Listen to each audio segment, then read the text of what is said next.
Чек? Ого. Давайте попроще. Потише. Чтобы не слышно было этого моего. Раз, раз, два, три. Доброго ранку, Україно. Ну, все равно громко. Нет? Что скажете? Вы мне скажите, куда надо заткнуться, я заткнусь уже, хорошо? Спасибо.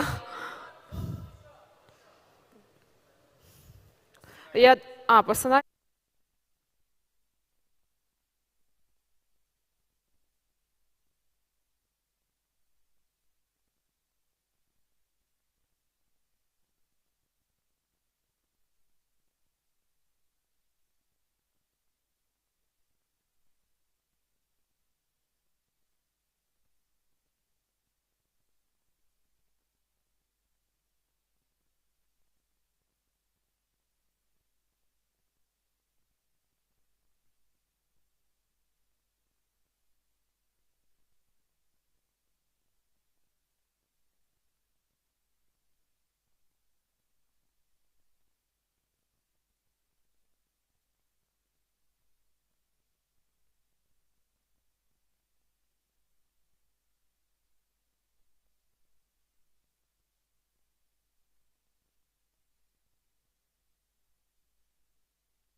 сказал, что мы работаем.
too.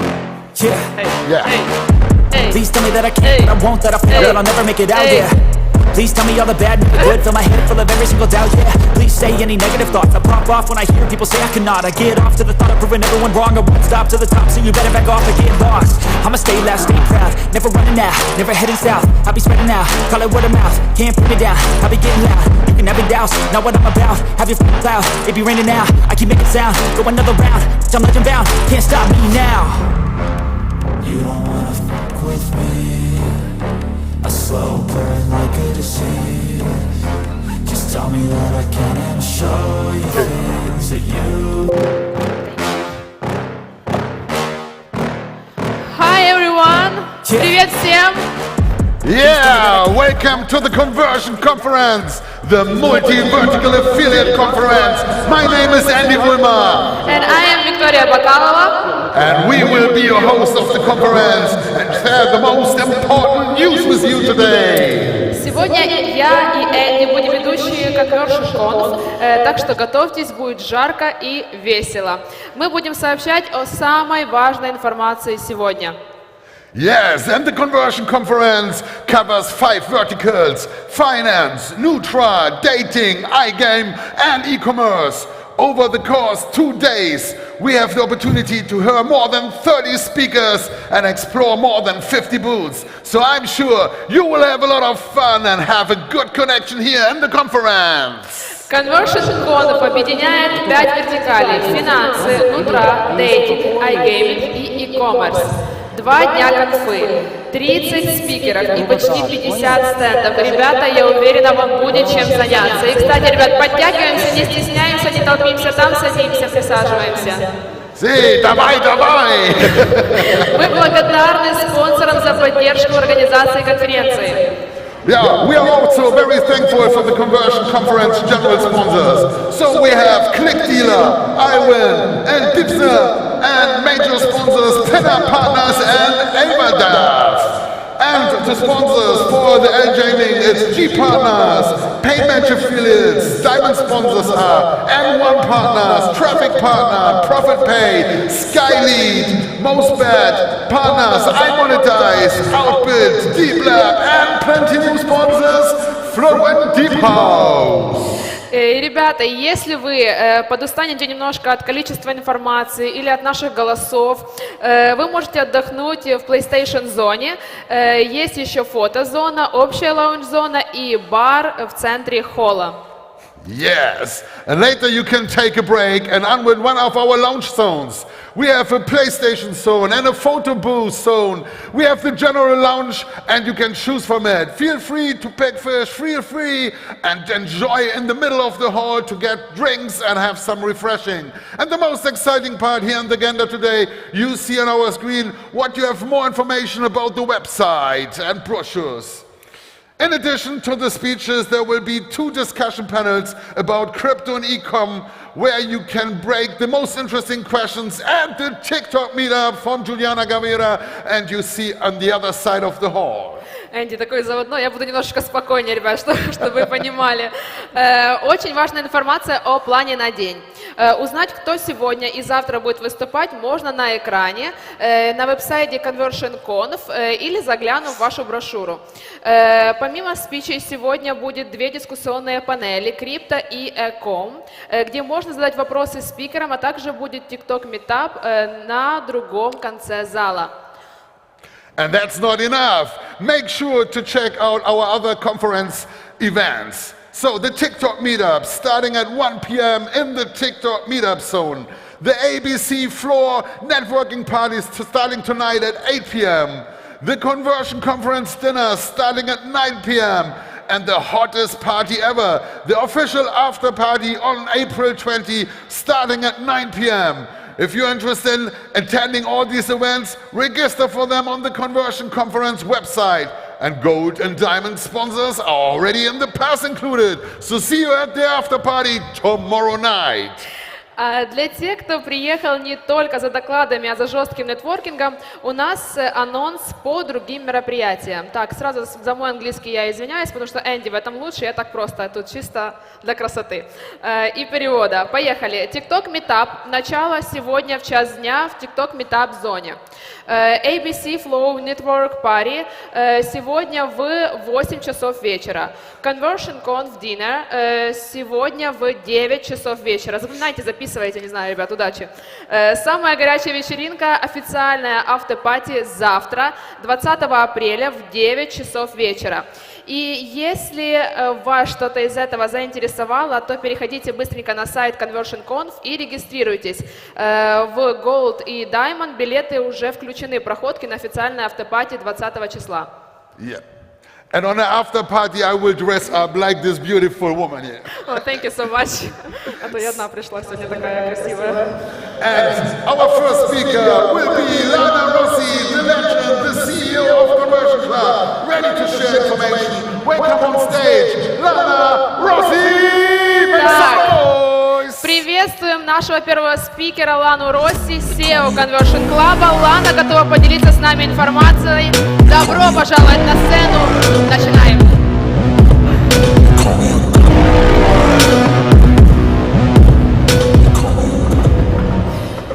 Hi everyone, today I would like to choose English as a language language for my speech, just because we do live transmission. In case if you would miss one of your speeches, welcome to our Conversion Club on YouTube, and you will find the speech of your favorite speaker, or not favorite, I don't know. So let me introduce myself. My name is Lana. I am that annoying girl that all the time been asking some verification when we was trying to enter to one of our Conversion Club events. And finally we grew big after 3 years, and we managed to organize our own conference. Welcome to Conversion Conf, and 1,500 thanks and big hugs from our team to you. And today we will talk about must-have rules of your B2B promo strategy in 2022-2023. I would say that nowadays it's very important to spend money on marketing, but it depends how productive would be what you would spend, because all of us would like to see maximum with a minimum budget. And I will share with you my general tricks, what I was using when I was creating the project Conversion Club that started 3 years ago. There was only me and my copywriter. There were no huge budgets, there were no big holdings behind me, and thanks God that worked. My story, I wouldn't call it success story because it also was a lot of fails. But I hope that some tips would be useful for you as well for building your own brand or using it for B2B promotion. Generally, I would like to mention about the things that social media is a part of your PR strategy. This is our plan for my speech today. How to collect your database B2B leads with a minimum spend. It wouldn't be thousands of dollars. The budget would start from $50 per month. And optimize your own database and collect more affiliates or B2B partners, and what exactly affiliate your partners are looking for. So a few words about Conversion Club generally, that we did more than 30 events, different corps and events, like Just Drinks Meetup, Masterminds, speech panels, and the main idea was gathering affiliate people and IT marketing people to find the place when they would feel comfortable to discuss business, but in very cozy atmosphere together with a glass of wine. For sure, all of you know that with alcohol, life is much better and the partners are much friendly. So, with Conversion Conf, I would say that we have already more than 50,000 registers to our events for the last 3 years. We did more than 22 events worldwide and 8 events in Ukraine, as originally we are 100% Ukrainian company, female Ukrainian company. And we would also discuss these things about organizing that events in more than 10 different countries, and more than 200 happy B2B clients for the last 3 years. So social media is a part of your strategy. Last year, I asked my clients to fill up some questionnaire about, do they take care about social medias, about their budgets, about how much do they spend per marketing, per offline events, and per online events. So 57% of them, they were trying to take care of their social media. They probably would have the SMM manager and creative department. So sometimes it's 38%, and no, as you see, it's less than 8%. So usually you get your new partners affiliates through. I just want to mention that in this questionnaire participated more than, I think, 60 companies from CPA marketing. So mostly it's all that stands that you would see now. So you would know how much money they spend per marketing to be here and to have the budgets to be presented on the big worldwide conference. So usually 50% of them, they get the affiliates or new partners through the conference events. 16 of them, it's 32%, this is referral programs from other partners, and also chats and media buying, group telegrams, Facebook. So I also will teach you how to build your social media channel and what instruments we use personally when we did it.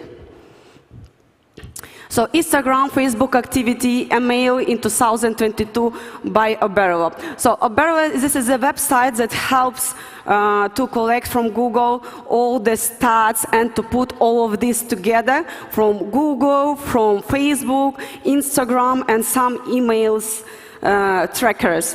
So average user spends more than 53 minutes per day on Instagram. Facebook, 40 minutes per day. 81% are spending more time on social media after COVID. 82% on mobile phone users, where their 1.5 access is only through the laptop and desktop computers. Why we do need concentrate our attention about the our mobile users? Because all creatives for that what your SMM manager would do or your PR team would do, very, very important, obvious that they would be the same size as its Instagram stories, as its TikToks, if you're also running the TikTok. Because you wouldn't believe how it's important right now to catch as much of attention of the person who is scrolling the timeline on Instagram or on Facebook. So 87% of marketers using email marketing to, for their content. I would say that everyone's thinking, oh my God, email is already there, no one is checking email. But if you're generating really cool content, people would wait for your emails and useful content, like promo codes, like special deals, or to specialize for your clients that this email is not for everyone, it's for very close VIP clients or for only very favorite one B2B partners. So the study uncovered 3 main reasons why people want to share content. That's basically what we are looking for, to get the more engagement and the more views, and that more people would basically follow us and see our content. To bring valuable, entertaining, and elaborate content for others, to define themselves to others, and to again stay connected to others. Why I would like to mention this? Because it even was my mistake at the beginning. So we thought, okay, if I'm a business project, if I talk about the marketing and about IT, let me generate content only about business. So, and I see mistakes of my partners. We have the best offer, or we have, we are going to this conference, or we have I don't know, 40% rev share on that offer. Really and truly, your affiliates or your partners, they really don't want to see that contact on Instagram and Facebook. They would like to see fun context, photos, faces of people that you know, and it would work the best, and of course beautiful ladies and some fun. I don't want to say that you need to put cats and dogs that are fluffy and funny, but to try to be creative and destroy that shape that the content what you're generating it only should be about business. So top 6 contents that's been shared on social media: pictures and stories about the friends and family, funny videos and gifts. Here I would like to mention about if you have a data list of your partner's birthdays, it's very important to send them not a big present, because that unboxing, the first things, it would build stronger relationship with your partner. Secondly, it would show to his followers, that basically your potential customers or partners as well, that you are a high profitable company, you can afford it. And number 3, it's just fun and it's a good quality content that your SMM manager would generate, your partner generating content and sharing it with you, so it's easier. So coupons and discounts, news, articles, education video, informative blogs. So as you see from this list, informative blog is at the end. So that information about our new offer, it's really not as interesting as a picture and the story of your partner that during his corporative event fell to the pool. So I would definitely post more about falling to the pool and getting drunk than informative blog and posters. So collect your B2B leads with a minimum spend. So for collecting your B2B leads, you need to start to own your microblog. So this one would help you with Facebook, Instagram, and Telegram. Generate more informative content for your B2B partner to follow the things what they would be really interesting, what it could be. Photo and video report with your partners from the conference. If you're a CPA network, direct advertiser, or even the media buying teams that just would like to enter to the market and build your own strong brand, just don't be greedy. Buy extra one ticket for your company, for videographer and photographer, and let him follow you everywhere. And personal photos with the partners what you would need, you would just upload on your closed Telegram chat or your closed Instagram account or your Facebook page. Regular private events. In that case, if we have budgets, if you don't have budgets, no private events, but you can always start with a private dinners. Very important to put a form for registration. That's emails, telegrams, Skypes. You can use for future for building your own database for email newsletters that after you can enter on the market as info partners for small and big events, and to work together with other companies as an info partner where you don't have cross of interest. Your video blogs with the interviews, your partners, and main players of the market. Video content, obvious, is, as you know, is creating like the most creative convertible content on the market. So if you run casino, you know that 30 seconds video of smiling and happy ladies that won would be more convertible than just JPEG file of slots that would be banned immediately. So remember that about the birthdays of top players of the market, be prepared. As I mentioned before, be ready to send the presents. So it's still expensive. So for collecting your own B2B database with even less budget, what do you need from these things? You need to start your own microblog for your brand, Facebook page, Instagram, Telegram. We already did it, we registered.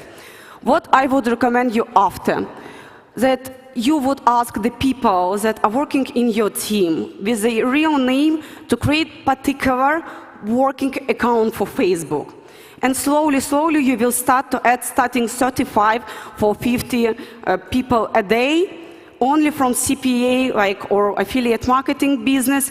And if you would see the results that after Facebook would recommend you people that are only involving in CPA business. Very important to not add to that profile your grandma, your auntie, because it would really ruin the algorithm. Like profile Lana Rossi on Facebook, if you will look, like it has 5,000 friends only from CPA marketing. They know my private life. That being done just with a reason to fill up the Facebook page of Conversion Club and to grow better database. And after Facebook of Conversion Club, I created the closed chat Conversion Club events where we have around 3,000–4,000 on Facebook and around 2,000 on Telegram chat. Probably you're already following it. So why we need to generate better quality content? I think I don't need to tell you why. Canva, Stencil, With.me, this is all different tools that would help. We started with Canva, and to be honest with you, we still with Canva, we are very happy with it. Create your own Facebook account, as I mentioned before, and start to add people from the industry. Keep account clean. Do not create fake. Use your real photo of your team. Why do I say? Because really, all of us, we would like to interact with a real person. We would like to like the photo from traveling and to see that you are chatting right now with a real personality, not a fake one. It would be a reason also to introduce yourself as a specialist on the market. Oh, okay, like you see, you like scuba diving. Like, from what network are you? Like, maybe we will do something together on one of the conference. Oh, like, oh, I see that you like dogs. I have a pet as well. So always try to build a relationship, not with the first point with a specialist, to build a relationship with a person that probably would be interesting in the same person that has the same hobbies, or to feel some personal touch. So let the Facebook algorithm help you with the friends' recommendations. So generate entertaining, interesting, and fun content. Tons of affiliate marketing memes. Be honest with you, when we were growing Conversion Club Telegram chat, we also were using memes. For us, it didn't work because I think I don't have such a good touch of humor. But other tools work for us better. Use some budget subscription for the spy tools and weekly rubric of the top creatives for the vertical. That one really worked for us. We used, as I remember, Publier. We used, I don't remember what kind of spy tools. I think I would mention them after.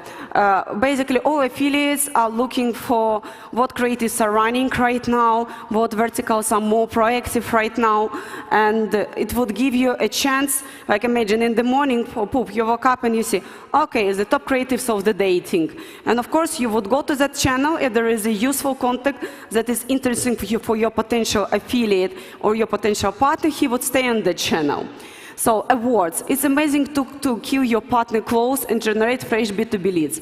So awards is tricky part. It's better already to collect some database, already grow your name on the market, and only after that started to do awards. Awards will definitely increase your database for 2-3K of registrations, and try to specify the nominees, particular that kind of nominees that is interesting for you. For example, you are looking for new affiliates on the market.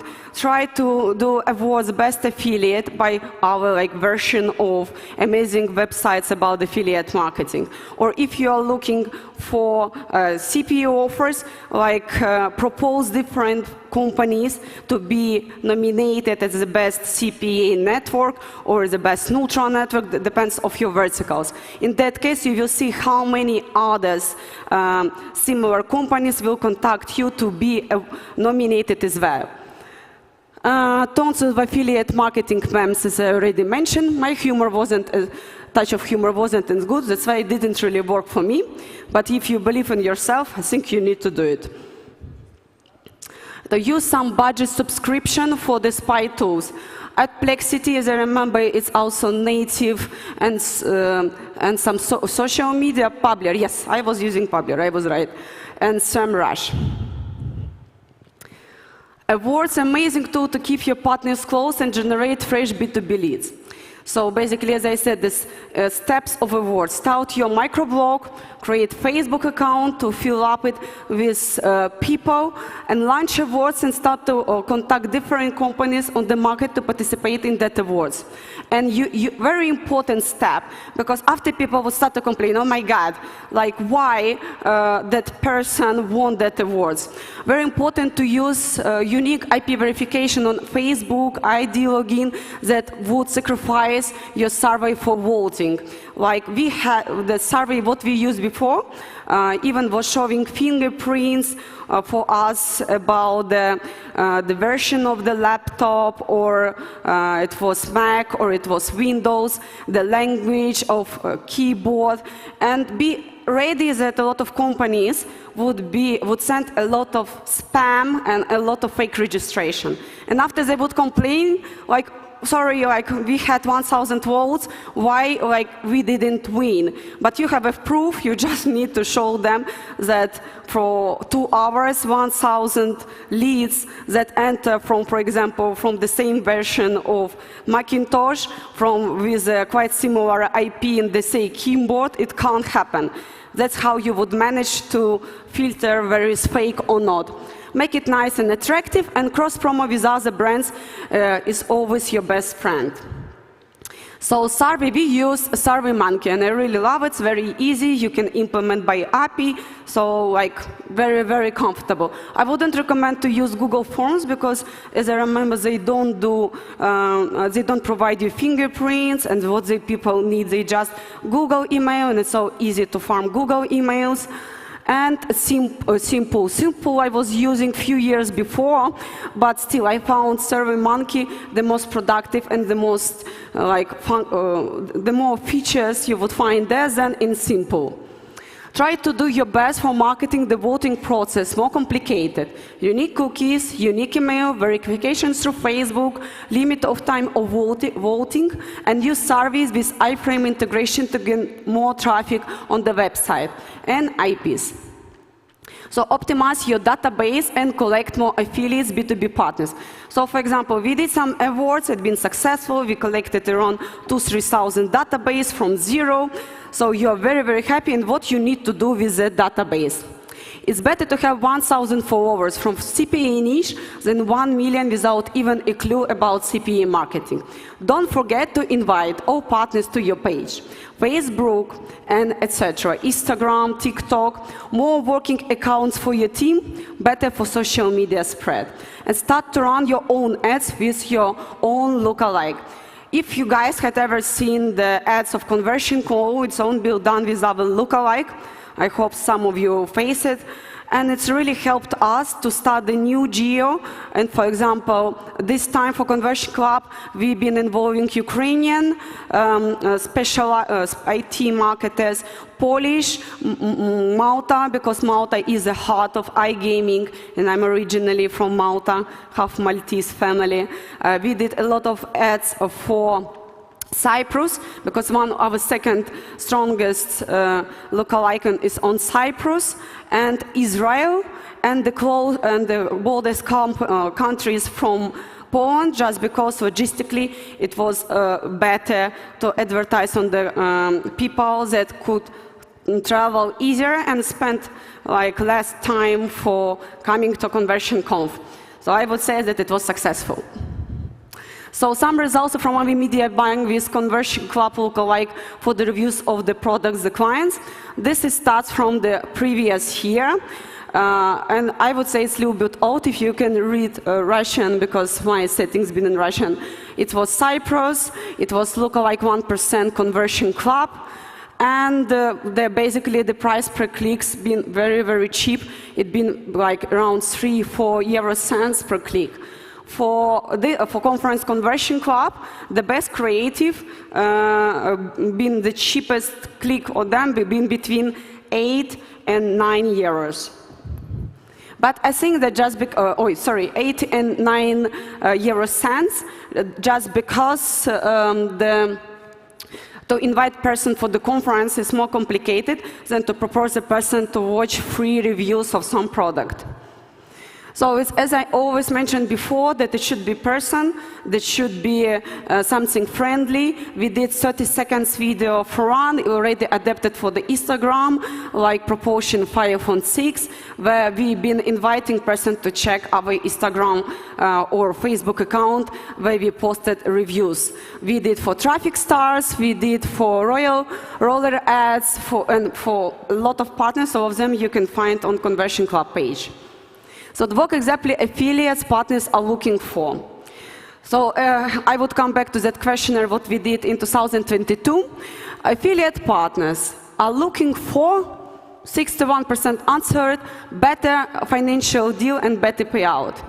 80% are looking for stable, long relationship.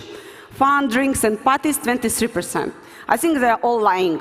So all of them 80% of them looking for fun, drinks and parties, and probably after for stable and long relationship, after fun, drinks and parties. So how much do you spend for the marketing per year? This is questionnaire for CPA networks and CPA brands. Less than 10K, only 11%, 10–50K, 15%, 100K, 23%, and over than 100K is 50%. Like you would say, oh my God, it's not a small money, over than 100K, but if you would split it for 12 months, it's like even less than $10,000.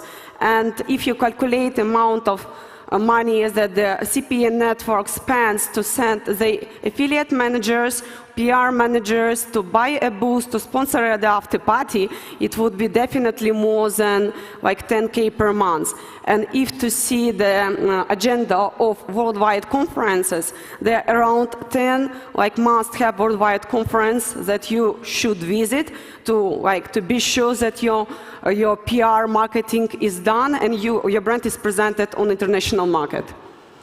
So all about the spends over 2 hours. All of us spends more than 2 hours on social media. So let's try to optimize your effort to attract the people, your potential B2B partners during that 2 hours. So I want to say thank you all of you. I know that it's the start of the conference. It's quite complicated. Wake up, come here. Probably all of you already had some drink yesterday. But thank you so much for your attention, and it was a pleasure for me to open this conference and to perform for you here.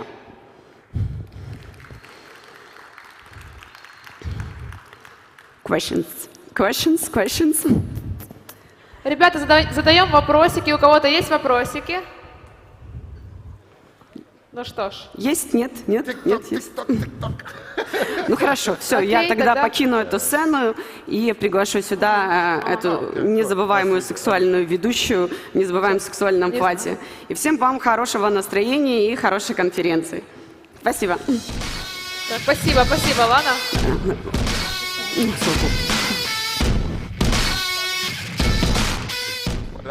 Ну что, ребята, нам нужно потянуть 5 минуточек, у нас проблемы с микрофончиком, поэтому... А можно нам включить какую-то музычку? Я сделаю вид, что я тут танцую, чтобы мне так скучно было. Ну, вы тут уже засынаете. Подождем 5 минуточек, сейчас.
Andy.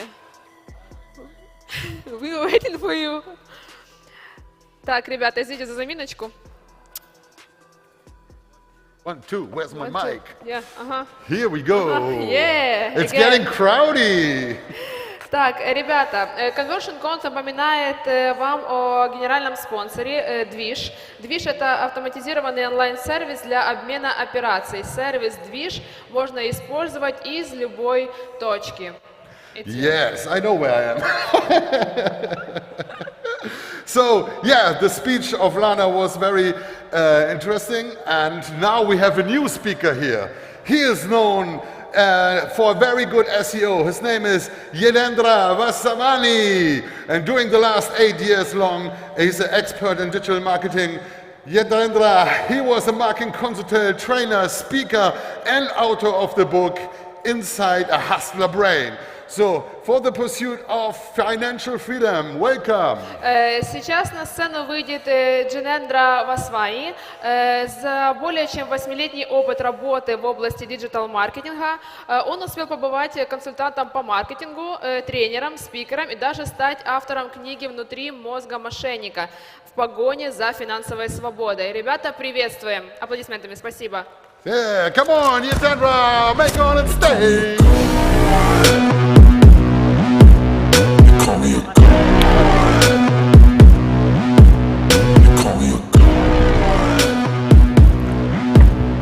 Hello everyone. How are you, Warsaw? What's up? Everybody ready? Okay. So I'm going to talk more about SEO and AI content. So how many of you guys here are doing SEO? Like, I want to see the raise the hands, please. One. Okay, I can only see one person. Okay. So hi guys, I'm Jitendra Vaswani. I'm an affiliate marketer and an agency owner. This is my affiliate blog where I talk about like SEO and I do interviews with the experts, like affiliate marketing experts who talks on SEO, affiliate marketing, how to make money online. So I'm going to share the case study with you. Like in the last 365 days, almost like 1 year, I got 4.1 million clicks, organic. So I'm going to share with you the case study and what kind of content strategy we were using, like SEO strategy. So I'm going to share with you like the step by step, like very fast because the time is very less. So I'm an international best-selling author of this growth hacking book. And I believe in creating the community. Wherever I go to events like this, like we are in Conversion Conference, awesome conference. Thank you so much, Lana, for giving me this amazing opportunity. I really appreciate it. And so I believe like community is very, very important. Wherever you go around meeting people, try to create your own community. It's very, very important. It's a part of the game, right? If you want to learn from the best people, make sure you go out and meet people and create your own community. It's very, very important, I believe. So I have been featured in top all these like authority news magazines like VentureBeat, Entrepreneur, and I've met all experts like Gary Vee, Neil Patel. How many of you guys know Neil Patel? Two. Okay, so he's one of the SEO legends we have in our like industry. I've learned so many things from him about SEO. So from frustrated, so I'm going to share a quick story about me, like frustrated engineer into successful marketer. I have done like engineering. I'm from India, so like 4 years of my life was not good because I was forced to do those things which I was not happy. So you know, like someone is forcing you to do those things where you don't feel happy, you don't feel something inside like, oh, this is the shit, I really hate it, like deep down inside. So when I was doing my engineering, I used to hate it a lot because 4 years of my life was full of torture. I didn't have any kind of interest in having that kind of college degree. And I believe college degree doesn't matter. Like as an internet marketer for me, I have so many of my friends, they don't have any degree, but they are very much successful in internet marketing. They are making money online through SEO, through Facebook, through TikTok, through Instagram. So it's all about your hustle, right? So this is a short story. So I started affiliate marketing in 2013 with my job savings. And now this blog, which I'm going to share the case study, it's like a 6-figure year profits every year. So I'm going to talk more about profits, okay?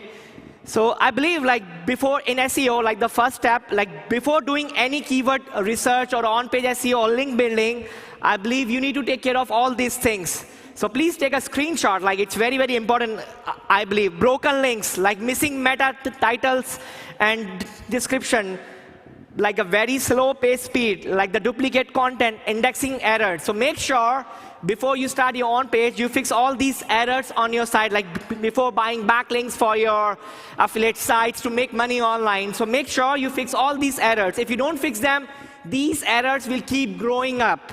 As an SEO, I'm doing SEO almost from 10 years right now. So like I've learned from all these mistakes I've done in my career. So please make sure you fix all these mistakes. And this is the one thing recently I have been testing, like outside the box, ways to monetize your blog, your affiliate blog.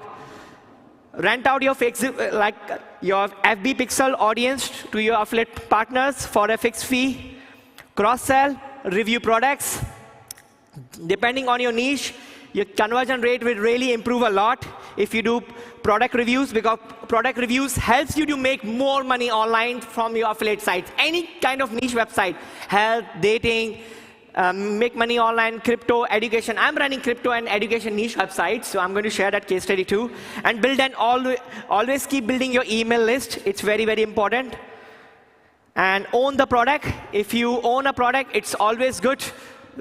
Other people are recommending your product. Have your own course, like be a coach, right? And conferences like Affiliate World Asia, Conversion Conference has really helped me grow my network, my knowledge. So again, I'm like stressing on this point, like whenever you go out in the conferences, make sure you create your own community. It's very, very important. Go out and meet people.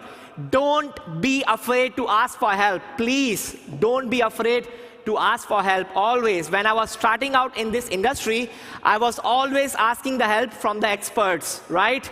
So that's how you grow. Don't be afraid. Oh shit, if I'm going to ask for help, he will think something about me. Fuck, who cares, man? Okay, so make sure you always ask for help. It's very, very important. Like I believe, offer coaching. Okay, this is another thing, so you can like make money from your affiliate sites by offering coaching, right? And this is a case study. I'm going to talk about my blog, bloggers ideas. And so let's like start it.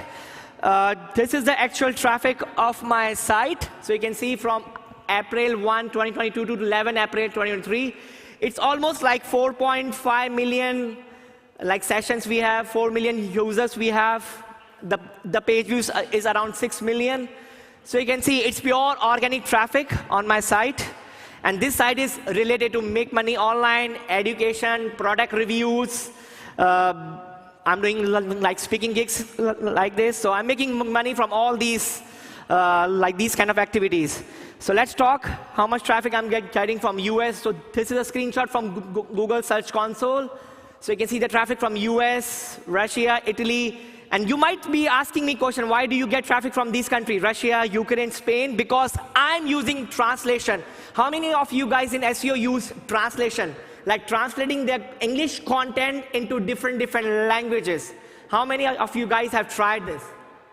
I think nobody have tried this. So this is a very good strategy, like to translate your content. I'm going to share the tool with you so you can use on your WordPress site to translate your English content into different languages like Russia, Ukraine. So you can see the traffic from different countries like Russia, Ukraine, Spain, France, Poland.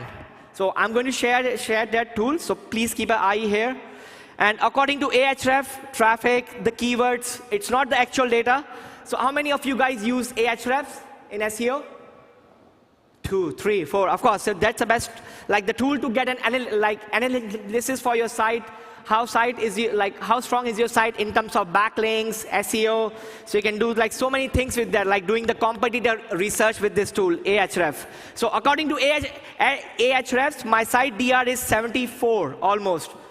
AI content. So how many of you guys are creating AI content here? AI, come on. 1, 2, okay. AI content. So first and foremost, I believe that I always try out a new SEO strategy on my own sites before trying it on my client sites, because I have a different niche websites which are into dating, traveling, make money online, education. So before I'm trying out a new SEO strategies, I always try all these strategies on my niche site, like specific niche sites, before trying it to all the strategies on my client site, right? And rule number 2 of my SEO strategy, never try to cut corners. Don't take shortcuts by buying the unnatural backlinks or like over optimization and you like hacking the backlinks into different niches like the government site. So please don't try all these kind of strategies, trying to get the shortcuts in SEO like buying the unnatural backlinks, over optimizing articles, over optimizing your on-page SEO strategies. Avoid all these kind of strategies, because I've done it and my site got a good hit by the Google, because my site got penalized by Google itself. So I'm going to share that too, right?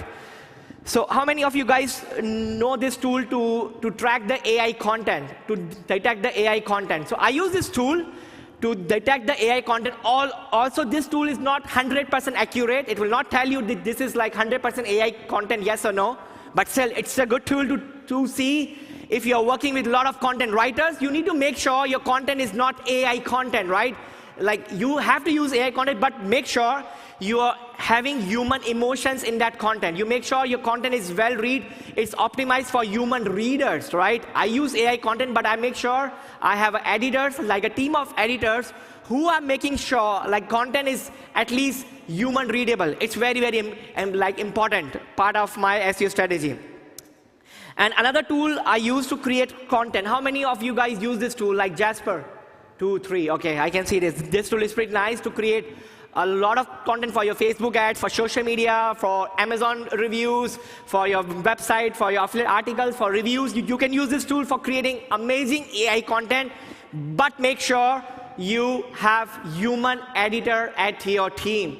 Human editor is very, very important. Make sure you have this thing, because don't use copy-paste the AI content from ChatGPT or Jasper and you expect your site to rank on Google. Google says you can use the AI content as long as that content is helpful for the readers. It's very, very important. Okay, so make sure you have a human editors at your team. Don't just copy-paste from the tools like Jasper or ChatGPT, okay? So we have used this tool, so you can check this out tool for creating all these kind of like frameworks, IDA, PAS. So background story in 2020, May core update by the Google. My site got hit by the Google. My traffic got declined by the Google. Why? Because my articles were over-optimized. I didn't have a clean site UX and UI. Like the good user experience was not there on my affiliate website. So again, I'm stressing on this point. Make sure your website have a good UX and UI. It's loading very fast. The content is not over-optimized. Okay, so I'm going to share more strategies here. So how we reach to 4.1 million clicks, I fixed all the technical errors, like the on-page errors, according to Google Search Console, right? Core Web Vitals. These are like Google parameters to rank your website higher on the search engine. Okay, so make sure your site is well optimized, it's loading very fast, the UX and UI is pretty much clean. Okay, so this is a screenshot again from the Google, like 98% of the URLs have a good page experience on the mobile, okay? Some major changes we did on this blog. We created 15 to 20 topical content, like the authority keywords, because we want to rank for the money keywords like review, like coupon code, like versus. So for those keywords, I'm going to share one example. Like I'm ranking for teachable coupon code in different countries, and how much money I have made with this keyword. One keyword, almost like $8,000. I'm going to share the screenshot with you.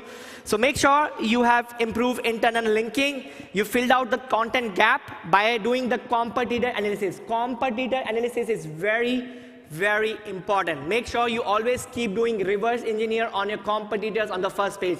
Someone who's ranking on the first page of Google, make sure you do the reverse engineering on them, why they are ranking, why their content is pretty much good, what changes we can do in our own content, in our own affiliate sites to rank higher than them, right? So example of this is how much money I made in almost like 2022, $31,000. And so I'm ranking for all those keywords. I've told you teachable free trial, teachable coupon code, and this is the article, so you can see on my site, which is ranking well in the different languages, Russia, Ukraine, because I've told you, I'm using translation on my English website because my content is getting translated, automatic, right? So this is a testimonial from the Teachable Affiliate Manager. I was in 2020, in May 18, 2022, I was one of their top 10 partners for their affiliate program. And this is the actual money I made with them from March 1, 2023 to April 2023. So you can see I have almost made $8,300 $2 with them, with this single keyword, like with this single affiliate program. Teachable. It's pure organic sales. I'm ranking for multiple keywords like teachable review, teachable coupon code, free trial, versus, because I did the keyword research for that keyword because I want to rank for that keyword, right? So this is how much I made. So I created tons of topical content like teachable versus Udemy versus LearnDash review. These are all these keywords have a search volume. I get this search volume from tools like Ahrefs or SEMrush. So you can use any tools to see how much traffic that keyword have, okay? So this helped me to rank for the competitive keywords like teachable coupon, free trial, and I'm making good commissions with them every month. So I've shared a screenshot with you too, right? So we had FAQs. How many of you guys have used FAQs on SEO? Okay, this one guy, so he knows much more about SEO. So make sure whenever you're writing content, you have FAQs on your content. What people are searching on Google for that brand, FAQs. So you can get FAQs ideas from tools like Ahrefs too, or by doing reverse engineer on the competitors, right? So I have all these FAQs on that landing page, so I'm ranking for all those keywords I've shared with you. These are also, these are also part of FAQs. It's called people also ask. It's teachable, reputable. So make sure you have all these FAQs in your actual landing page to rank higher on Google. So these are like the questions people are searching for that brand, okay? So make sure you have that in your landing page. Again, this is one of my niche website. I cannot share the actual screenshot with you, like the domain name. This is a niche website we are running, and we are creating a lot of AI content on this niche website. And now it's having a DR of 74. We bought the expired domain, and we did a lot of 301. How many of you guys use expired domains in SEO? One, okay, thanks. I think he knows more. Like he's doing a lot of A/B testing in SEO. So we bought expired domain, and we did 301 to this website, and this website now is ranking on the Google. So you can see the graph here, like it's going up, like the traffic is increasing here, and it's pure organic traffic. And the niche which I'm working in this niche website, it's related to make money online, education keywords. I'm trying to promote all these kind of education courses, reviews, coupon code. So whenever I try to work on any niches, I make sure I do the keyword research in detail to rank higher for all those kind of competitive keywords like review versus coupon code, free trial, because these are the buying intent keywords. Because someone who's searching for the coupon code, that person is really interested to buy that product, okay? How to optimize your article for ranking. So now let's talk about ranking. So you can take the screenshot, write longer and informative reviews, but make sure your reviews provide the value. It's all about the user experience, right? Make sure you do the first page reverse engineering. How many word count that first page, someone who's ranking on the first page, first position, how many word, how big is the article? Is it like 1,000, 2,000, 3,000 words? Make sure you do the reverse engineering there, right? And give an accurate description. Show that you are expert in that product review. If you are doing the product review, make sure you are putting your personal experience there, right? You actually use the product. So make sure you put your experience there. Include the pros and cons about the product and show how his product is different from others. Make sure your site is like smartphone responsive. It's very, very important ranking factor. Make sure your site opens very smoothly in the smartphone, right? Because you want to give the best user experience, right? Make sure you have a good CTA button, anti-seek CTA button, indexing. How many of you guys have a problem with indexing the content on Google, indexing? So I use this tool, Index Me Now. It helps me to index my content on Google, because sometimes Google search engine crawlers are very slow to index your content. So I use this tool like Index Me Now. It's a paid tool which helps you to index your content. If your site is not indexed, if your content is not indexed on Google, how the fuck you are going to make money, right? So make sure you use these tools like Index Me Now if your site is not getting indexed on Google, right? and include a CTA button. Use keywords strategically throughout your article. Okay, make sure you have properly spread out the main keyword which you want to rank on the Google. You have properly spread out throughout the article. Make sure your keyword density is like 2 to 3%, enough.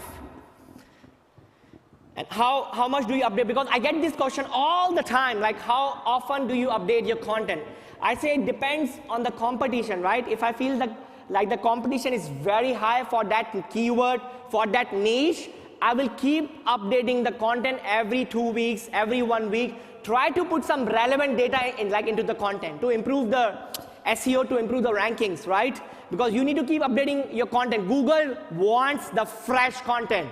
And so that's a key, right? Make sure Google wants the fresh content, right? To rank on the top of the Google. They don't want the outdated data. If you're doing a product review, but the review contains outdated information, is useless. It's like a bad user experience, right? You want to focus on the best user experience, right? So make sure your content is updated. You keep updating your content depending on the niche, depending on the industry you're working in, right? And how many of you guys have used schema in the articles? Schema. So make sure whenever you do reviews in your affiliate niche website, make sure you have a schema like schema.org. So make sure you use like schema strategies. It's very, very important. So in all my niche website, I use like schema. It's very, very important. It helps you to rank more higher, like better. And make sure you always de-optimize your articles according to the first page of the Google. Just analyze on the first page of Google, what's the average word count for that article. So make sure you analyze very well on the first page.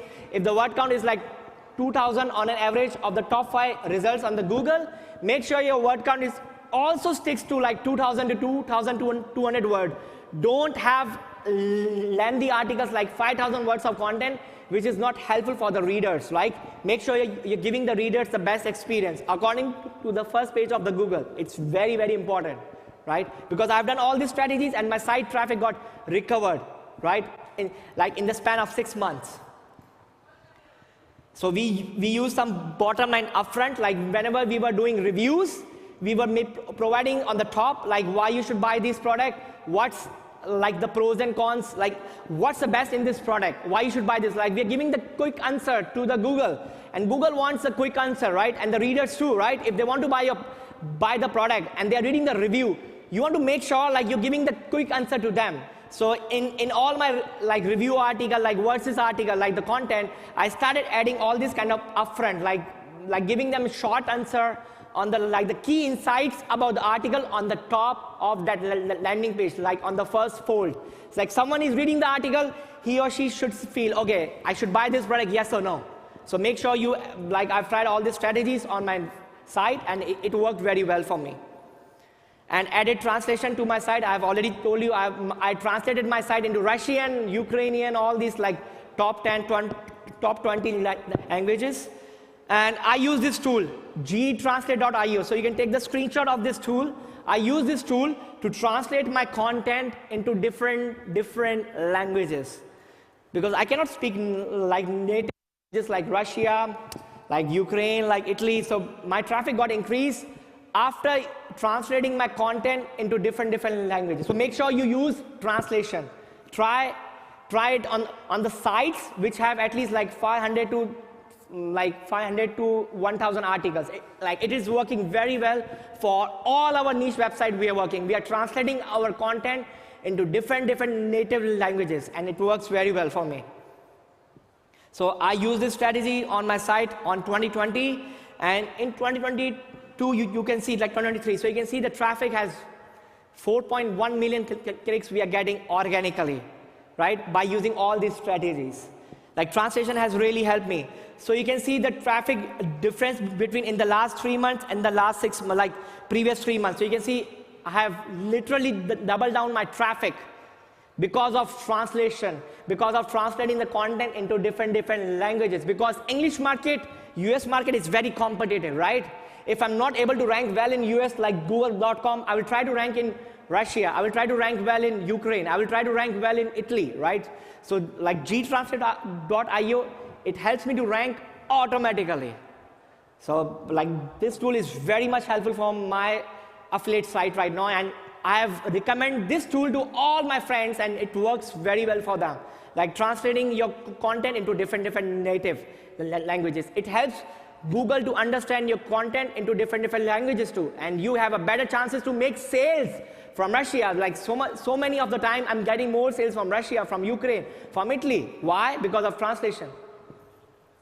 So you can compare the clicks, like the last 6 months, how much traffic I have got from Italy, from US. So you can see the comparison, like how much traffic has improved because of translation from US, from Russia, from Italy, from Brazil. So you can compare the clicks, the traffic, how much traffic has improved because of translation.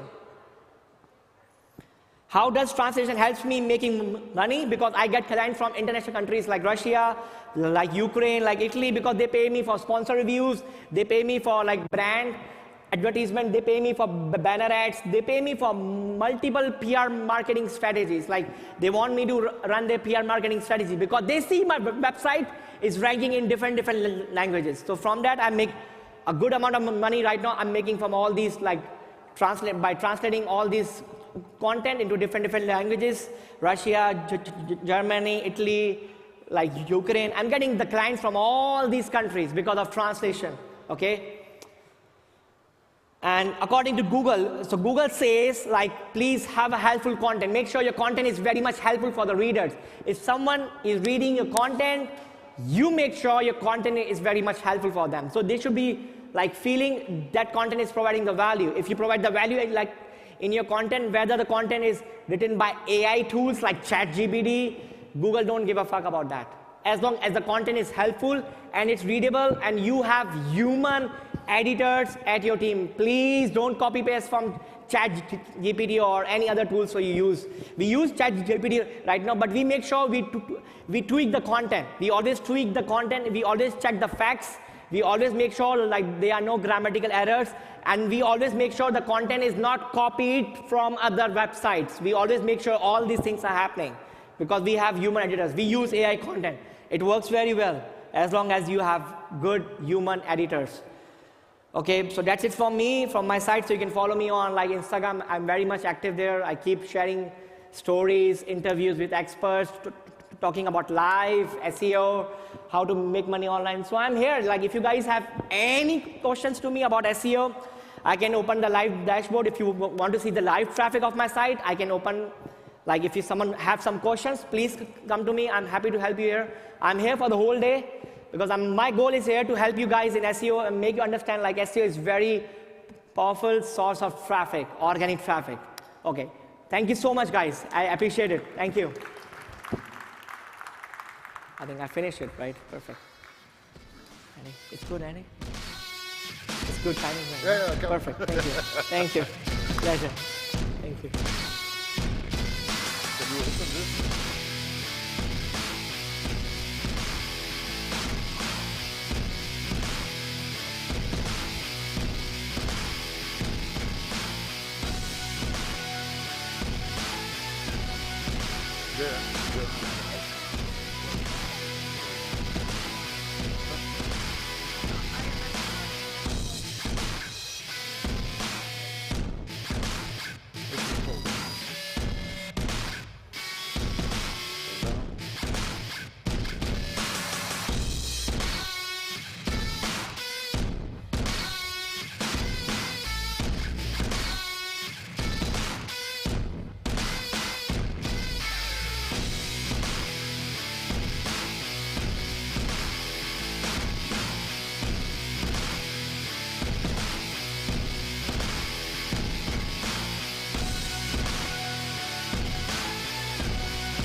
So, yeah, thank you very much. That was a super speech of my friend Jitendra.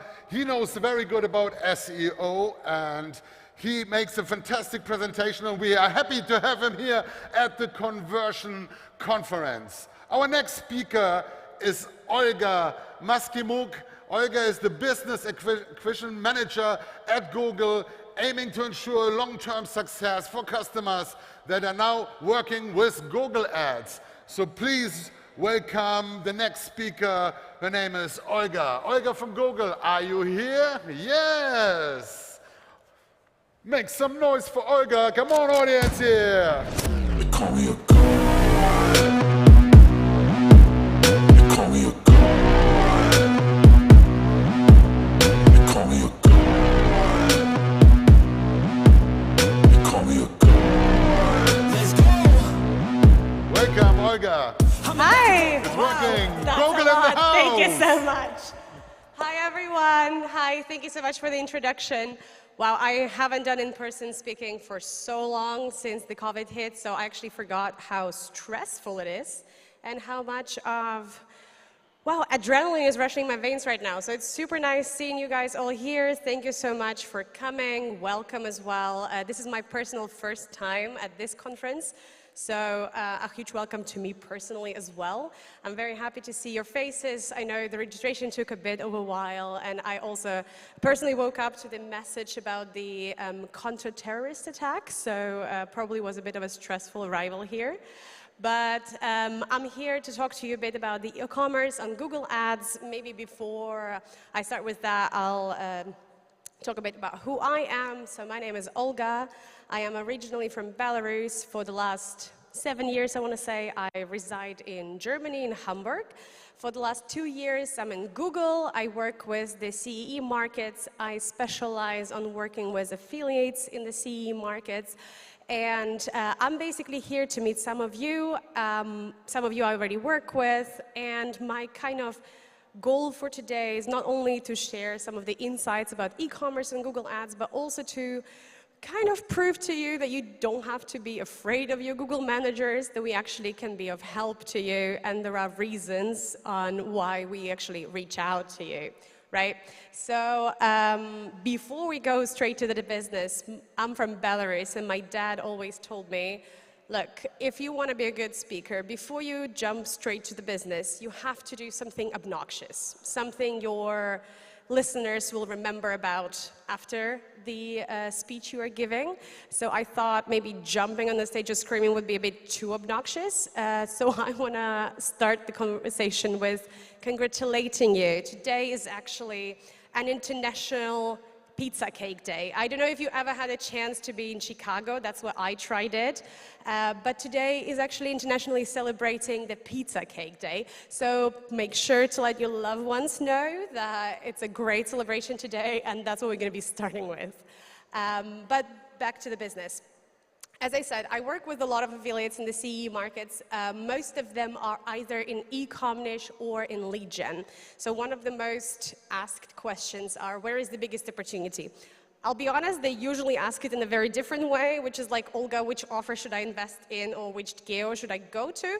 But all in all, generally, the interest is, where is the biggest opportunity? I focus today on e-commerce because there are lots of reasons why it's one of the rather popular niches, right?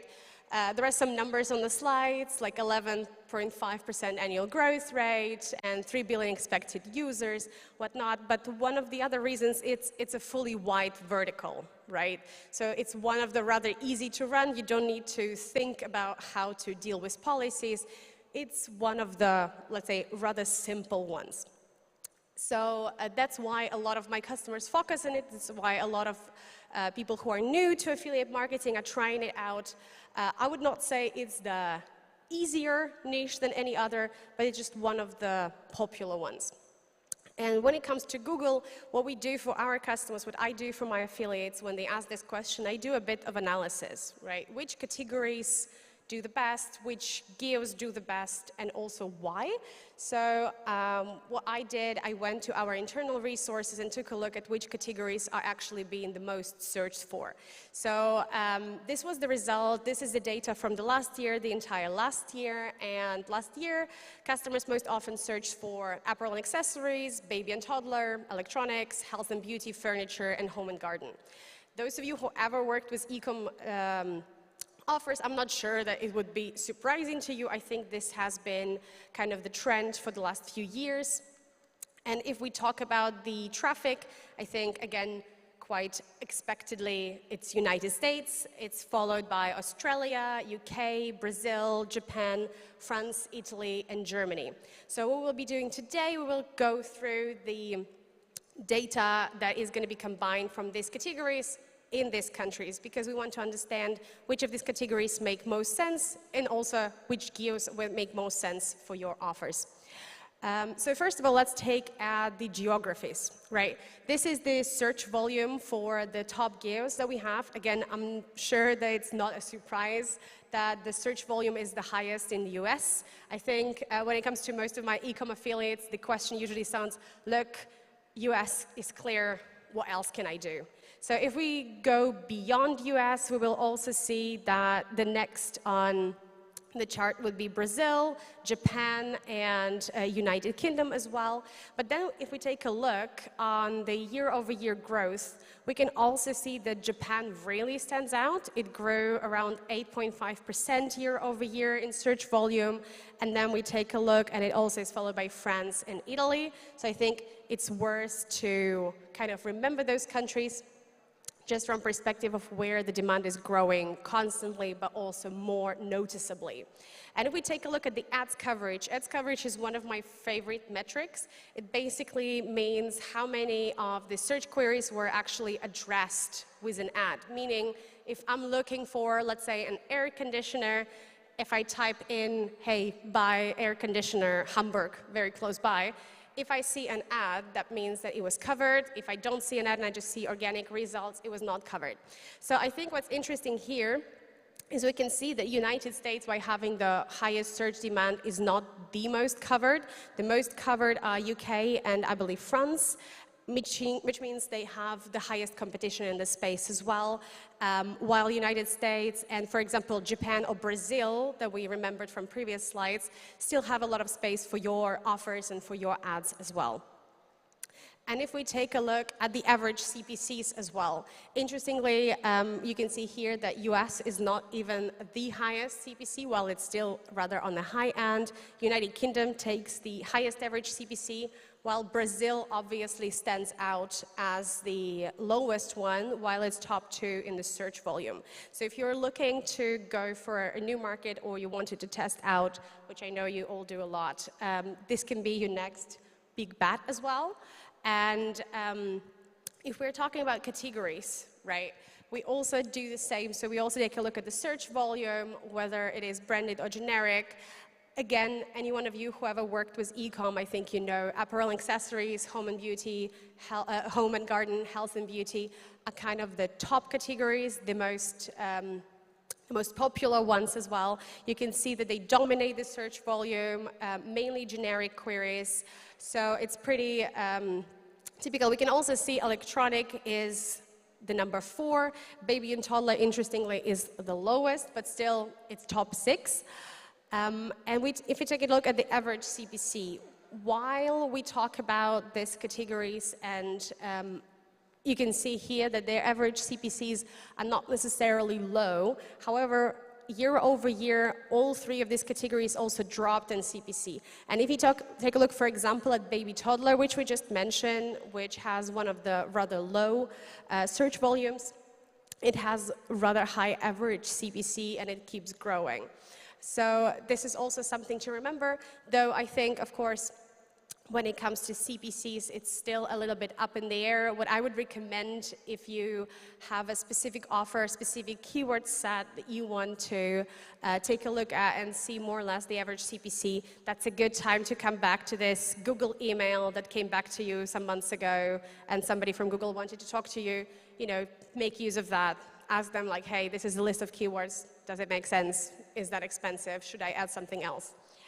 And when it comes to ads coverage, again, interestingly, baby and toddler really stands out as one of the highest really high competition in this space. But if we take a look again, apparel accessories, health and beauty, home and garden, they are still on the lower end due to how fast and how much the demand for these categories grow.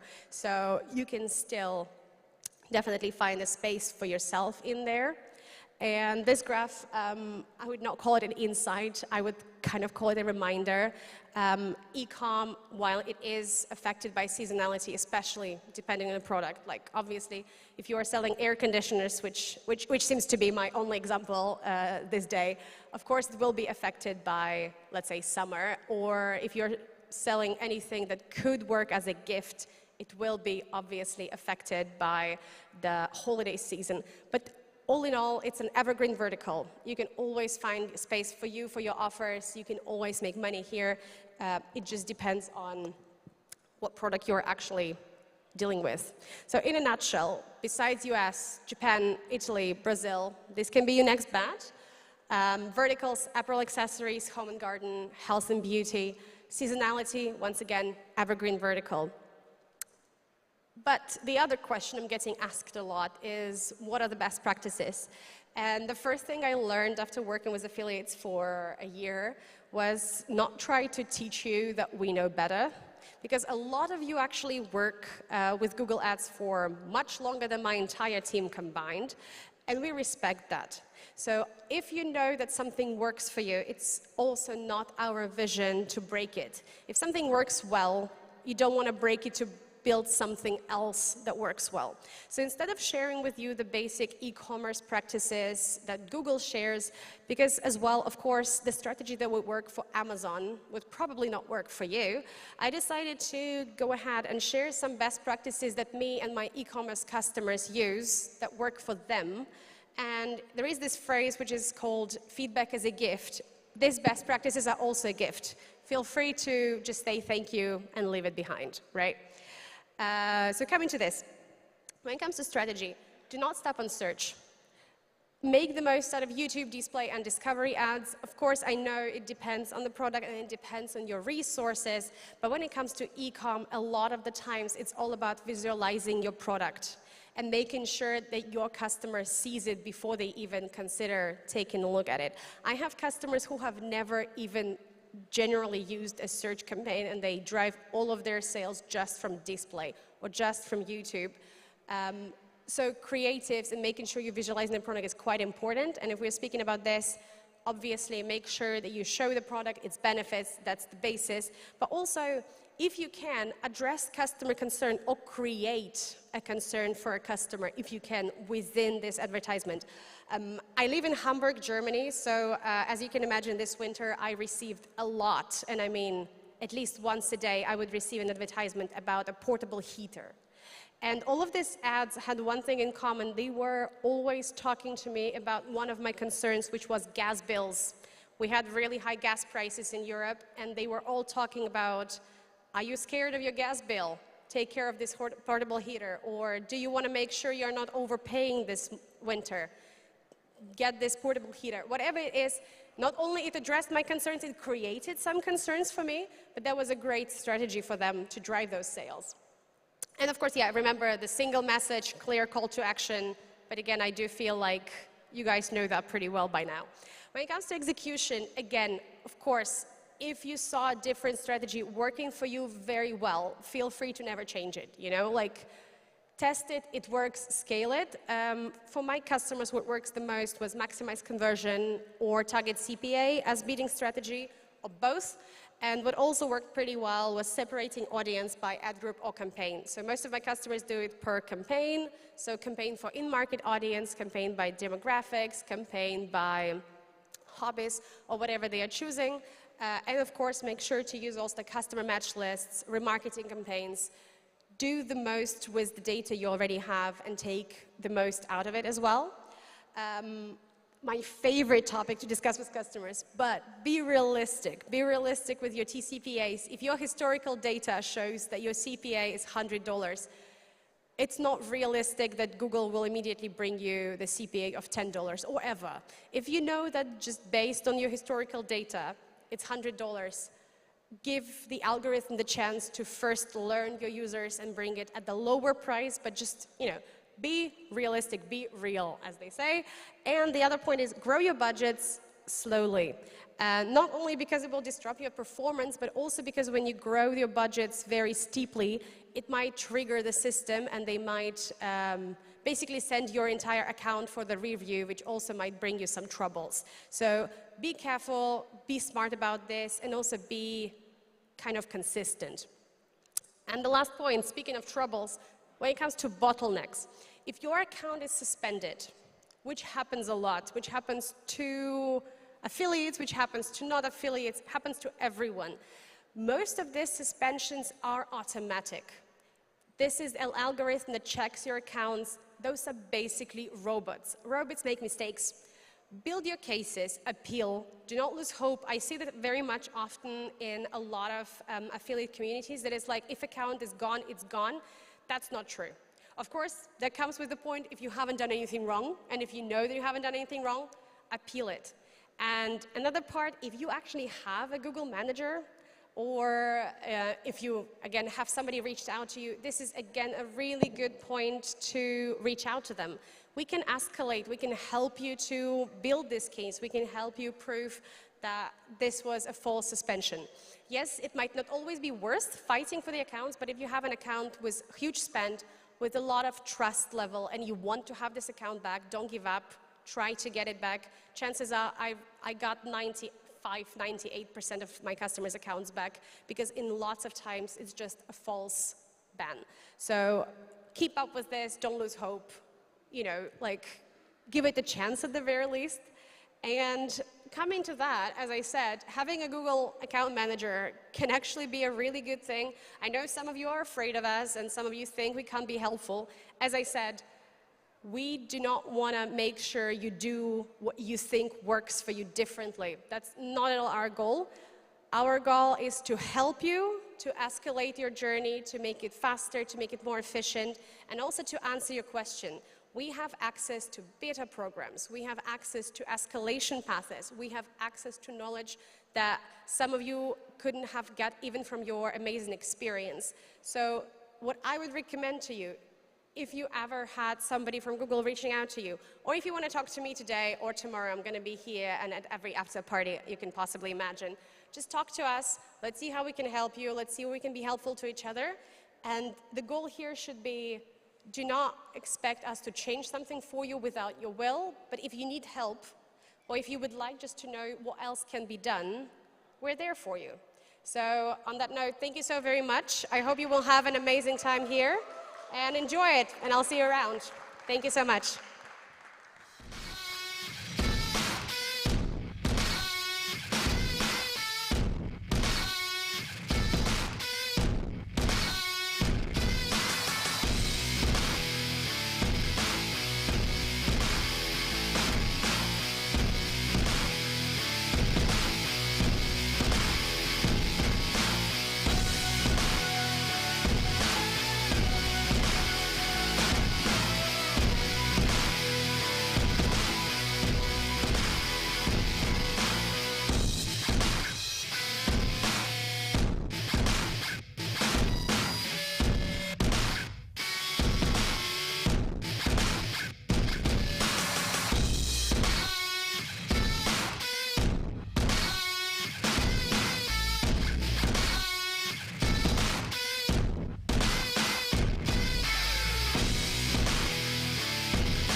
Ah, hier ist sie. Okay.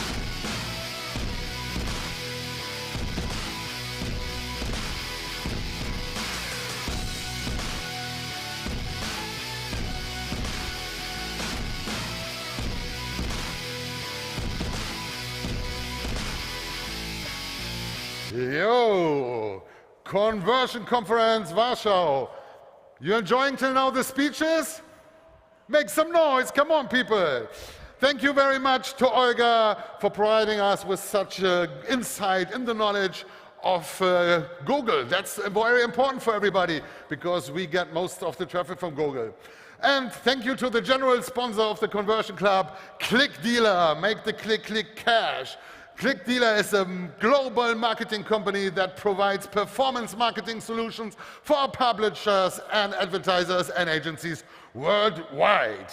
So, now let's have the next speaker here. The next speaker is Alexander Belov. Alexander is recognized for the blockchain public speaker, founder of Coins, Telegram Media, and found Forbes Israel Constitution. Make some noise for Alexander! They call me a god. They call me a god. They call me a god. They call me a god. Let's go. Hey guys, what's up?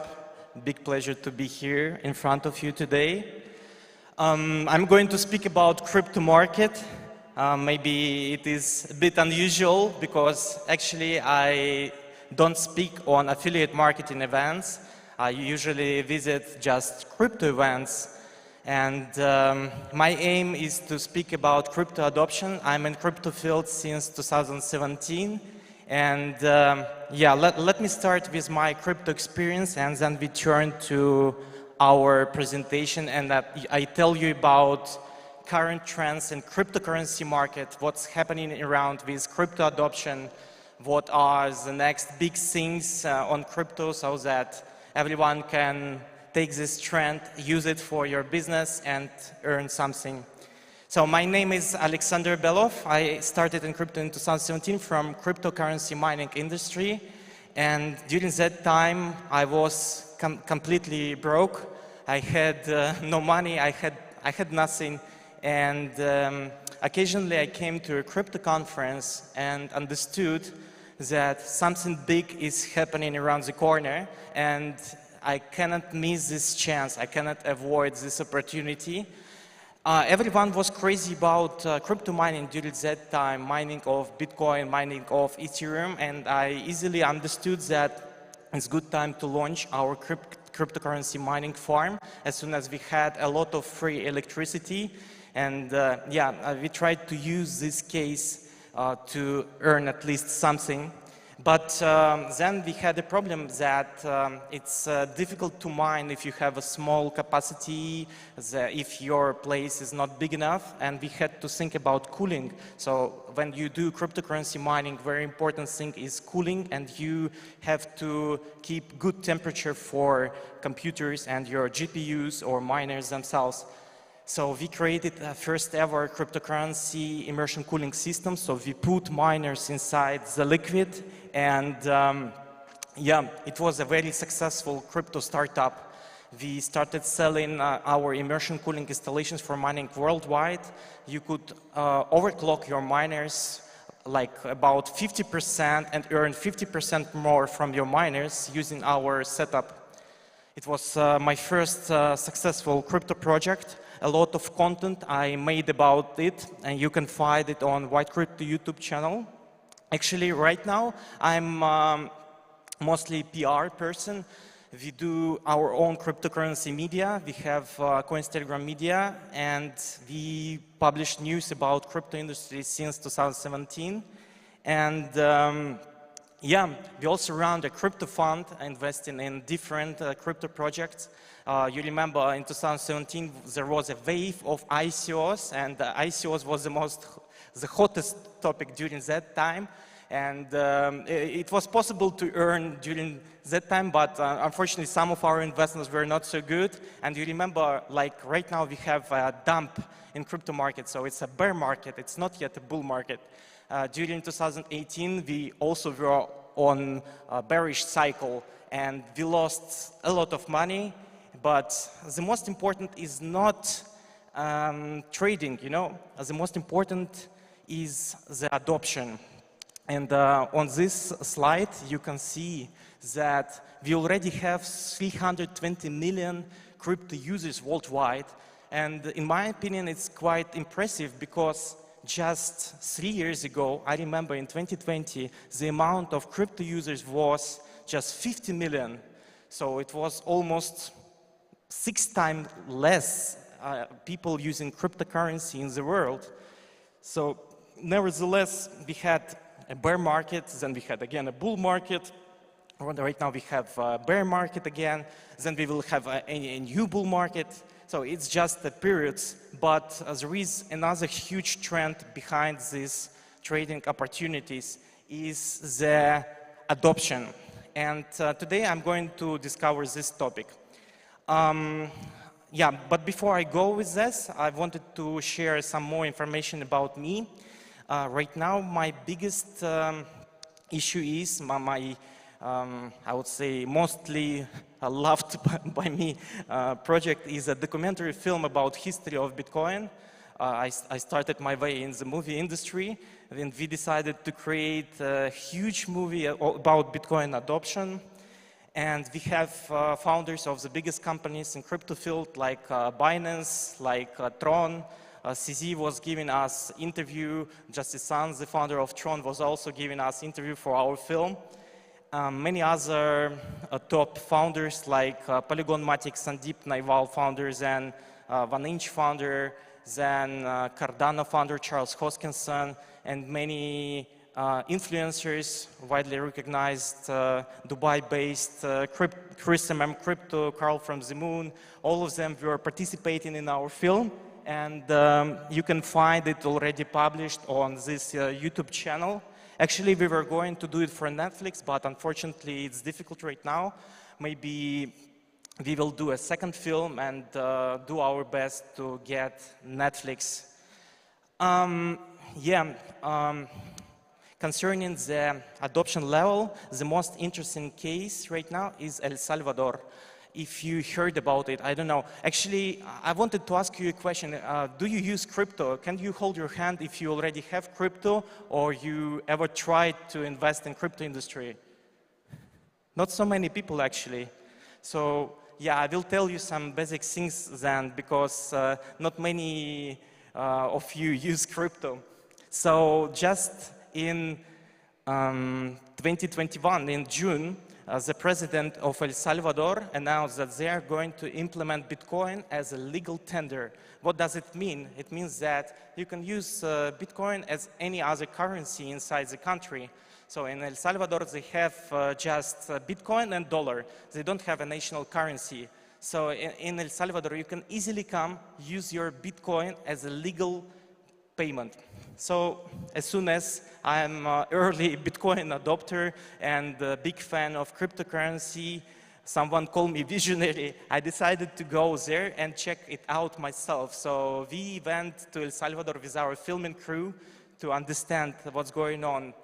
And you would be surprised, but already 60% of population of this country, yeah, it's a small country, just 5 million, but anyway, already 60% of El Salvadorians have cryptocurrency. They downloaded the national cryptocurrency wallet named Chivo and started using it. And you can go to Starbucks. I went to Starbucks, I ordered coffee, and I paid in Bitcoin legally, absolutely legally, and they gave me a check that this latte was paid by Bitcoin. It was the moment which impressed me a lot because it is the only place in the world during 2021, of course, where you could use Bitcoin for this kind of payments. Another case is Central African Republic, which announced Bitcoin implementation just a few months ago. And yeah, Bitcoin is already a legal tender in Central African Republic, and moreover, they issued their own cryptocurrency. So they have their own legal national cryptocurrency named Sango. Actually, I don't think that I'm going to Central African Republic to check it out. I feel it's too dangerous right now. But actually, El Salvador was also dangerous, and it was a big risk to go there for me. And I also asked this question to vice president of the country, which I met occasionally on a crypto party. And he replied me that they are not going to implement their own cryptocurrency. They believe in Bitcoin. So there is a big issue in crypto industry. What should we do? You know, there are so many countries, they want to issue CBDC, central bank digital currency. Many countries are thinking about it, and for instance, China, they already use CBDC, and there is a huge volume of transactions in it. But as soon as you implement CBDC as a national currency, it confines the freedom. You know, our passion about Bitcoin is that it is decentralized and nobody can control it. And you can cross the border with your private phrase stuck in your brain and nobody can take it out. So it is why we use Bitcoin, it is why we love Bitcoin. But these countries which are thinking about implementation of CBDC, they are doing something different. It's going to be absolutely controlled infrastructure which can block your transactions, stop your accounts, and that's why I'm not a big fan of it. Yeah, speaking about adoption level, there are some different cases. For instance, in Brazil, Latin America is also a huge market for cryptocurrency. You know that there is a hyperinflation in Argentina. The national currency of Argentina has lost its value extremely fast, and it's losing it day by day. And very good option for the Argentinians is to buy Bitcoin. Otherwise, they will lose the value of their money. Same in Brazil. There is no case of hyperinflation in Brazil. Actually, Brazil is 50% of Latin American economy. So you can imagine the continent, Latin America, South America, and Brazil is 50% of the whole economy of the continent. Can you imagine how big is it? In Rio de Janeiro, you already can pay in crypto the city taxes. You can easily pay it in crypto. But it's not the only case. There is Colorado in the United States, which implemented cryptocurrency as a payment method for taxes. And Miami, you know, the mayor of Miami is a huge fan of crypto, and they decided to implement infrastructure for Miami residents as well. Right now, it's possible to pay taxes in crypto over there. Another big case for crypto is definitely MENA region. You definitely have seen what's going on in Dubai. There is a party every day, crypto millionaires, this money laundering everywhere. And crypto is really booming there. During 2022, there was $500 billion of crypto transactions. Can you imagine this amount of money? It's crazy. 500 billion transactions just in United Arab Emirates. And it's not the only country in this region, as you know. Saudi Arabia is also turning to crypto. They started to organize very big events like LEAP. We were speaking there as well. It's not fully crypto events. It's mostly technological events, IT. And, but there are big panels about crypto. The crypto payments doubled since 2022 in Saudi Arabia. And speaking about Dubai, the adoption is so high there. You also can go to some restaurants, pay with cryptocurrency. They accept USDT, somewhere you can pay with Bitcoin. If you know Tel Aviv restaurant, which is very good, you can easily pay with crypto over there. BitPay is a processing company which makes it possible. Yeah, another case which I wanted to speak about is Ukraine. And something big is happening. You know, this crazy situation with the war, and the only way to, I would say, save Ukraine is to fundraise. and accumulate some donations to protect themselves. And crypto is a very good instrument for them. Right now, we can estimate already $178 million fundraised by Ukrainian government in crypto. But it's just official amount, you know. If we measure it, it would be definitely several times bigger. And I know companies like NIR, which is a decentralized protocol. They are Ukrainians. They donated more than 20 million. I know personally many guys who were donating in crypto to help Ukraine. I did it personally. And crypto gives this ecosystem infrastructure, because banking payments are very difficult right now, and you already know what's happening with banking industry in the United States, especially this Silicon Valley Bank. It was almost crashing just a few months ago, and it could be bankrupted easily, but government decided to save it. Same problem with UBS in Switzerland. So banking industry is going to die one day, and crypto provides this good infrastructure to send money, to cross the borders, to use it, to keep and get some income in the future. So I also wanted to note that Ukraine is giving the biggest rate of crypto adopters in the world. Already 23% of Ukrainians hold cryptocurrency or use it somehow. So it's a really good example. Yeah, it was a small part of our documentary film. We were filming in Davos during World Economic Forum, and we had some good speakers like deputies of the European Parliament speaking about crypto and how it's going to help Ukraine to survive. We also had some good speakers like Kuna exchange founder and some other influencers and so on. Actually, one of the first adopters of crypto is on the screen right now. It's Jack Dorsey, and you know, they started to use in their company Square crypto already in 2014. It was one of the earliest examples. And maybe just a few months ago, you have seen how Dogecoin, funny meme coin, pumped just because of their Twitter.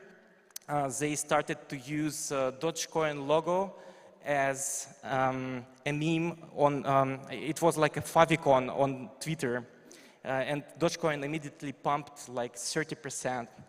Another interesting case is Elon Musk, for sure, who is the owner of Twitter already.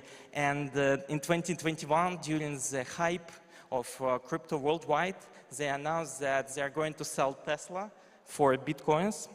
And I think it's still possible to do it. I never tried, actually.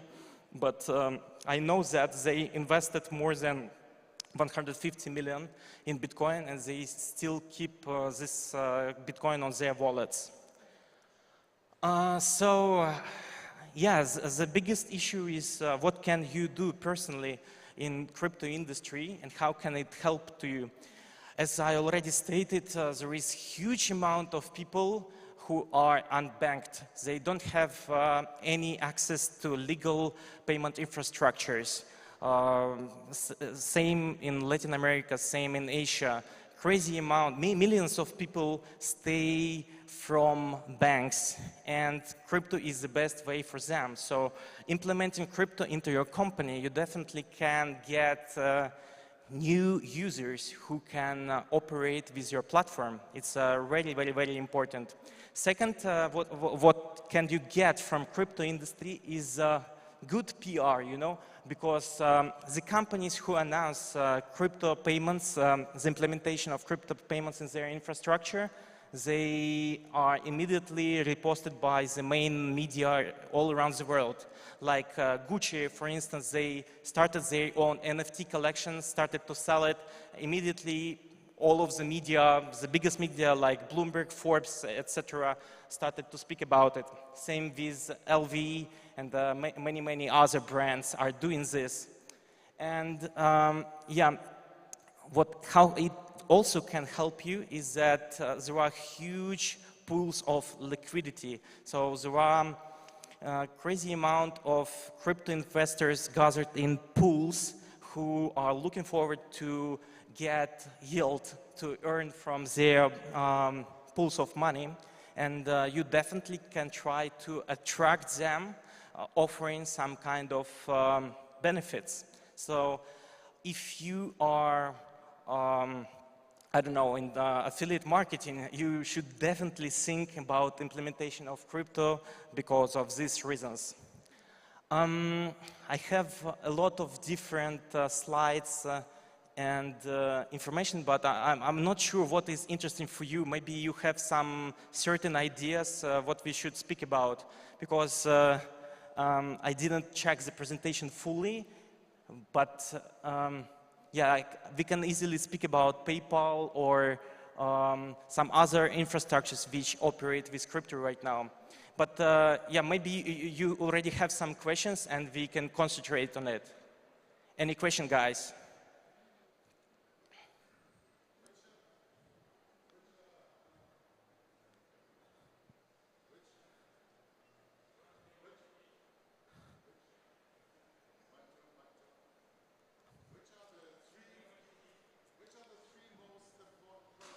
You see for blockchain? Can you repeat the question, please? I didn't hear it well. Which are the three most important cryptocurrencies you see for the future? Yeah, of course, we should start with Bitcoin, which was the first one. It's like a dead in the cryptocurrency market. If you don't hold Bitcoin, you are not a crypto geek. First is Bitcoin. It is like a digital gold. But I don't think that it's a good thing to use for daily operation, because the transaction cost in Bitcoin network is high. So if you make payments in Bitcoins, then you lose a lot for transactions. But yeah, you should keep it like a gold and keep it somewhere where no one can find it. Then, of course, it's Ethereum, the biggest Web3 ecosystem in the world. It was over 1 trillion in capitalization, and it's still the major cryptocurrency. One Ethereum is about $2,000, but it used to be less than $1 just 5 years ago. I personally was bought ETH when it was $80, and I made a huge gain from it.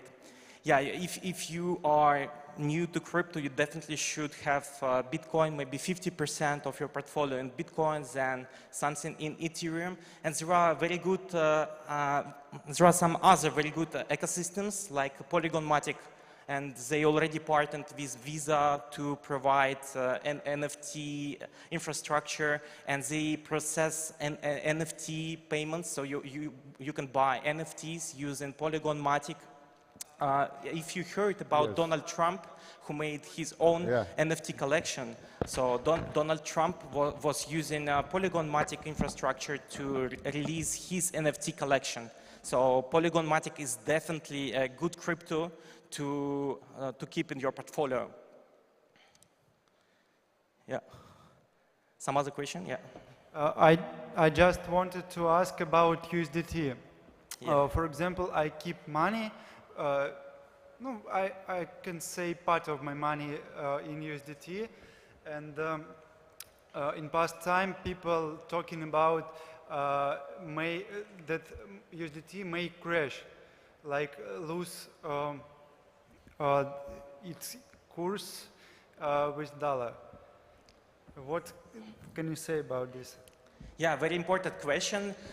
You know, USDT is not I would say original cryptocurrency because it's centralized. If we speak about Bitcoin, it's open layer and it's decentralized. Nobody can control it. But if we speak about USDT, there is a company, Bitfinex, it issued USDT and they control it. For instance, if you keep USDT on your wallet and you get a dirty transaction to your wallet, they can easily block it.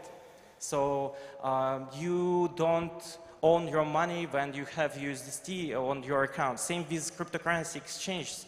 How many of them were broken, you know? So many of them disappeared. You know, FTX collapse, which happened just in November of last year, and the Bitcoin and all of cryptos went down significantly just after this crash. So when you don't hold your private keys, and in case of USDT, you don't keep a key of USDT network, then you don't control your money. Whatever can happen with cryptocurrencies which are centralized. So if the question is what will happen to USDT, actually the answer is that I don't know. Maybe it will stay alive and we will easily use USDT with no risks, but yeah, there is actually a risk. Something can happen. Yeah.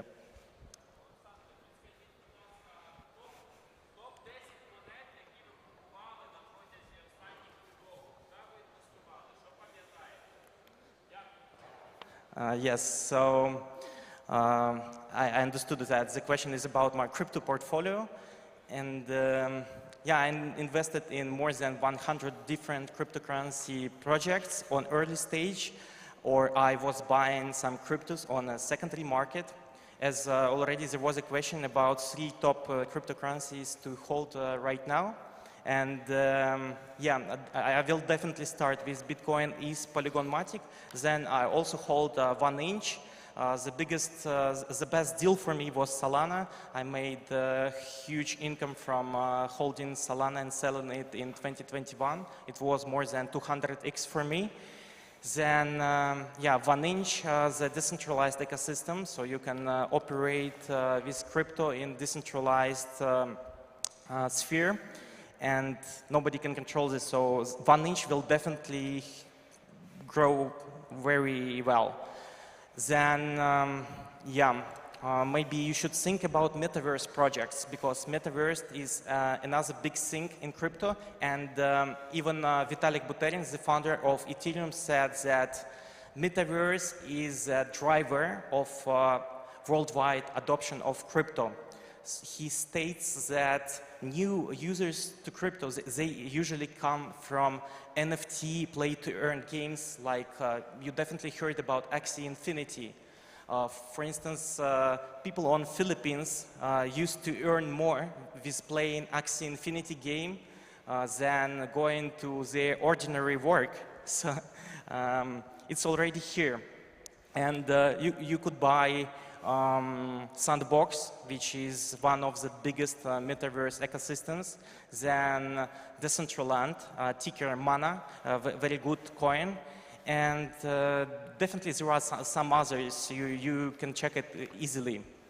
As for me, I also hold some risky investments, and I will never tell you that you should buy it. So whenever you think about crypto, you should consider the risk and understand that crypto is very volatile, and you can easily lose 50% of your portfolios and get 100% growth. So it could go down and go up very, very fast. Yeah. Some other question, guys. Okay, I was really happy to be in front of you to discover this topic. I hope it was really interesting for you. Whenever you want to contact me or find me in some social media, here are some of them. You can check it out. Thank you so much for listening. I hope it was interesting. Thank you so much, guys. Thank you very much, Alexander. Crypto is the future. Thank you.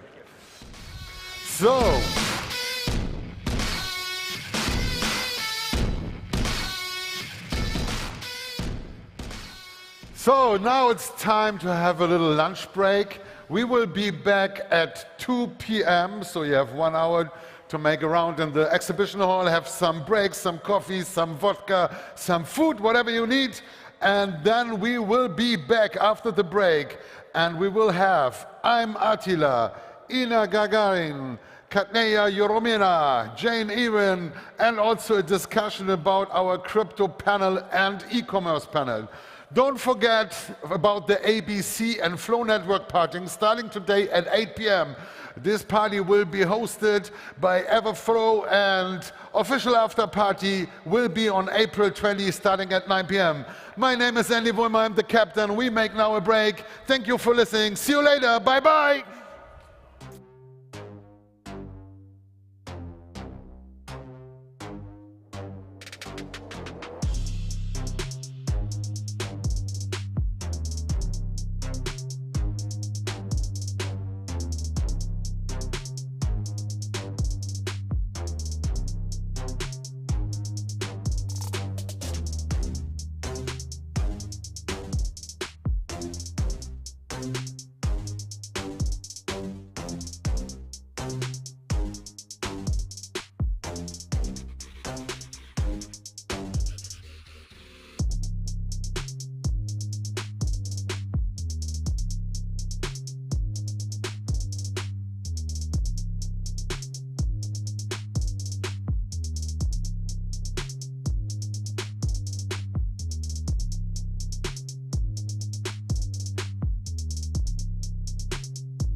be cruising in my lane fast, call it high speed. I've been working hard, yeah, I've been working nightly. If you think you'll win, ha, nah, likely. I be taking shots, yeah, cold-blooded, icy. Watching numbers grow is what I call sightseeing. In the front row, run it up when they hype me. The following grows, they know how to ignite me. Call me CEO, I've been running shit right, see.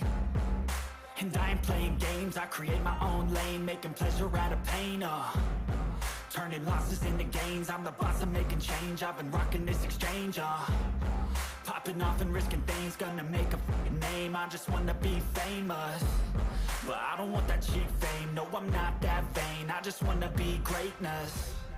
I just wanna be greatness. I just wanna be greatness. I just wanna be greatness. Ain't no motherfucker in this world could do it like me. Open up your eyes and insert a little rising. You don't have to love me, you don't have to like me. Got enough love in myself, in my psyche.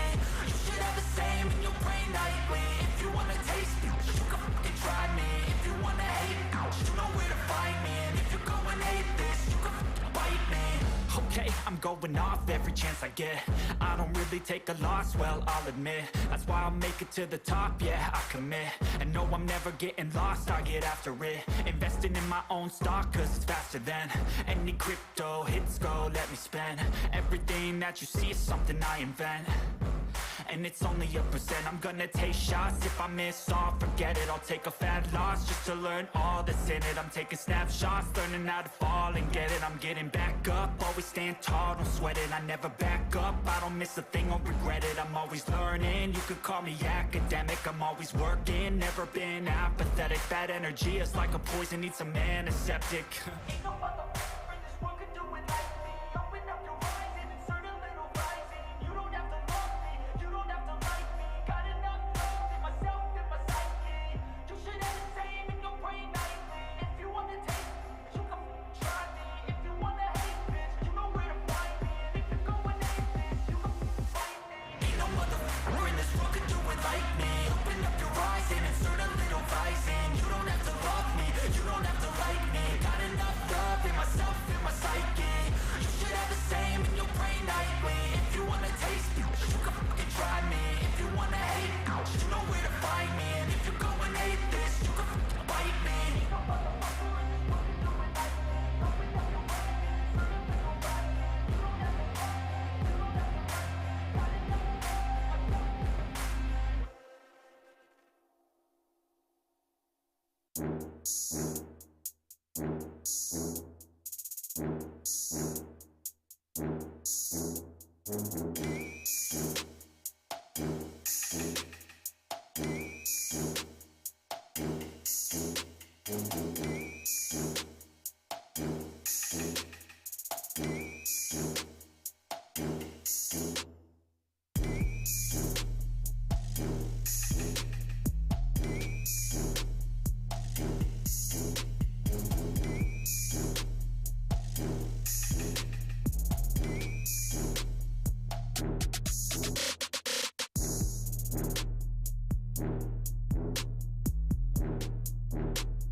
Are you listening? Damn.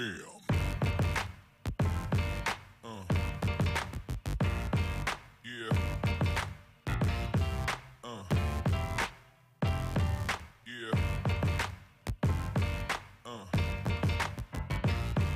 Yeah.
Try to play, but you're never gonna beat me. Look the other way, what I'm doing ain't easy. Bloody and stained from the people who deceive me. Muddy hands break through the chains, go free me. Looking for change, looking for pain. Pulling a mob, pushing a train. I'll never stop, stick to a lane. Pick up the pieces and go rearrange.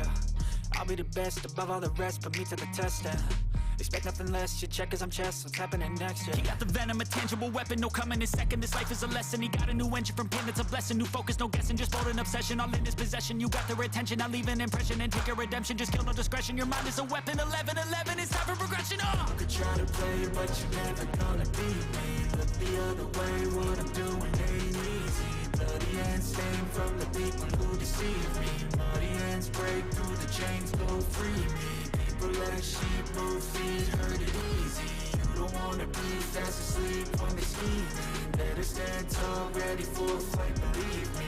When they try the chains, you can say no, free me. So he's been looking for somebody who could save him, instead of searching inside for what they gave him. A strong will, strong mind causes mayhem. We could change the world, change times, rearrange them. Staying on pace, running the race. Life is a chase, I don't want a place. I wanna be first, work till it hurts. Dehydrated thirst till I'm in a hearse. High ambitions in the right mind can take you so far. It's like you lived a few lifetimes. Take off from a break off from the weak minds. They can stay soft. You can change lives, you create thoughts, never waste time. You got one shot, you got one life. Better pop off. What do you like? Make a dream job. No 9-5, no mean boss. Just my life and free thoughts. You could try to play, but you're never gonna beat me. Look the other way, what I'm doing ain't easy. Bloody hands stained from the people who deceive me. Muddy hands break through the chains, go free me. People like sheep, move feet, hurt it easy. You don't wanna be fast asleep on they scheming. Better stand tall, ready for a fight, believe me. When they try the chains, you can say no, free me.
Cruising in my lane fast, call it high speed. I've been working hard, yeah, I've been working nightly. If you think you'll win, ha, not likely. I be taking shots, yeah, cold-blooded, icy. Watching numbers grow is what I call sightseeing. In the front row, run it up when they hype me. The following grows, they know how to ignite me. Call me CEO, I've been running right, see.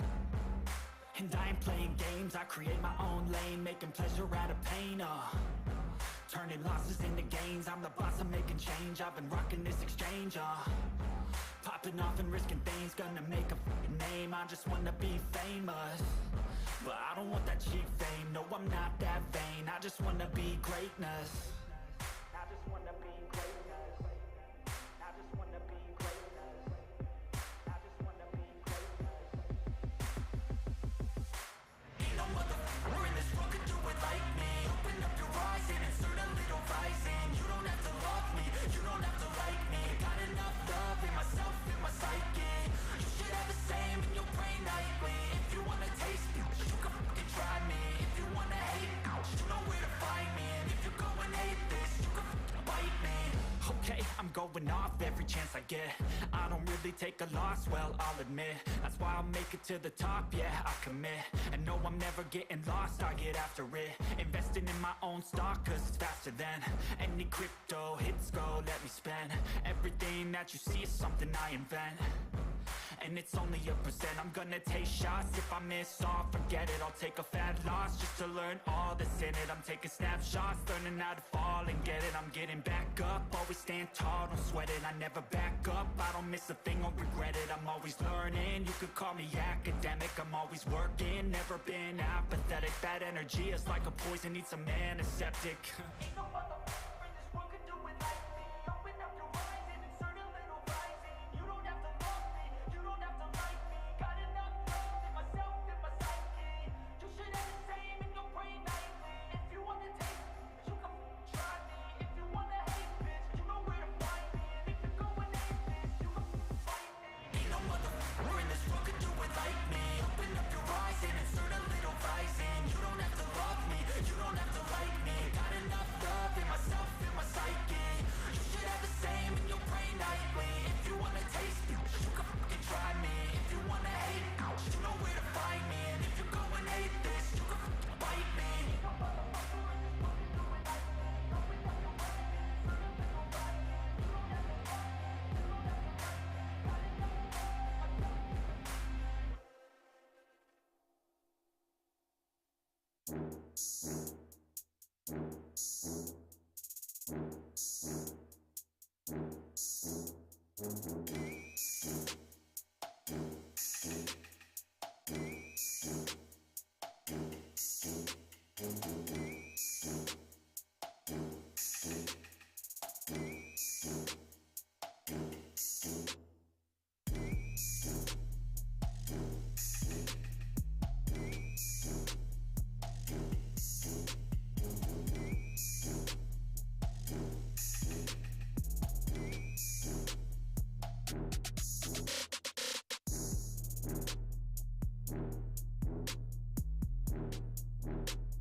2, 1. Yes. Yeah. So we are close to have our now next guest, Attila. So everybody outside here, everybody come inside. The next speakers are coming. Everybody come here to the speaking stage. Move in. The next speaker will be in 5 minutes. Attila, the guy who knows everybody about everything, with traffic partner, and Moritz, you're in the house. Well, come on, people, move in for the next speech. Finally, you can have a nice seat, sit down, and have a speech from Attila.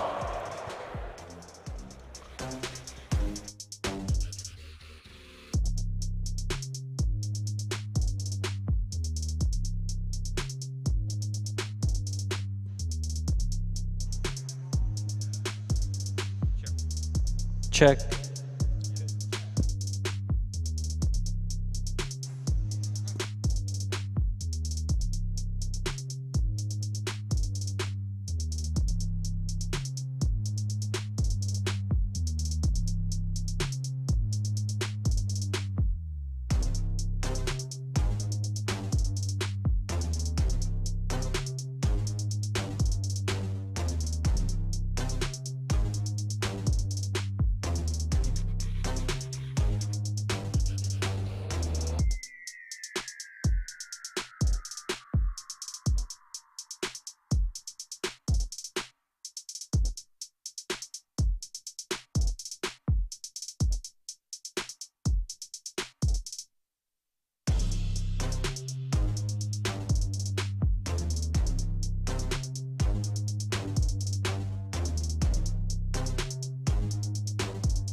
So, everybody outside in the conversion hall, at the conversion conference, everybody come for the speech of Attila. Come here over. There is a nice place where you can sit and listen to the newest marketing tools. Come on, everybody, move to the speaker lounge. With Attila, you always got the new trends.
Yeah, the countdown is ticking. 5 minutes left before the legendary Attila will be on stage.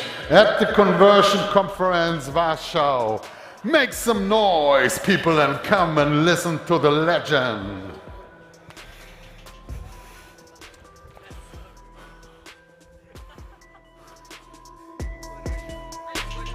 Good? Oh, I'm still on.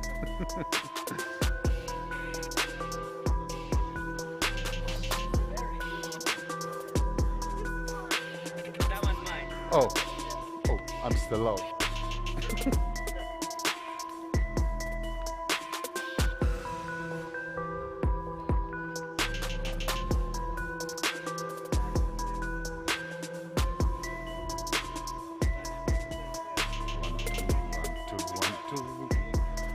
Turn it off.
Yo, yo, yo, yo, what's up, Warsaw? Make some noise, come on, people, it's the conversion conference. Yeah!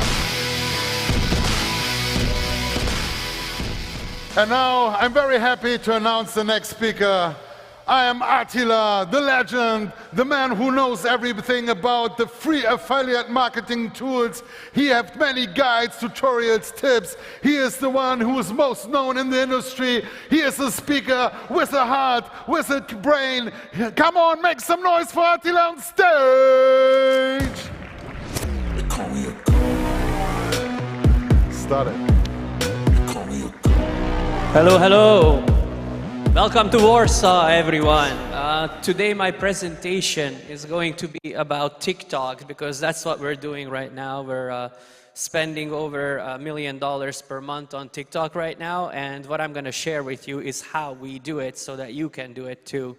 TikTok is amazing because, as you know, it's the most used social platform right now, and the clicks are cheap and the quality of traffic is very good.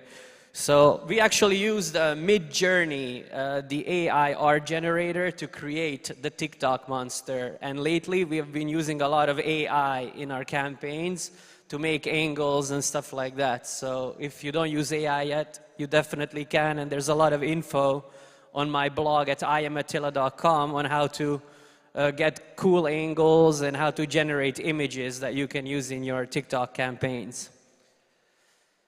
All right, so in order for people that don't really speak English, I had it translated into Ukrainian as well. So as I said, we're going to be covering 7-figure profit strategies and techniques that work if you're running TikTok. So for those of you guys that don't know who I am, I've been an affiliate marketer since 2008. And I started with SEO, and when Google came out with the hummingbird, penguin, panda, that's when I switched to paid ads. And ever since doing that, I've generated millions and millions of dollars in profits. Now, I'm not going to show you pictures of my mansions because I have a couple, but I'm not going to show you my cars because, you know, I have Ferrari and a bunch of others as well. I'm not going to tell you the story of how many millions I've spent on paid ads. Instead, what I'm going to do is I'm going to show you how you can do it so that you can basically make all of your dreams come true. All right, so as I mentioned, we're going to be covering 5 proven strategies that work right now, and my team uses every single day to find winning campaigns and scale them on TikTok ads. So these are the strategies. Take a picture so that you have it for reference.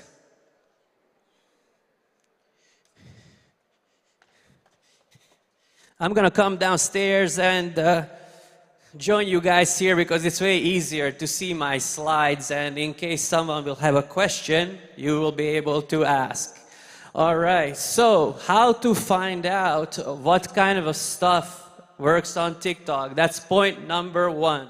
Number 2, how to get TikTok user-generated content for cheap. Now this is very important because what happens is a lot of people that come from native ads, from push ads, from Google ads, they're shocked that on TikTok you need tons of video ads.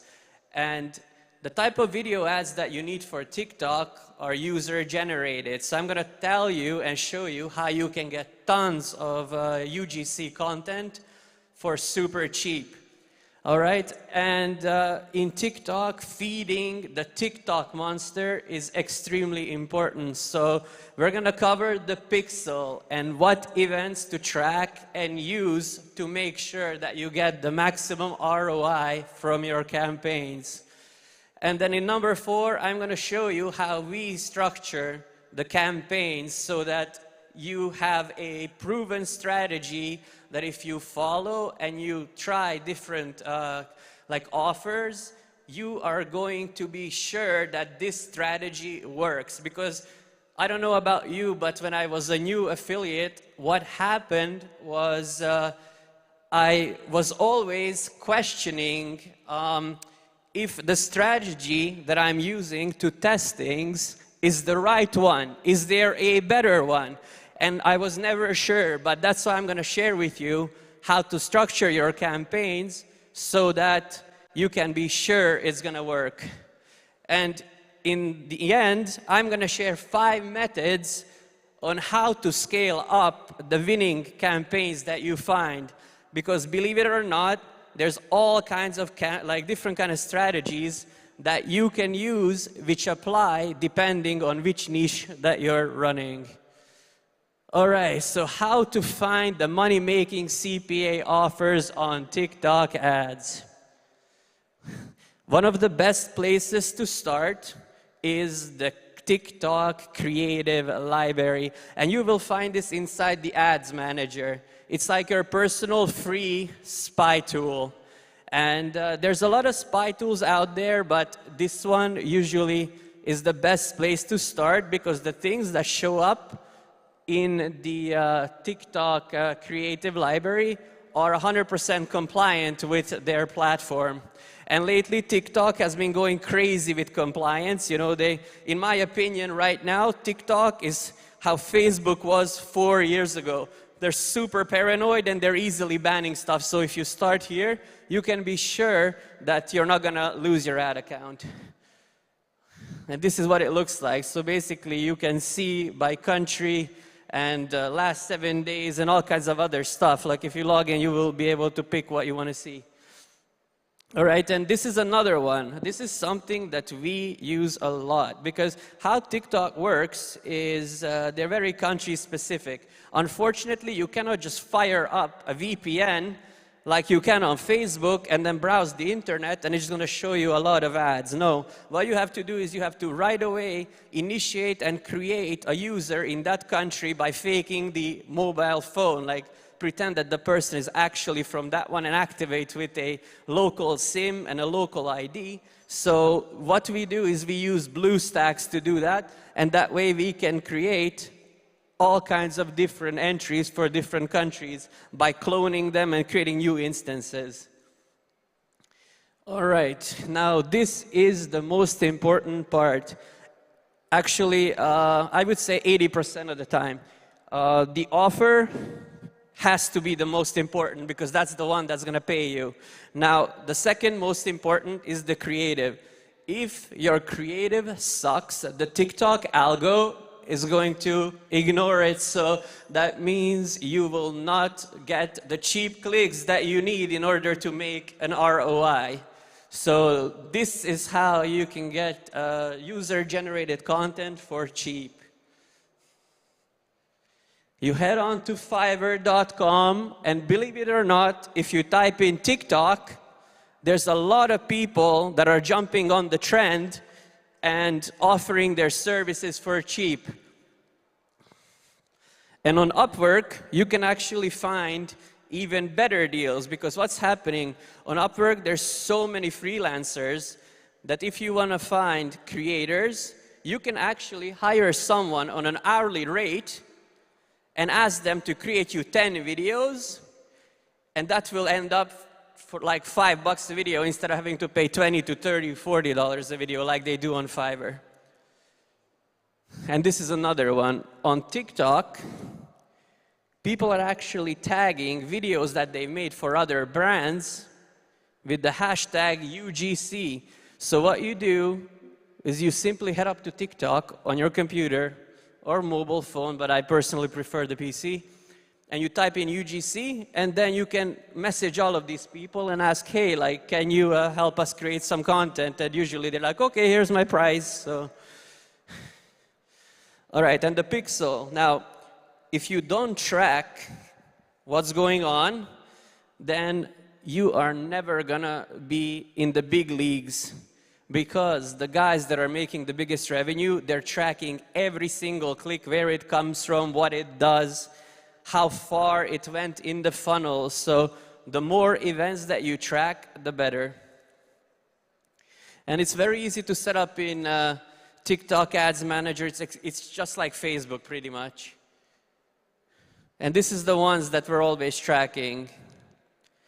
And if you're running lead gen, then you are going to be applying different kind of, for example, events to different parts of the funnel. Like complete checkout could be when someone fills out the lead gen form. The click button when they come on your pre-lander and they click a button to go to the offer page. Subscribe is when the actual lead fires. And now, this is how you structure your campaigns for success. Please take a photo of this one so you have it for your reference. But basically what we do is we always start with one campaign and we do 2 ad groups, and the budget of each ad group is the offer payout times 2. So let's say that we're running solar in California, the payout is $37. We're gonna double that, and that's gonna be the budget per ad group, basically. And inside, we're gonna be doing a unique ad because we are testing 2 ads against each other. And the reason why we duplicate it is because you never know which ad of the exact same ad is gonna perform better, because the algo is very weird and it serves the content to different audience pockets. And then if you're lucky, one of those ads is gonna hit the one that best resonates with your ad. And you're always optimizing for conversions. But remember how we set up different events? We are usually starting to optimize for the click on the pre-lander, because we know if someone came to our pre-lander and they're actually interested in the offer that we're promoting, like let's say solar in California, solar panels, then they are going to be clicking through, and that's actually a good sign. So we want to populate the TikTok algo with lots of those clicks, and when we have at least 1,000, that's when we move up funnel and we go for the next one in the funnel, which is usually filling out the lead form. And here's if you want to use CBO, campaign budget optimization.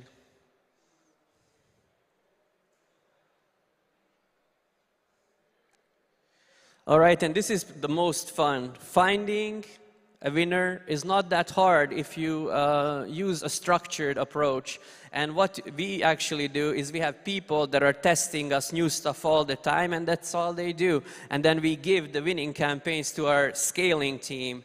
And that's where all the money is made, and that's where a lot of creatives come in. That's where different techniques and things like that are used to get the maximum profits.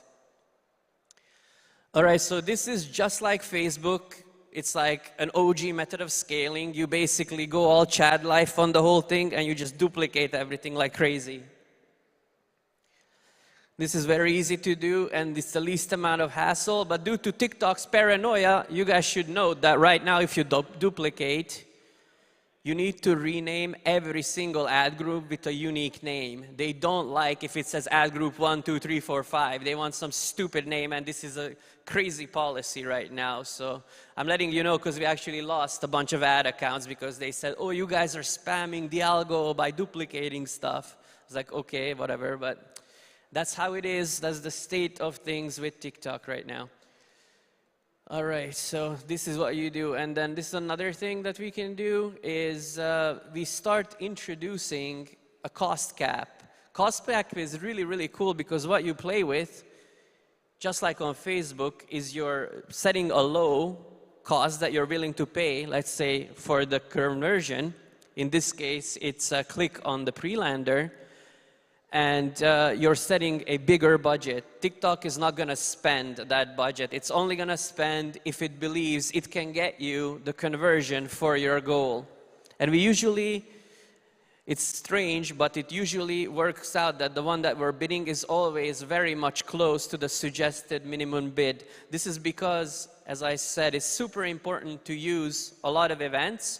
The more info you send TikTok, the smarter it becomes with which is your ideal user. So that's why they get it spot on most of the time. Okay, so this is actually very cool. There's so many ways, and as I said at the beginning of the speech, I don't know if you remember, scaling methods work differently depending on the niche. So what you can do to scale instead of duplicating ad sets in the same campaign, is you can take your best creatives, throw them all into a CBA campaign, make a new one, and launch. And if you launch duplicates of the same thing, then some of them are going to perform better than the others. And this one, just like on Facebook, you have to do slowly, because if you go in, like I know on native, on Taboola, because we're also running a lot of Taboola, you can actually go in and you can bump budgets really, really fast. You can go 50, 100% if your ROI is there. It's not going to drastically throw off the algo. But on TikTok, just like on Facebook, if you bump it too big, it's going to screw up everything, and your CPA is going to shoot up, and you're going to lose a lot of money. So that's why I keep it at max 20% every 24 hours.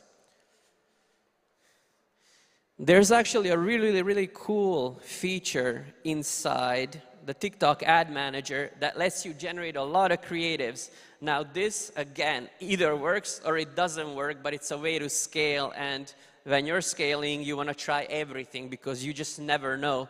And people that tell you that, oh, this is the definite way, they either don't run campaigns and they only sell a course, or they are telling you stuff that they read somewhere and don't really know. I know from personal experience, doing this every single day, that in order to scale, you have to try many things. And inside the TikTok ad manager, this lets you generate variants of your creatives by adding effects and different kind of background music and stuff like that. So it looks like that. So here's one of our winning ads. This is actually a UGC creator that we actually found on Fiverr. I think she charges like $70 for one video.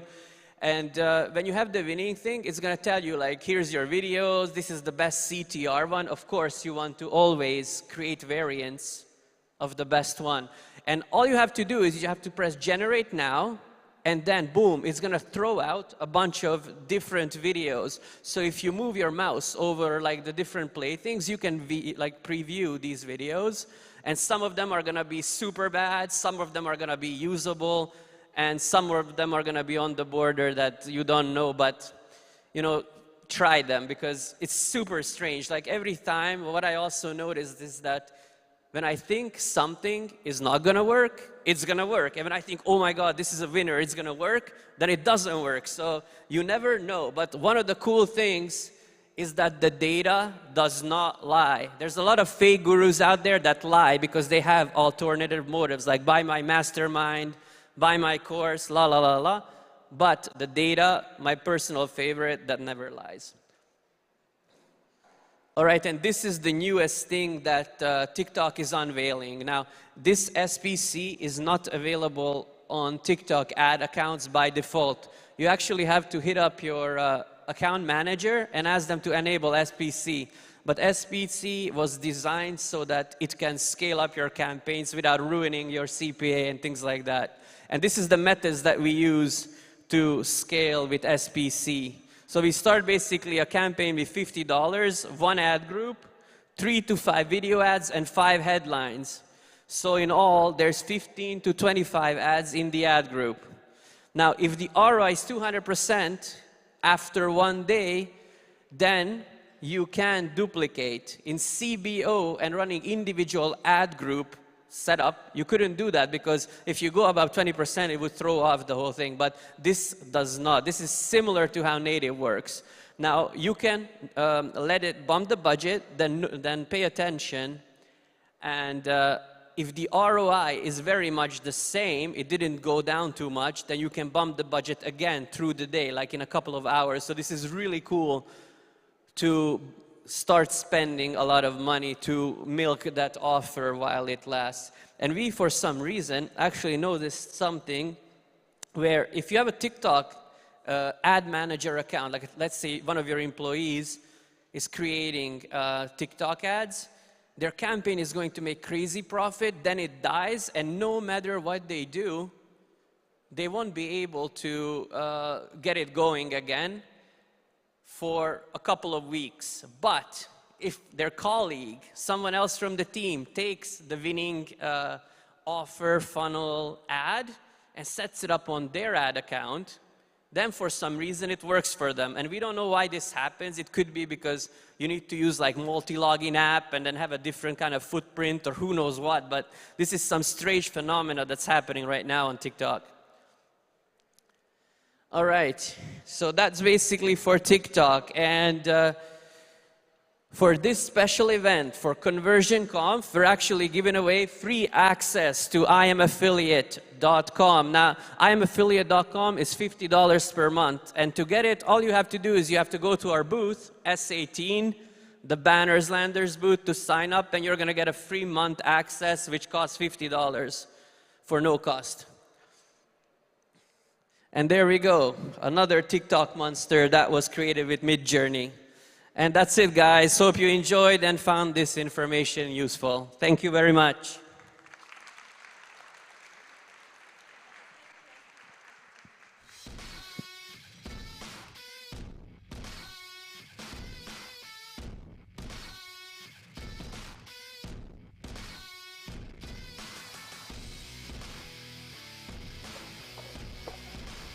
Hello. Yes. Thank you very much, Attila. Make some noise for Attila. Come on. He knows. He knows how to make the click cash. And I wanted also to remind you about our general sponsor, OneWin. OneWin is the leader of the iGaming market that offers the most affordable condition and monetization. And then another private thing, it's celebration time.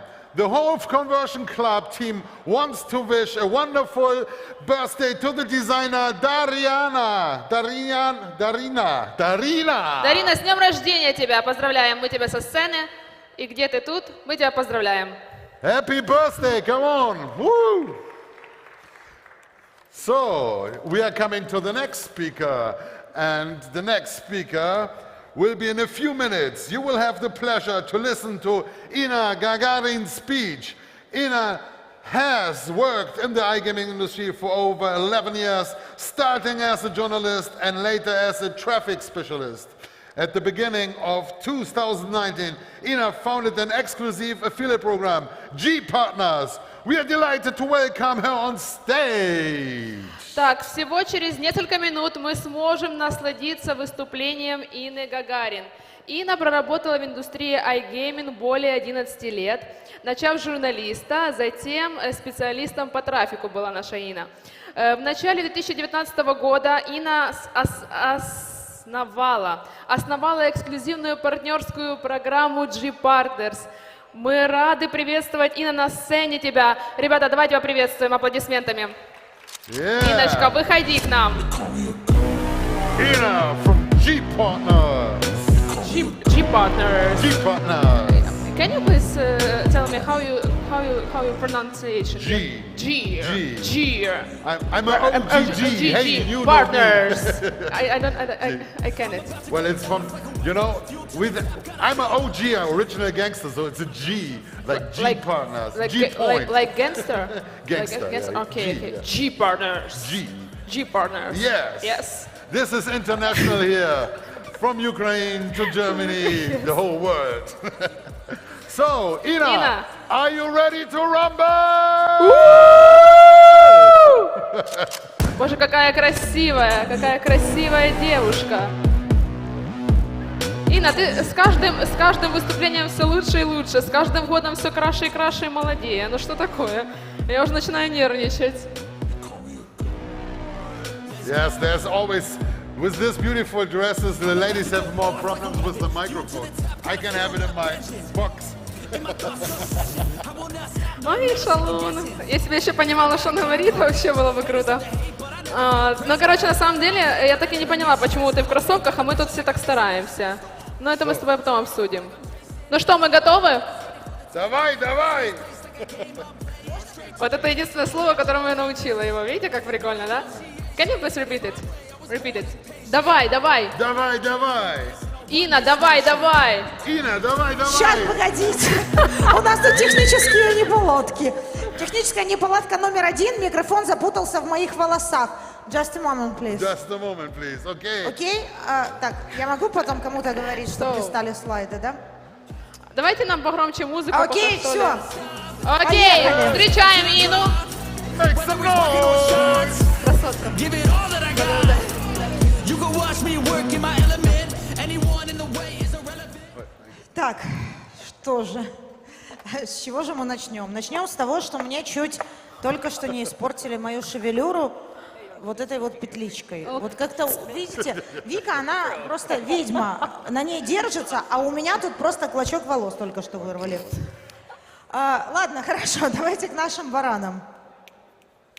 О чем я сегодня буду говорить? Я буду говорить о таком направлении в iGaming. Давайте в гэмблинге, да, по-честному. Okay, so what I will be talking как today, I retention. will be talking about iGaming.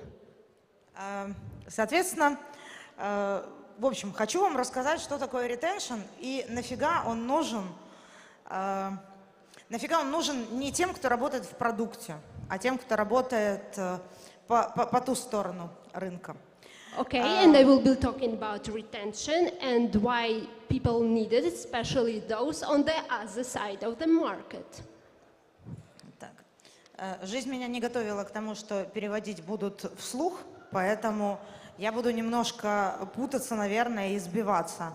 Я думала, что там будут какие-то наушники. Oh, okay, I wasn't prepared for the interpretation and that I will be able to hear it. I thought there will be some earbuds or something.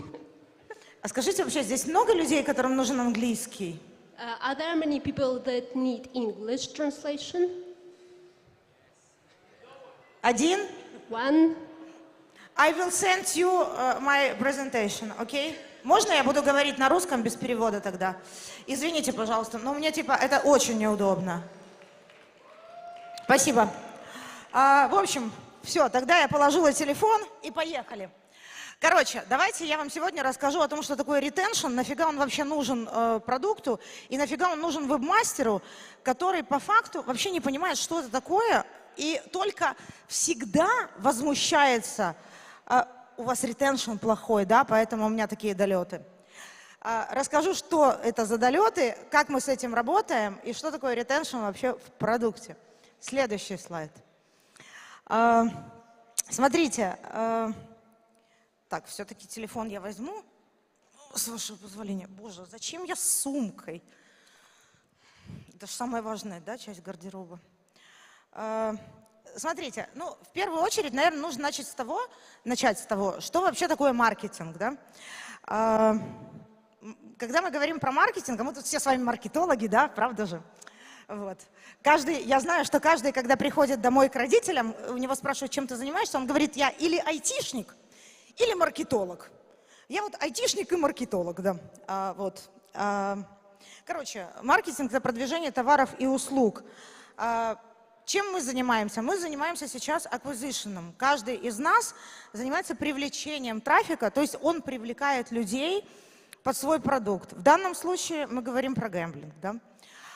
Что такое retention? Это огромная часть маркетинга, которая занимается тем, чтобы веб-мастера, которые работают по revenue share, хорошо зарабатывали.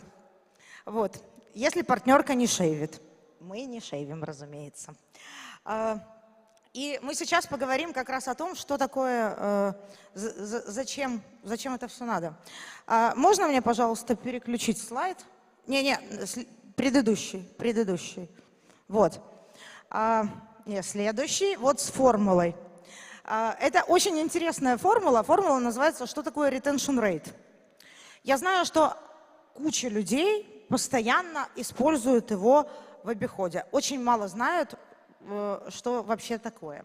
Retention rate – это как раз возврат игроков, точнее не возврат, их удержание за текущий период. То есть, например, когда мы говорим, что retention rate составляет такое-то количество процентов, мы смотрим это, например, с января по текущий момент. И наши партнеры понимают, что вот с января и по сегодняшний день мы удержали игроков вот в таком-то количестве. На самом деле это самый важный показатель ретеншена, который может быть, Люди, которые не работают в продукте, но которые постоянно так или иначе сталкиваются с тем, что приходят к своему продукту и говорят, у вас хуёвый ретеншн, пожалуйста, вот это вот сфотографируйте себе, оно не помешает. То есть вы, по крайней мере, будете понимать, что в этом заложено. Вообще, нафига этот retention rate нужен и что там внутри. Можно следующий слайд, пожалуйста? А вот тут самое интересное. Retention, он бывает, любое касание с вашей аудиторией, это уже retention. То есть, условно, когда я только что сидела на стриме и в шутку что-то сказала про пинап, я, по сути, сделала пинапу retention, да? Саша, привет. Можно не благодарить. И любое касание с вашей аудиторией, оно влияет на retention. Самые очевидные каналы, то, что использует каждый продукт, и то, на что вы должны опираться в целом, когда спрашиваете у продукта, что они делают. В первую очередь, email. Никто не ответит. До сих пор это самый эффективный источник, как ни странно. Колл-центр. Самый дорогой источник. Самый дорогой, потому что если человек звонит, вы должны ему платить зарплату, правильно? Но, наверное, по эффективности он лучше по обработке, чем имейлы, но не настолько массовый. Вряд ли вы сможете себе взять 1000 звонарей, которые будут просто обрабатывать всю вашу базу. Хотя, ну, я знаю, что вот ребята там, например, из OneWin, что у них там очень большой КЦ. Ну, они молодцы. СМС. Ну, такая бестолковая история. Вы же знаете, если вам СМС-ка приходит, типа, она вам точно надо. Пуши тоже не буду даже как-то комментировать. Чат-боты туда же. Давайте следующий слайд. А вот тут неинтересно, а вот тут максимально интересно и неочевидно. Из неочевидных источников вообще что может быть? Телек, понятно. Телек в любом случае это про большие истории. Я, наверное, даже вот максимальное это количество все пропущу. Я бы остановилась только на стримерах. Потому что это вообще новая, точнее не новая, а забытая старая история, которую сейчас вот люди, которые умеют с ней работать, качают казино просто. Ну, типа, можно ничего не делать, просто на стримерах выехать, как, например, это делает Кэт-казино.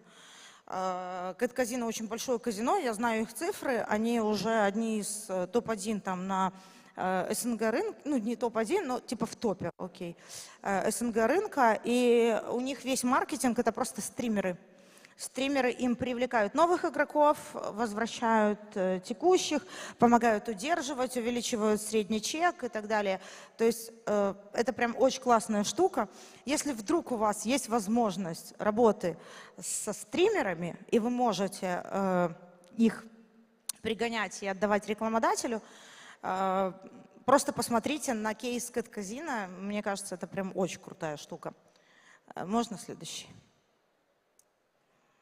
Ну и, собственно, зачем нужен ретеншн для человека, который занимается трафиком? В первую очередь, Rec2Dep, он зависит от ретеншна, от того, какой оффер вы даете игроку. Чем он лучше, чем больше оффер, тем, соответственно, эта история из регистрации в депозит конвертится лучше. По бейслайну, ну, мне кажется, тоже, да, нет смысла описывать. Ревшара вообще без комментариев. Просто от того, как отрабатывает ретеншн, вы получаете или не получаете деньги. Главное, чтобы партнерка вас не шейвила и не резала, да. Можно мне еще следующий слайд? Форма регистрации, вот важная штука на самом деле.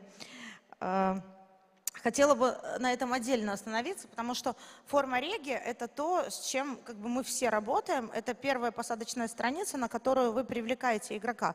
Скорее всего, что лендинг-пейджами ну, уже мало кто пользуется. Есть, конечно, там люди, которым это интересно, но в основном не настолько. Короче, если говорить про форму реги, тоже, ну, понятно, что такое UI UX, все знают, да, чем проще это все нативнее и круче, тем, соответственно, разумеется, игрок скорее сделает депозит. Важно, знаете момент, вот посмотрите на 4-ю строчку, форма регистрации. Форма регистрации — это такая, знаете, вот интересная тема, которая вебу хочется, чтобы она была максимально простой, типа условно номер телефона и пароль. И поехали, и ты уже готов лудить.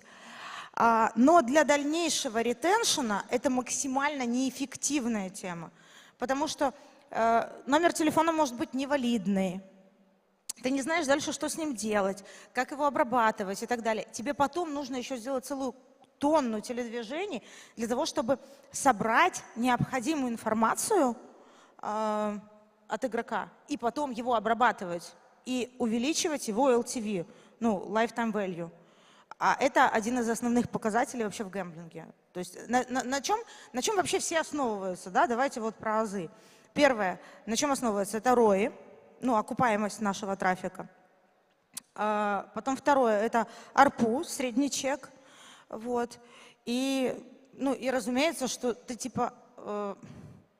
Твоя история такая, что ARPU должен быть высоким, ROI должны быть длинным, ну и добро пожаловать в наш клиент. Кстати, средняя история по казино, если игрок внес больше, чем 5 депозитов, 6-й, это ваш игрок, он останется у вас навсегда. Поэтому это еще одна история про шейв. Если ваш игрок сделал больше 6 депозитов, скорее всего, что он не уйдет уже. Можно следующий? Короче, как делятся имейлы, да? Есть системные письма. Системные письма, они все на бэке, и ты никак на них не влияешь. Это там типа подтверждение имейла, да, про то, что там прошел депозит и так далее, какие-то базовые штуки. Тут я тоже там не буду останавливаться. Промо. Это то, что вы хотите прорекламировать, типа почему, например, вот IPL сейчас был, да, почему индусы должны прийти и сделать у вас ставку? Ну, логично, логично. Это промо. Или если у вас появляется какой-то прикольный слот, например, вы вдруг смогли протащить новоматик с... Я очень люблю, на самом деле, очень вот эти вот олдовые слоты новоматика с лимонами, там, знаете, с клубниками, вот со всей этой ерундой. И это очень большая аудитория людей, которые реально приходят, и они говорят, мы хотим новоматик, и мы хотим, чтобы там были лимоны. Мы лимоны хотим собирать. Они не хотят собирать поросят в нетенте. Они хотят лимоны новоматика. И вот когда у вас, например, появляется лимон новоматика, вы такие, ой, давайте мы сделаем сейчас рассылку как раз вот по такой категории, которая там старше, чем там, 40 лет, да. Боже мой, какой кошмар, я уже тоже к 40 аж подбираюсь. Я тоже скоро буду лимоны собирать. Господи. Ладно, я хочу лимоны собирать в Лас-Вегасе. Можно там вот нажимать на кнопки и собирать лимоны только в Лас-Вегасе. Да, и, собственно, наверное, на этом все. Следующий можно слайд? КЦ. Самый дорогой, но при этом самый эффективный, разумеется, вариант ретеншена. Я знаю, что многие веб-мастера даже ругаются на моих коллег по индустрии, которые, например, прозванивают регистрации.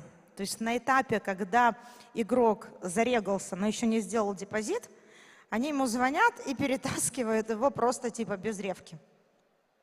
Шейвинг? Ну, наверное.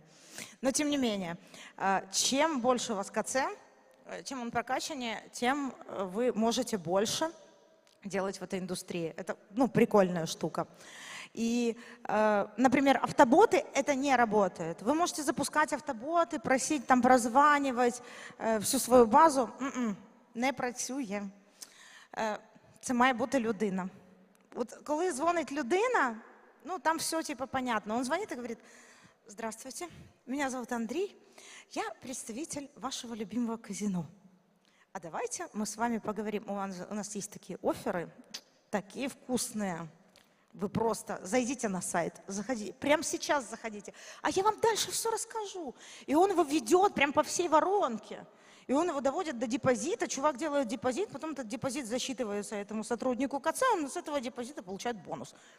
Офигенно, офигенно. Дорого очень. Сотрудник КЦ стоит денег.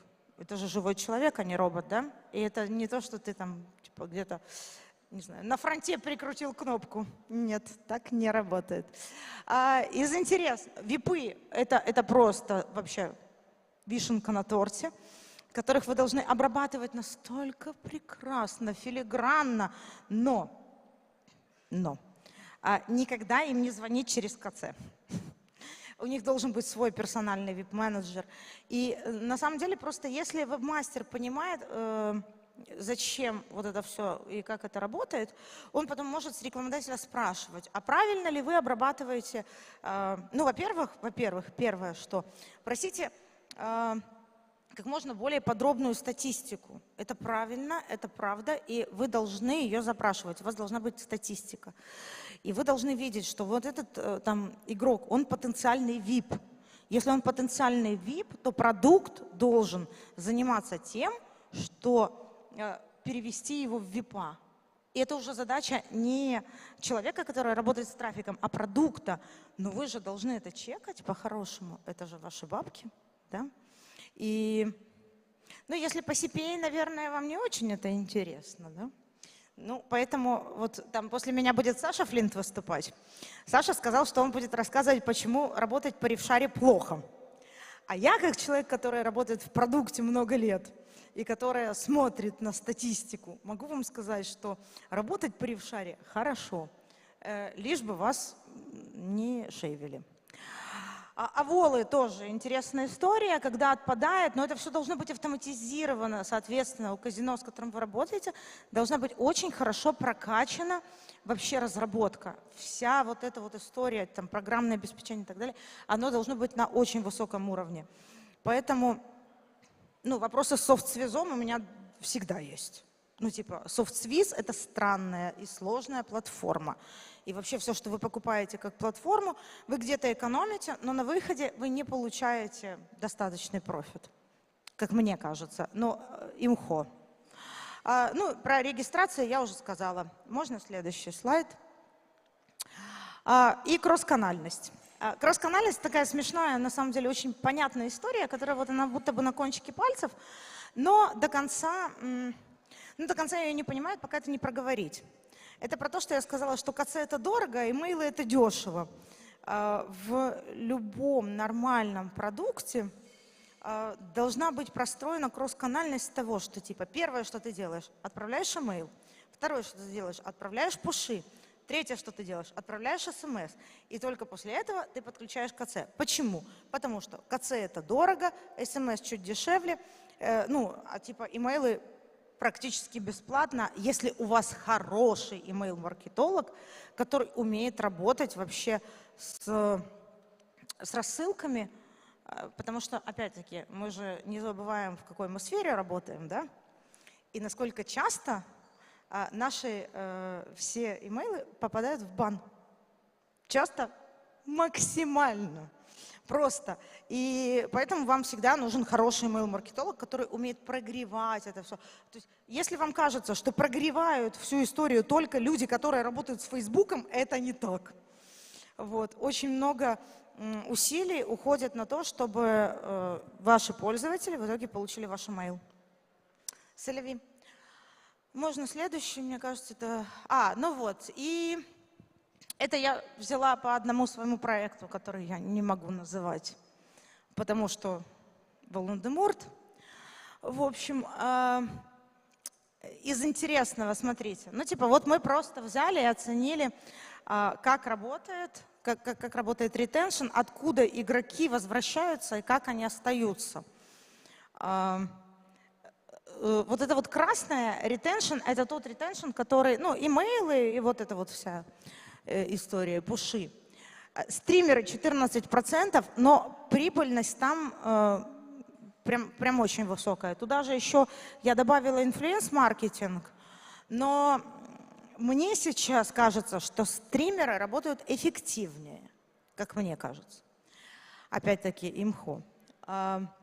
Колл-центр 14%. И из интересного, знаете, что вот Other Channels, что там внутри? Там внутри CPA.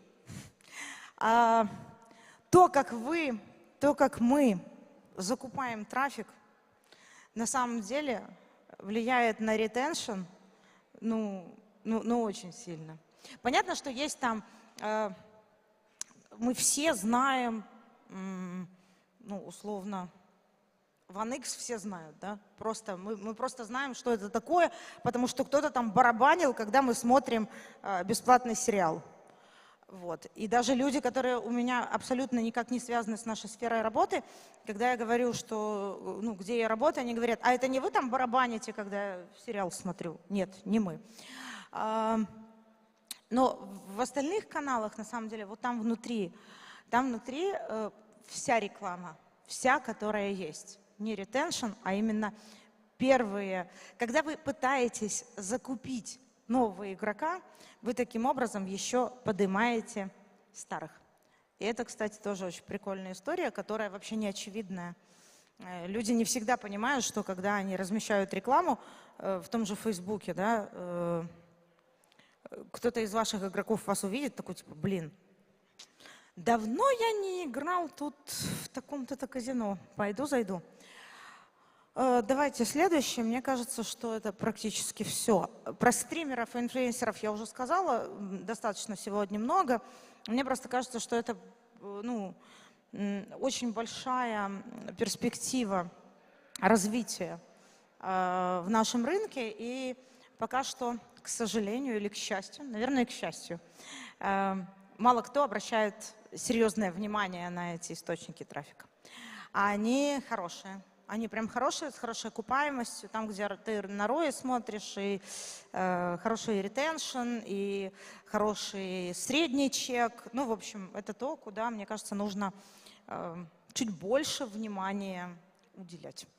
Давайте следующий. Все, в общем, это... Зачем-то мне тут пририсовали Варшаву на фоне, хотя это фотография из Дубая. Все, всем спасибо. Если у вас есть вопросы, я могу ответить.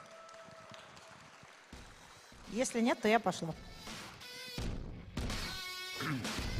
Вы знаете, когда нет вопросов, это типа или ты пиздато рассказал, и всем все понятно, или ты рассказал настолько ужасно, что ни у кого вообще не было вопросов.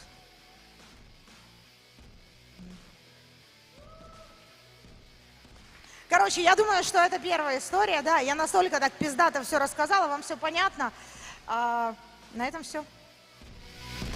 Ребят, если правда у кого-то будут вопросы, я тут в зале, приходите, что-то поспрашивайте. Я могу не только про ретеншн, если что.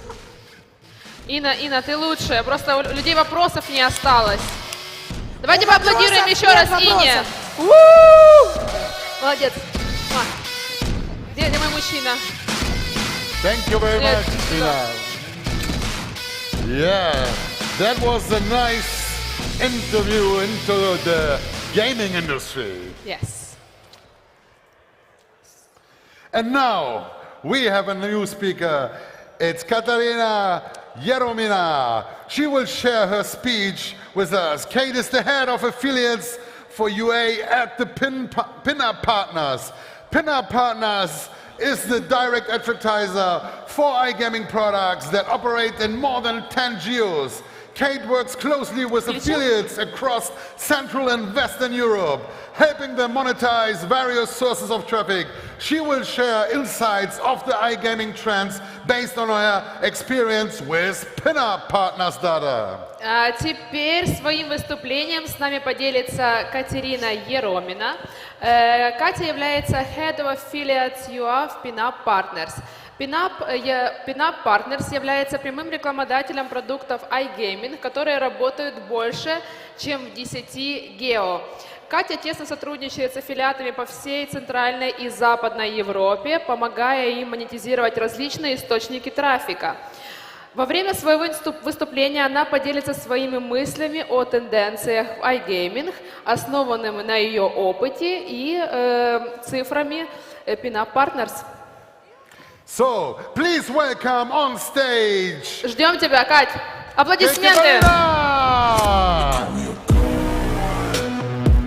Welcome. Воу. Давай, зажги. Раз, два. Слышно. Добрый день, everybody. My name is Kate. I'm head of affiliates in Pinup Partners. Who doesn't know who are foreigners here? I guess there are just few of you. We are a direct advertiser of iGaming products, Pinup Casino and Pinup Sportsbook, and as it was said that we operate in more than 10 geos, in 11. And I'm responsible, I worked for 3 years in the company and responsible for cooperation with our publishers from Central and Western Europe and for the whole Western world. So that's why I've chosen the topic of my speech today about LATAM, because it's really hot region at the moment for the whole iGaming industry. And plus, I will share with you one case from our affiliate case from Facebook on Brazil plus Telegram channel. So it's basically scam traffic, yeah, on Aviator. And the team, it's a private team. It's not private, but it's the name of private team. Igor Alexeyev, you probably know him. They made $270,000 in January. So we will talk about the figures and about statistics and how they did it. So let's start step by step. LATAM is lit at the moment, and it's clear why. This geo is attractive for its economic and demographic factors. Like 650 million people live in the whole region. The average age in the region is around 30, so it's the youngest region in the world. The GDP in the whole region is $5.6 trillion.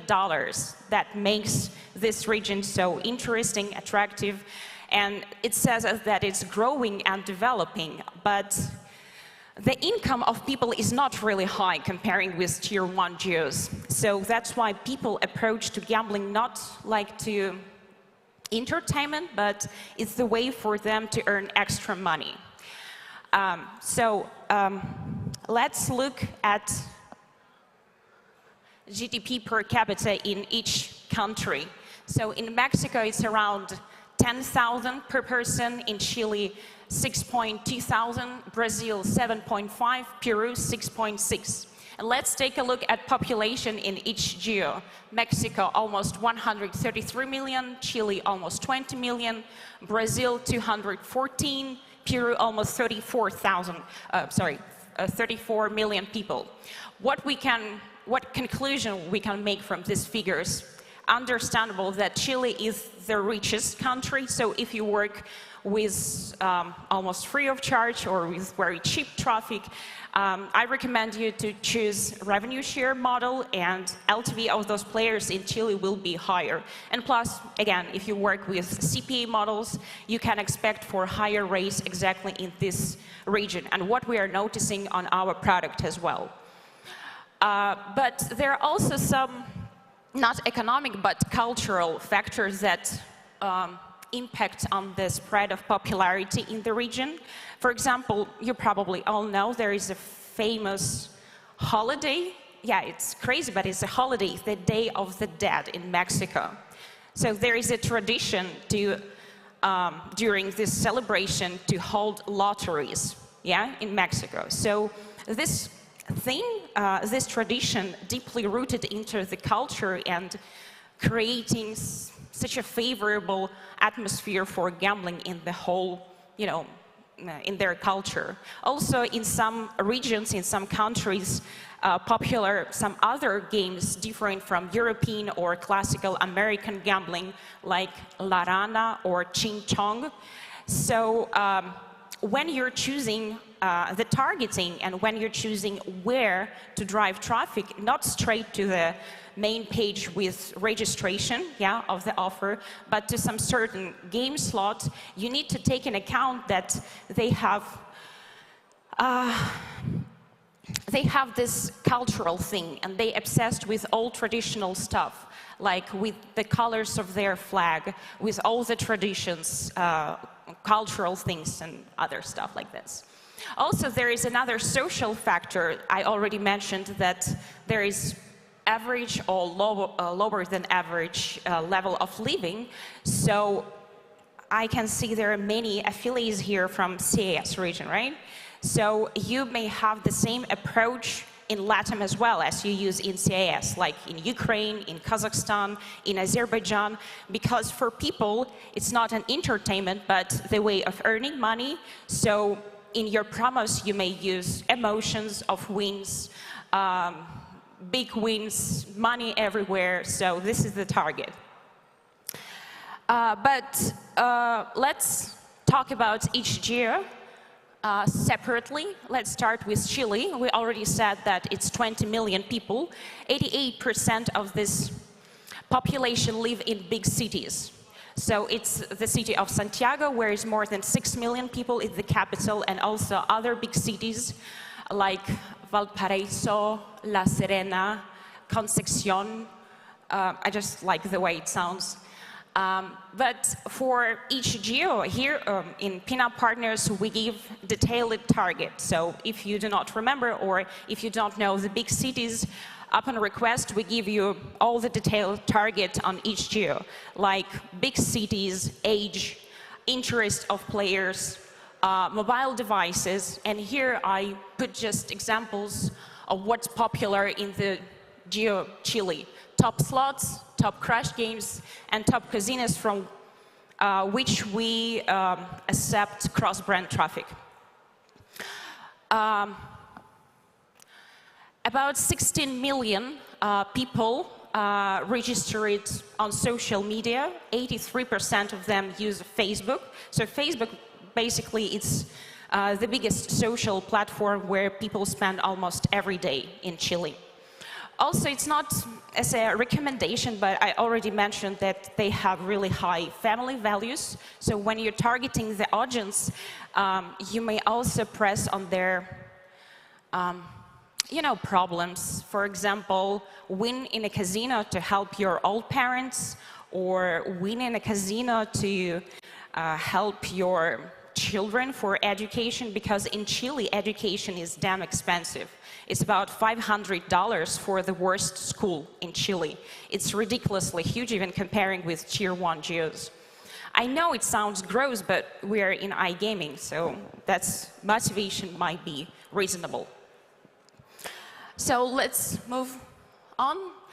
And I need to say that Chile is the richest country. The average salary is $1,250 per person a month, but Peru is the poorest country among those four. Average salary is $490, and in Peru we have 34 million people, and only 65% of the population, they have access to internet. So when you target only big cities, like Lima, the capital of Peru, is about 10 million people.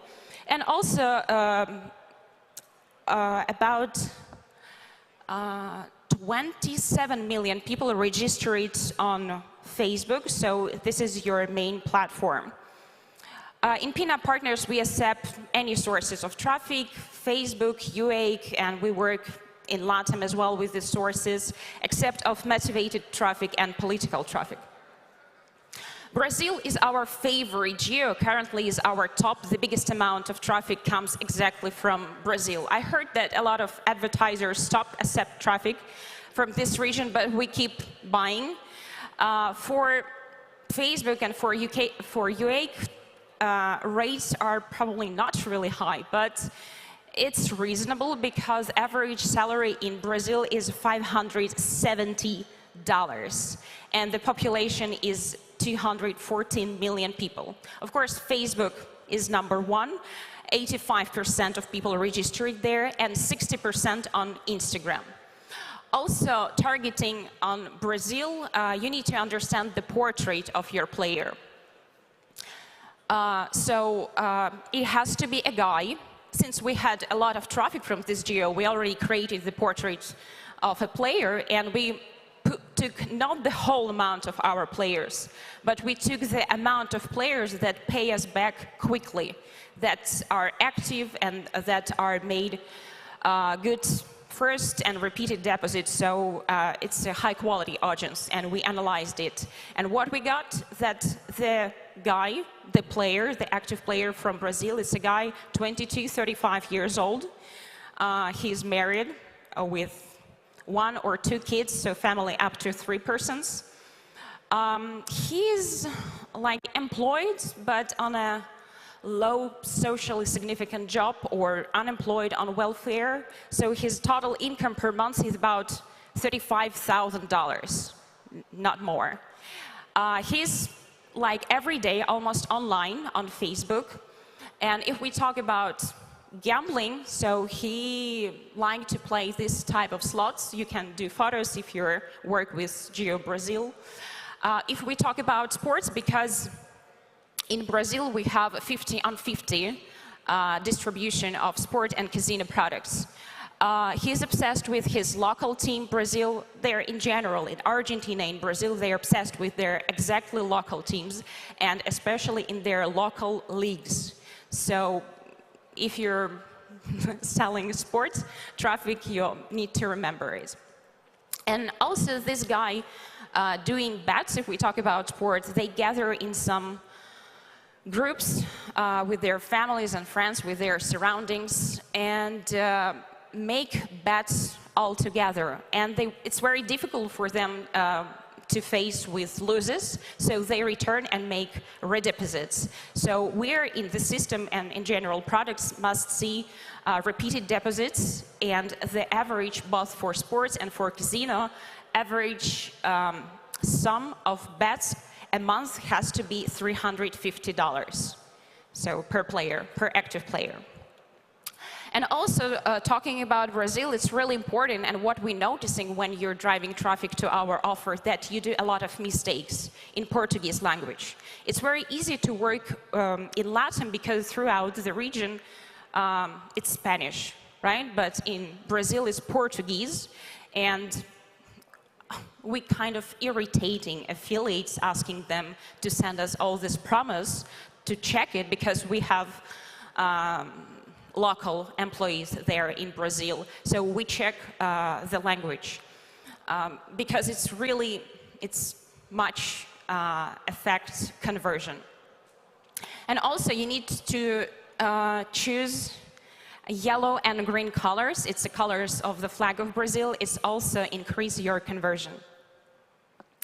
Mexico is, we had a lot of requests to launch Mexico, and we did it a month ago, finally, but still working on the products and try to add more and more payment systems to increase our conversion. Right now it's not perfect, it's 1 to 10 from registration to deposit. But Mexico, yeah, it's really interesting and very criminal. The total amount, the total population is 133 million, yeah. Not India, not China, but anyway, attractive geo to work in. And the average salary is $600. Yeah, so what do we have next? Yeah, to make a conclusion of all the LATAM regions, what advantages you have working in LATAM? First of all, people there, players, they're not so much tired of different type of ads on Facebook. Yeah, if you use Facebook, UAC, and in general PPC, not as much tired as people in Europe or in CIS countries. So the length, this longevity of watching the ad is longer than in CIS countries, and plus the lower percentage of refusal of watching ads. The second reason, as I said, it's very convenient to create promos in Spanish. You just use the same text but change the currency and change the bonuses. And you can cover the whole LATAM region. And also you can use the same understandable for you funnel when you motivate people to earn money, yeah, but not to entertain them. And let's look how our product worked in the geo Brazil, since I have a lot of data from Brazil. That's why I decided to show you how conversion works on different types of traffic. The biggest amount of traffic in Brazil we buy from ASO, then Google Ads, it's PPC, context, and Facebook on WebView. What we can see that average conversion for cross and general keys for Facebook UA from 15 up to 30%. But if we talk about organic and if we talk about pinup brand keys, and we're one of the advertisers that accept pinup brand keys, the conversion is about 50%. But in general, I guess from 15 to 50% conversion on different sources, it's quite good. It's all because we have a good product. We connected all the top payment methods in all geos except Mexico. We're working on it. And plus, we have very smooth and understandable funnel for players for registration. It's via email or phone. I understand that some advertisers already implemented in their registration form the way without those. But we need this data from players for our marketing retention team, because we want to send them new offers with bonuses. We want to motivate them to return to game. So this is how our marketing retention team works. We have emails, SMS, messengers. If players following us on social media, we even propose them non-deposit bonuses. We use push notifications on our apps, pop-ups. But it doesn't work like, I would say, awesome. What really works awesome is our call center. We have a bunch of people in all those geos, local people who make calls every day in Portuguese and in Spanish. So we have call centers for all of those Latin geo. And yeah, I already started the advertising of pinup partners. So terms and conditions for working with Latin. With pinup partners. So first, we accept almost every traffic source except for motivated and political. The payout depends on the source. Yeah, if it's Facebook UA, we will start, or scheme traffic, we start with 20, make test, and then if the quality is good, we can rise it up. But 50 for SEO, for ASO, for organic traffic. Available models, CPA, revenue share without negative carryover, and hybrid models.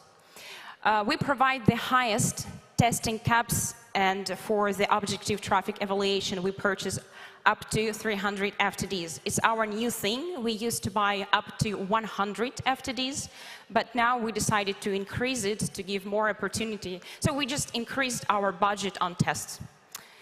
And KPI, you all know probably that pinup works with KPIs, and we were first who implemented in our job about 5 years ago. And what I'm watching, our colleagues from other companies, they already added the same KPIs, and that's good.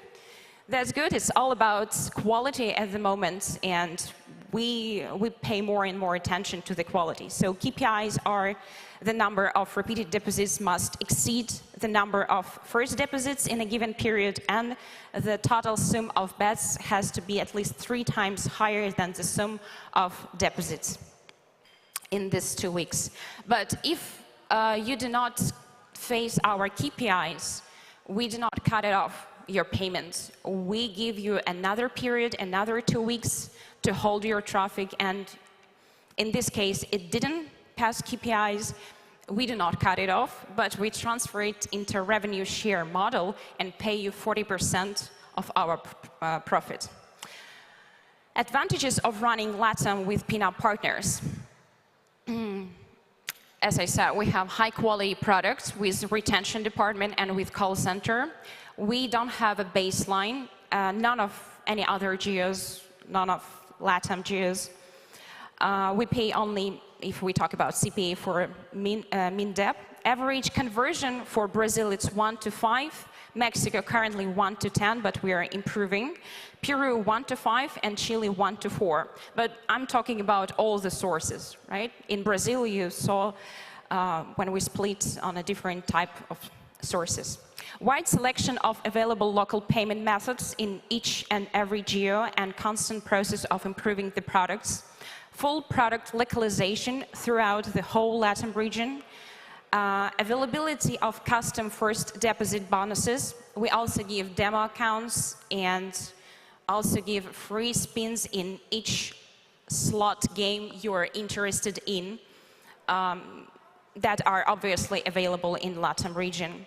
Perpetual conversion window, which increase the CR of sources that can push the user with notification.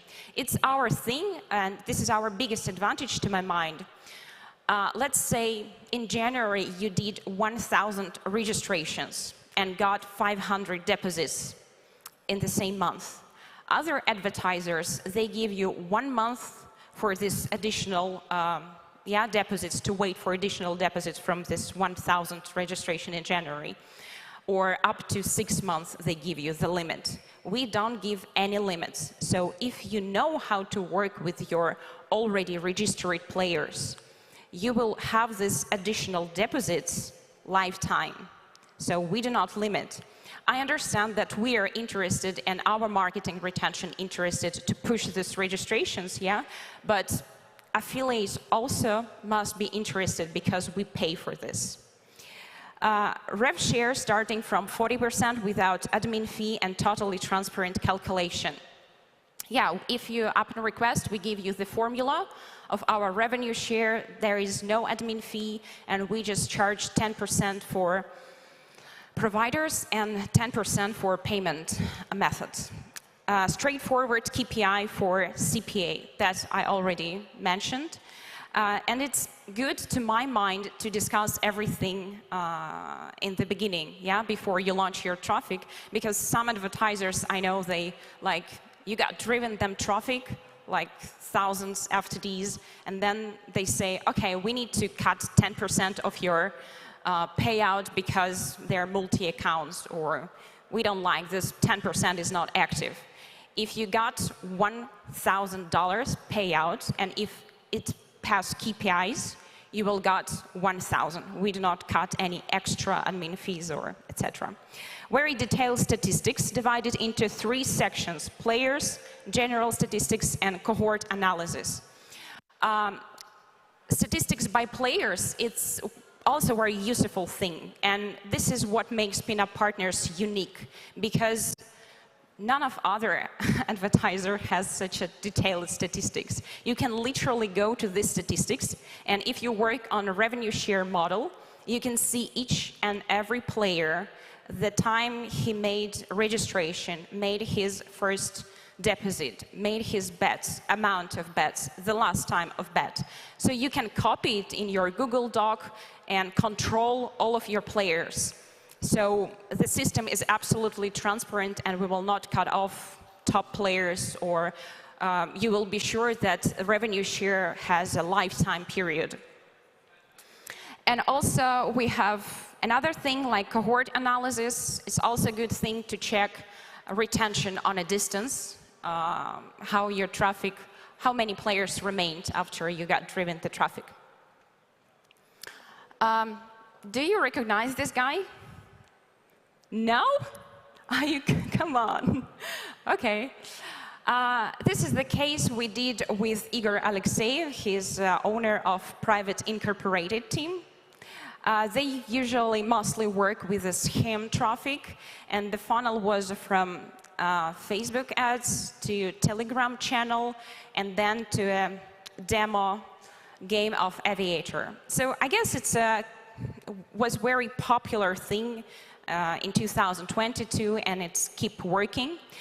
I don't know why I choose exactly January 2023. It was just by accident, because with this team we did already, not we, they did millions of dollars with us. And I just took January to show you, because we have a distance of 2 months, and just to show you how this traffic plays. So the funnel was, from Brazil. It was target guys, 25 plus age, and to Telegram channel, and it was a signal channel. So it wasn't like story of let's cheat the casino, let's grab a casino, but it was a successful story. They used more influence story, influence traffic, and post successful stories of different players or propose bonuses on other different games, and it's a call to action, signal to action. And very soft and light. Also, when people can find the way how to register or how to make deposits, there is a support or bot that answer all the questions and help those players to register and play. And we tested different landing pages. It was direct link to Aviator, landing page of Aviator and demo game of Aviator, but with a pop-up where they can immediately register and play real money. Let's look, they did in January 8,171 FTDs. The CPA rate was $33, and they earned $267,000. How advertisers, what we look at? We look at the average FTD and average repeated deposits. So for Brazil, they're quite good. It's $8, and for repeated deposits, it's $18.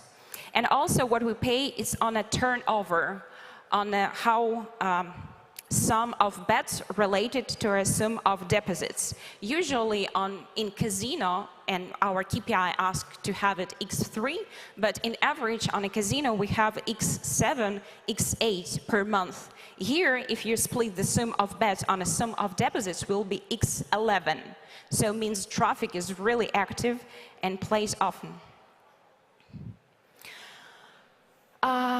But if we look at the distance, actually, when I made this case, when I analyzed it, I wasn't really satisfied with the retention because it has to be at least 10% after 3 months. Here we have 6%, and we see that 447 players remained after 2 months.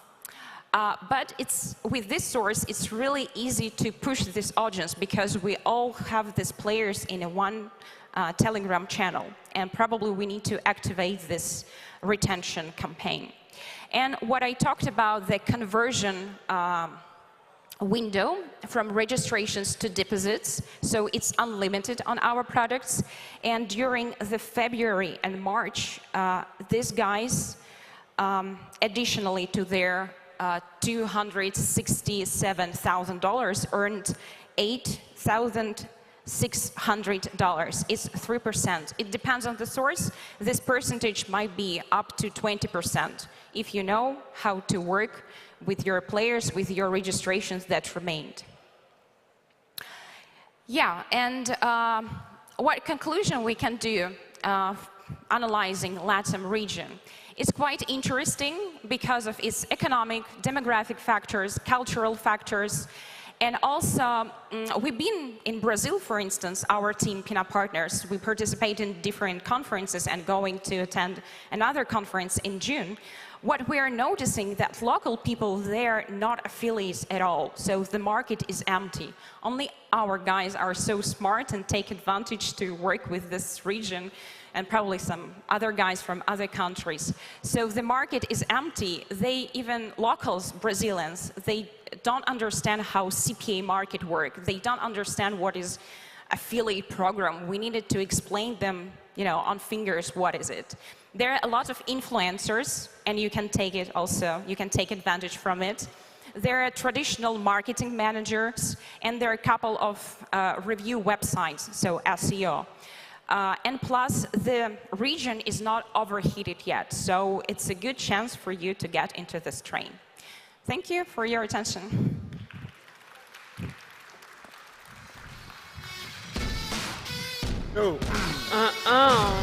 Девушка, давайте помогу тебе.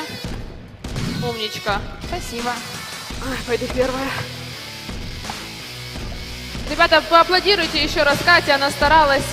Катя, классный английский у тебя прям. Супер, не то, что у меня с Окьяблы. Ну Yeah, что? thank you, Kate, for this knowledge about all these new countries. That was something I always said, go into more countries, and especially the Mexican style. I make a lot of money in Mexico too with my dating stuff. But now I want also to say thank you to the Conversion Conference major sponsors, Pinup Partners, and Evadav. Make some noise for them. Make some noise, guys. Come on. Я просто повторю еще на русском. Катя, еще раз тебе спасибо большое. А также спасибо Conversion Conf менеджер-спонсорам. Это Pinup Partners и Evadav. So in April, when we were talking about the Conversion Conference and speaking about exit events around the world, Conversion Club has more to store coming up in July. So join the discussion session in Barcelona, July 11, and have the affiliate drinks and meetup on the 13th. So make sure when you come to Barcelona for the affiliate world that you join also the conversion meetups. Так, и еще важная информация. Conversion Club анонсирует свои следующие ивенты в июле. Уже сейчас открыта регистрация на дискашн-сессию в Барселоне 11 июля и Affiliate Drinks Meetup 13 июля.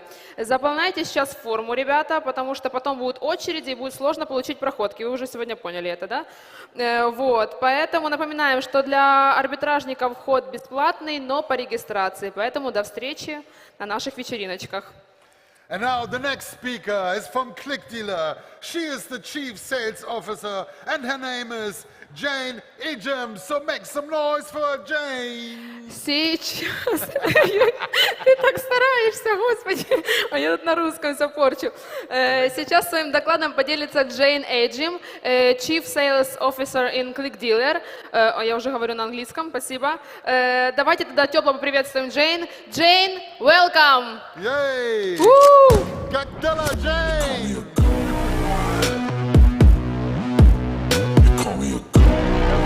Good luck.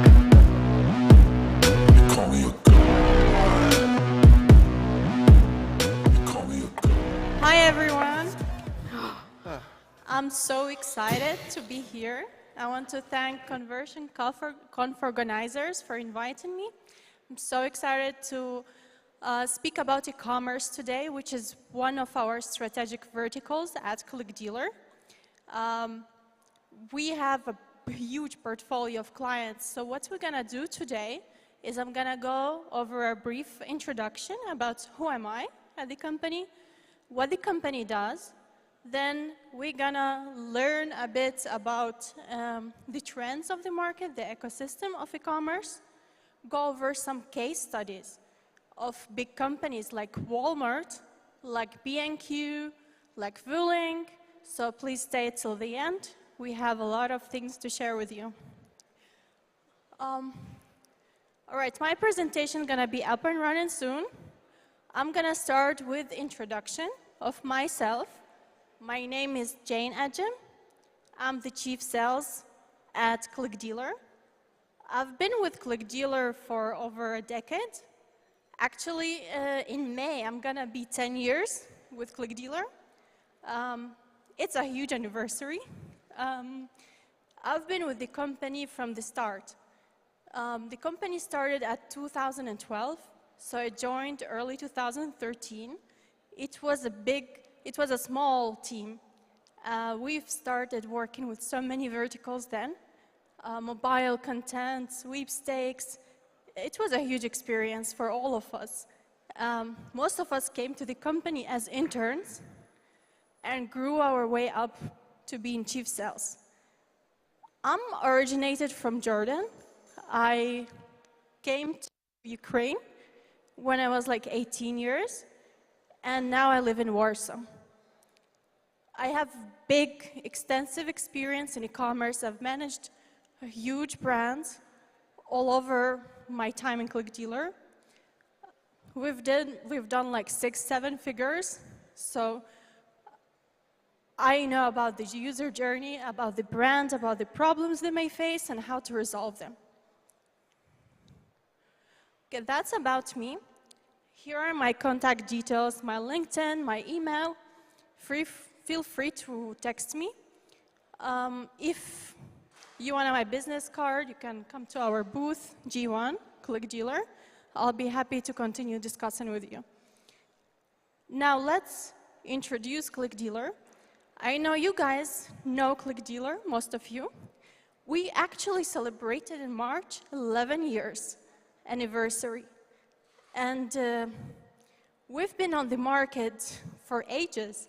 The diversity of our verticals made us come to the top and be recognized as an international company throughout the world. I'm excited to say that our assets have been acquired just at the end of March by a huge company in the US. It's called DMS, Digital Media Solutions. And I would say that's like a huge achievement for us because we are recognized globally. And that's a testament to the dedication of our team and the hard work, and to the innovative services and products we've been developing all these years. We are based in 5 different offices all around the world: Ukraine, Netherlands, Poland, obviously, China, and Canada. We also have a lot of remote guys working from Mexico, US, different other locations. That way we cover a lot of time zones, and we are able to give the best services to our clients. We have traffic globally, 180 countries of traffic that we cover. We're working in different verticals. E-commerce is just one of the verticals that we're covering. We have also lead gen, sweepstakes, vouchers, downloads, dating, iGaming, you name it. You can come by our booth. We have a dedicated manager for each one that's gonna help you with everything you need.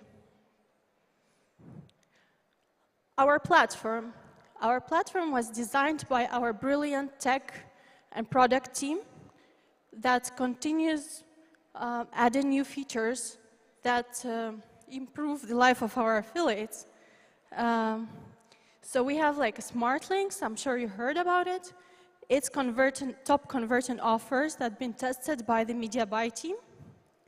WebView app builder, that's a killer feature where you come into our platform, make your own app, manage everything online in one place. Multi-user toolkit, let's say you guys are a media buy team and you want a parent access and an individual one for each one of you. You gotta get that with Click Dealer. I don't want to brag here, but we have been recognized internationally for over 11 years. These are our awards from the last 2, I guess. Blue Book has been recognizing us yearly, then Uplift, Conversion Club, Offer Vault. To you guys here who have been voting for us constantly, I want to say thank you. Okay, so what do you get as an affiliate working with Click Dealer, especially with e-commerce? First of all, what's important for you, I know, that's flexible payouts and different payments methods. We have that and we keep improving. So if you have any new suggestions, please let us know. Fast integration, possibility to add your domains, possibility to try new verticals. You come to Click Dealer, you log in, you have a variety of different verticals to choose from in one place. Post-backend API integration. We already spoke about quick integration here. Tools for e-commerce that are integral for your traffic sources to let you run, which is shorteners and deep links. And the most important, you get a personal manager. Our managers for e-commerce are fully dedicated and have extensive experience over years that they built. So when you come to us, they're gonna save you the trouble of testing and going over and over. They're gonna give you the right information, how to do it right from the start. So don't hesitate to contact our AMs. They're gonna save your life here. E-commerce ecosystem. So let's talk a bit about that. How does e-commerce work? What types of traffic does e-commerce like? Okay, let's start with traffic types. The top traffic types for e-commerce, I guess you would guess from this circle, would be content review, sites and forums, coupons, promo codes, price comparisons, cashbacks and loyalty, retargeting to develop the bounce rate, social, that's big, and we're going to speak about it a bit later during the trends, specifically about TikTok. Facebook is a giant, has been and always will be. Yeah. Email traffic, that's also great for retargeting. Traffic share. If you want to target, I think, I'm sure your best bets would be mobile devices. That's where all the purchasing power has shifted to mobile. Web is still there. For a bit older age group, that's 40 versus 60%. For geos, when you come to Click Dealer, what I would advise you to run is English-speaking countries. That's where we are great. We have a huge portfolio of brands there. Europe, the second one, comes with Germany, Spain, France, Latin countries, Asian, and the rest of the world, like the Gulf area, Arab world. The ecosystem. I don't think we're gonna stop here a lot, because if you guys have been working in the affiliate marketing, e-commerce ecosystem is very similar. The only difference here is when you come to our network and somebody tells you merchant, just know it's an advertiser. That's the guy with the goods and with the marketplace, with the affiliate program that gives us commission from which you get paid. Affiliate network is always in between the affiliates and the merchants. And of course, the most important key role here goes for the customer. Our advantages for advertisers, like I said before, when you come to our network as an affiliate, our AM's gonna let you know exactly what to target, which demographics, which age groups, browsers, IP ranges, everything that's gonna make it work for you from the start without you hustling and trying over and over. Our advantages for advertisers, we really care about the brand safety. We have a quality control department that takes care of that. Because we, as I mentioned before, work with brands like Walmart, B&Q, so that's very important for them. And of course, it becomes of importance to us. Simple integration, that's what we do. As mentioned, brilliant tech team. Worldwide traffic, no fee, no hidden fee for merchants. There are many platforms out there that have been working. They have some fees for merchants. But for us, we are a performance marketing company, so we deliver actions, get paid for actions, and pay our affiliates for those actions. Okay, let's speak about trends. Here are some things you would want to take from to get to know where to start from, what to target, and what to do. We at Click Dealer, we love researching trends, knowing what's going to happen, to predict and develop our strategy according to that. So if we check the first trend is TikTok, right? We spoke about it before during the traffic sources. As you see on the chart, you see Facebook, Instagram, Pinterest, TikTok. But do you see the line, the white line, that goes up very quickly? From this, you can make a conclusion that this is the fastest growing platform. Of course, nobody is going to beat Facebook or Instagram right now. But TikTok is to gain like 10 million social buyers in 2023. That tells you a lot. And the demographic there, the age group, is young, and the purchasing power is also there. So even looking at the requests from our advertisers, merchants, they ask for a younger group because they like purchasing online, especially on these platforms. Gen Z, who to target? Gen Z are the guys that are born from 97 to 2008. So those guys gonna be by 2025 adults, and their purchasing power will only grow. And thanks to TikTok, hashtags, and all the phenomena, they're launching TikTok Made Me Buy It, which is gonna increase the purchasing power. And you can also use that hashtag to make your goods and products visible to your audience. What do you run from e-commerce?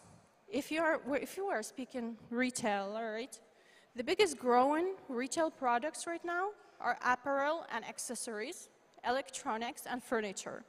And let me tell you something. Those categories always have the highest margin at our advertiser site. And those categories have the highest check. So this is good for your EPC, for your ROI, to target these categories.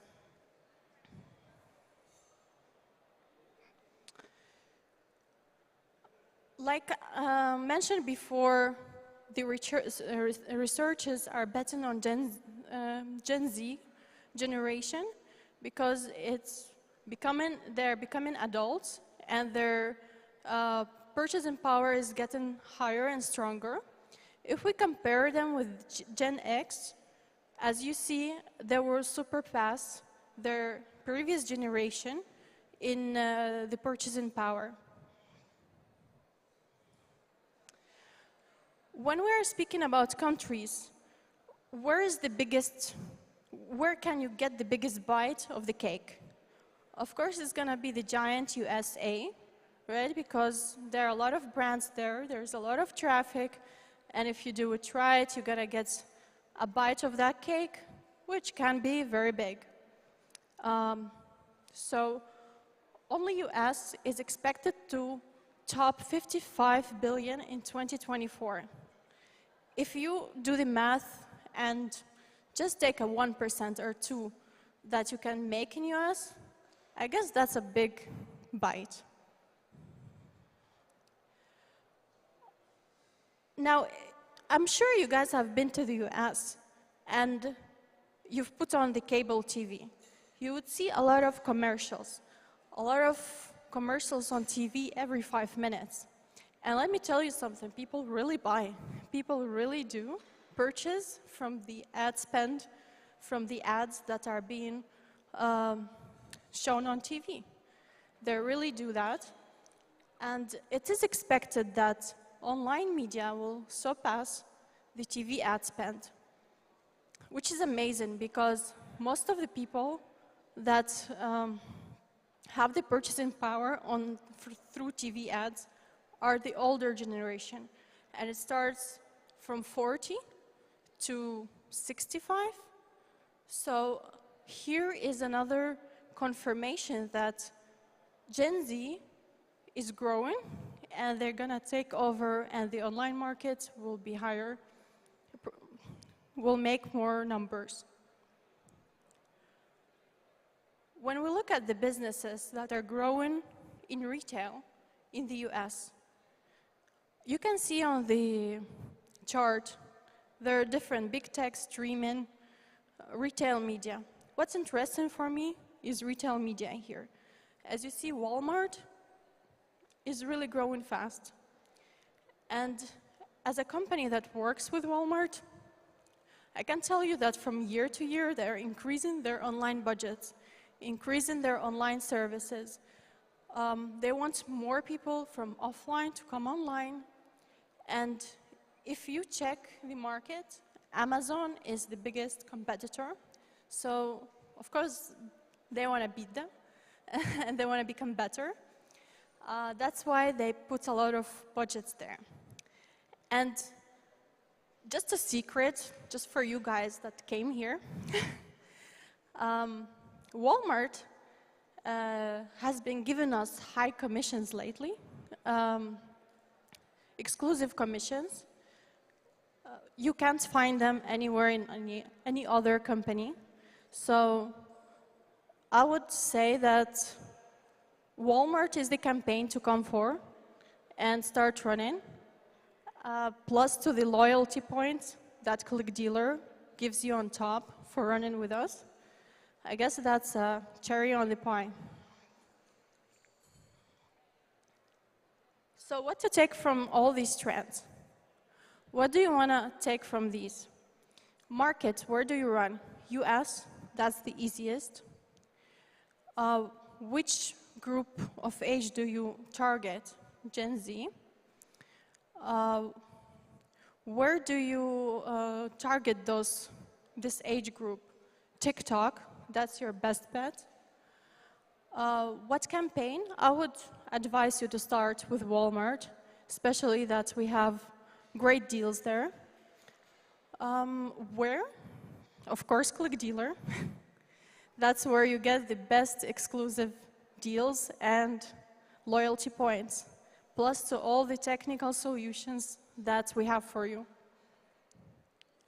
All right, case studies, as promised. These are the campaigns that have worked with us starting 2022. They came for us. Of course, all of them want to increase their presence online, increase the user database. And so I will not start with the period or why they came. I'll tell you their problems, so what we did for them, and how much we generated in revenue. For traffic, for problems that they had, a part of increasing their user database, they had a really high bounce rate on their website, meaning that the user would come and would leave the website. And they couldn't understand why and how they can resolve that. So what we did, of course, we started some Facebook, TikTok campaigns, social media, which they really like, that increased their user database. Then we added some retargeting in and some traffic from search engines. We didn't stop at Google. I know it's the giant, but there are many users and good quality users at Yahoo and Bing. So those search engines you want to just look at too and have a healthy mix just to get it right, because it's going to increase your ROIs and increase your stand with the advertiser or with the merchant to blend in some good, high quality leads. So we ended up last year making 83 million in sales for Walmart. That's huge. We're #1 client for them, so that's where the exclusive deals come. The second huge client that we've been working with is Tesco. I'm sure all of you heard of it. They also started with us last year, beginning of last year, and a part of increasing their database, they had a problem that online visibility was less than the offline visibility. And they wanted us to increase their presence online, to drive more traffic to their online stores. So that's exactly what we did. And we ended up bringing them 3 million in sales just last year. Next steps here would be to target the age group from 24 to 35, which according to their analysis is the highest group that makes purchases online. Light in the box. It's a marketplace, a huge one as well. You can find everything there. The problem they had is that there was a bounce rate on their baskets. So meaning users would come, fill in their basket, and would leave, will not go through the cash out process. So what we did here, we launched the retargeting on their website, which allowed the user to come back and cash out, which made them extra 3 million in sales last year. What we want to continue doing here is on-site retargeting. And if you guys are interested in this, come over, we will share more information. And add in some media buying, some social networking to increase their visibility as well and bring them some new users. Vueling, that's an airplane company. Their brand awareness is not that huge online. I know for you guys who came from Spain or Portugal, that's your airlines, right? The ones you use often. But for other European countries, it's a bit like a not so much known name. So what they wanted to do is increase their brand's loyalty, increase their visibility, and that's exactly what we did for them. We did like 1.2 million in sales for them last year, and we launched some coupon, cashback, email traffic, which helped them with the visibility and increasing the loyalty to this airplane. And you might have noticed that there are a lot of tours going to Spain and Portugal lately. So that's us. All right, guys. I want to thank you for your attention. And I'll be taking questions now. If you have any, we'll be happy to answer.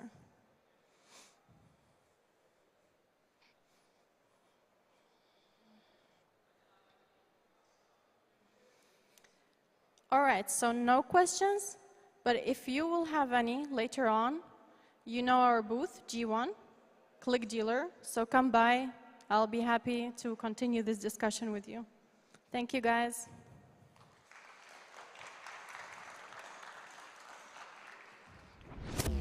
Thank you, thank you, thank you, Jane.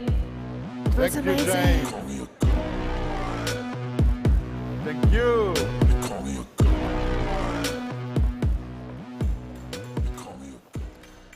So that was a lot of input from Jane and all the speakers before. Now we have a little break because everybody wants to eat, to drink, or to pee. You and me. You and me. So we will come back at 4:40. So in about 50 minutes we are back, and then we will have the questions or we will have a crypto panel discussion here. So come back in about 40 minutes, and then we see you again here with a lot of speakers. Смотри, уже все поняли. Ребята, у нас сейчас перерывчик маленький, все хотят уже кушать, пить и в туалет. Встречаемся здесь в 4:40, у нас будет дискуссионная панель. Вот, всех ждем, поэтому давайте по кофе, по кофе. Все. Thank you. Thank See you. Make some break.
my lane fast, call it high speed. I've been working hard, yeah, I've been working nightly. If you think you'll win, ha, not likely. I be taking shots, yeah, cold-blooded, icy. Watching numbers grow is what I call sightseeing. In the front row, run it up when they hype me. The following grows, they know how to ignite me. Call me CEO, I've been running shit right, see.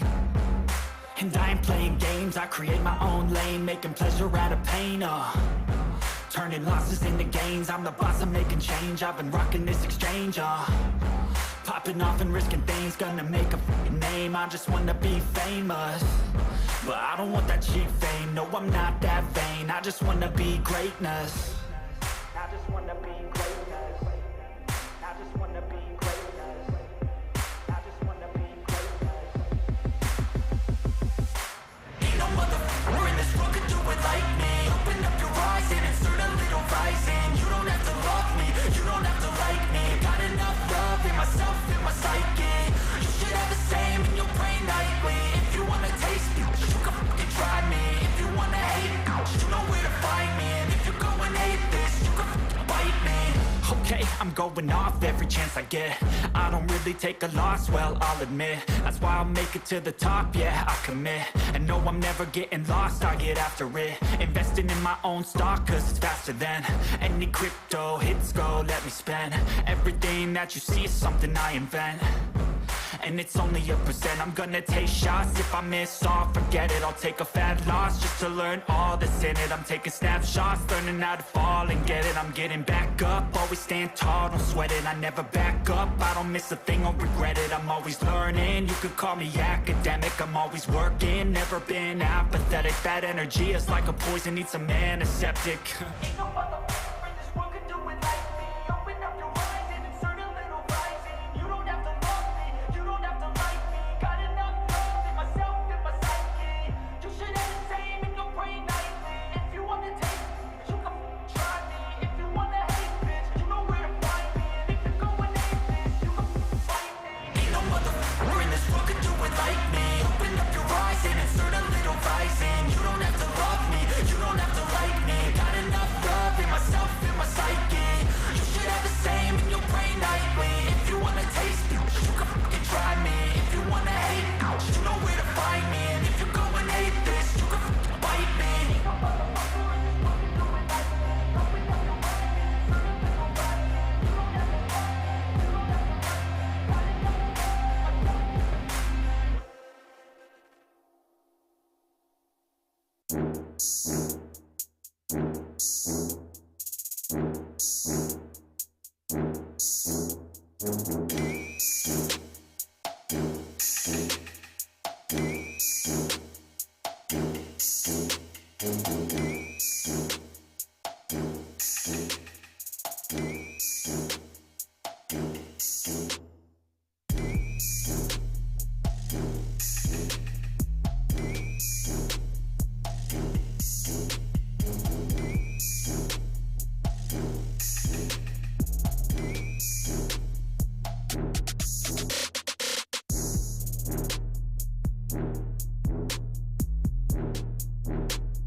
Are you listening? Damn.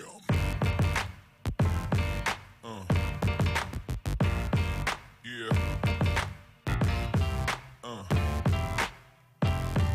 Yeah. Yeah.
be cruising in my lane fast, call it high speed. I've been working hard, yeah, I've been working nightly. If you think you'll win, ha, not likely. I be taking shots, yeah, cold-blooded, icy. Watching numbers grow is what I call sightseeing. In the front row, run it up when they hype me. The following grows, they know how to ignite me. Call me CEO, I've been running right, see.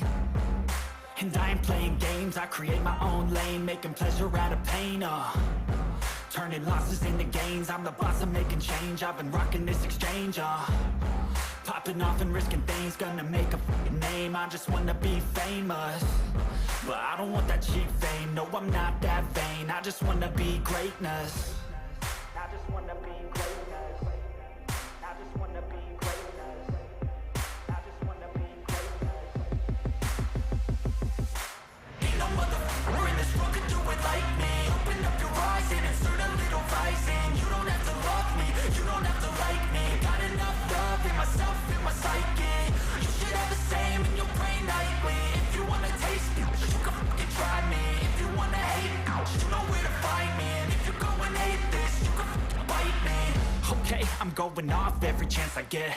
I don't really take a loss, well, I'll admit. That's why I'll make it to the top, yeah, I commit. And no, I'm never getting lost, I get after it. Investing in my own stock, cause it's faster than any crypto hits go, let me spend. Everything that you see is something I invent.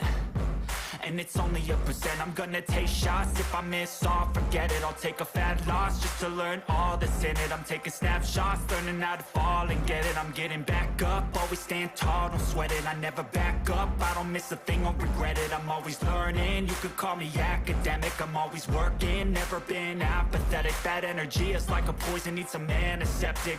Ain't no motherfucker in this world could do it like me. Open up your eyes and insert a little rising. You don't have to love me. Yo. Yeah. Conversion conference. Conversion.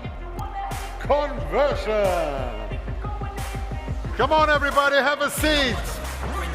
Guys, move and take a seat. We will have now the crypto.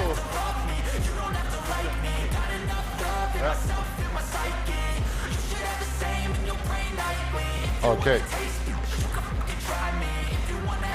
And put the music a little bit down. All right. We're good. So, we are back here on the stage.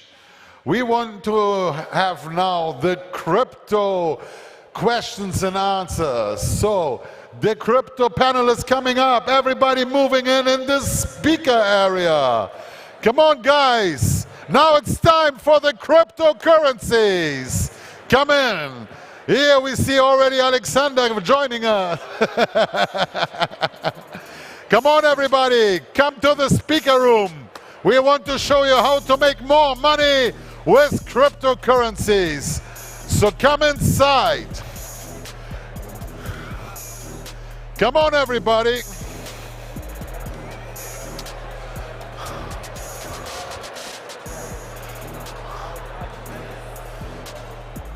Come on, everybody, take your seat. We are ready to rumble.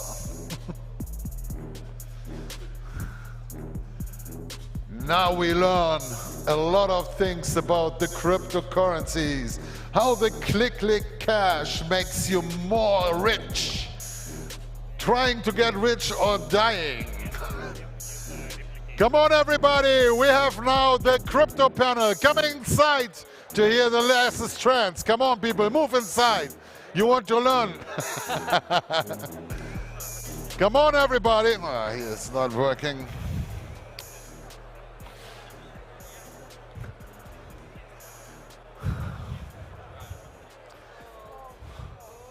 Yeah. 5 minutes left, so grab your seat. Open your wallet, spend some money, get rich with crypto.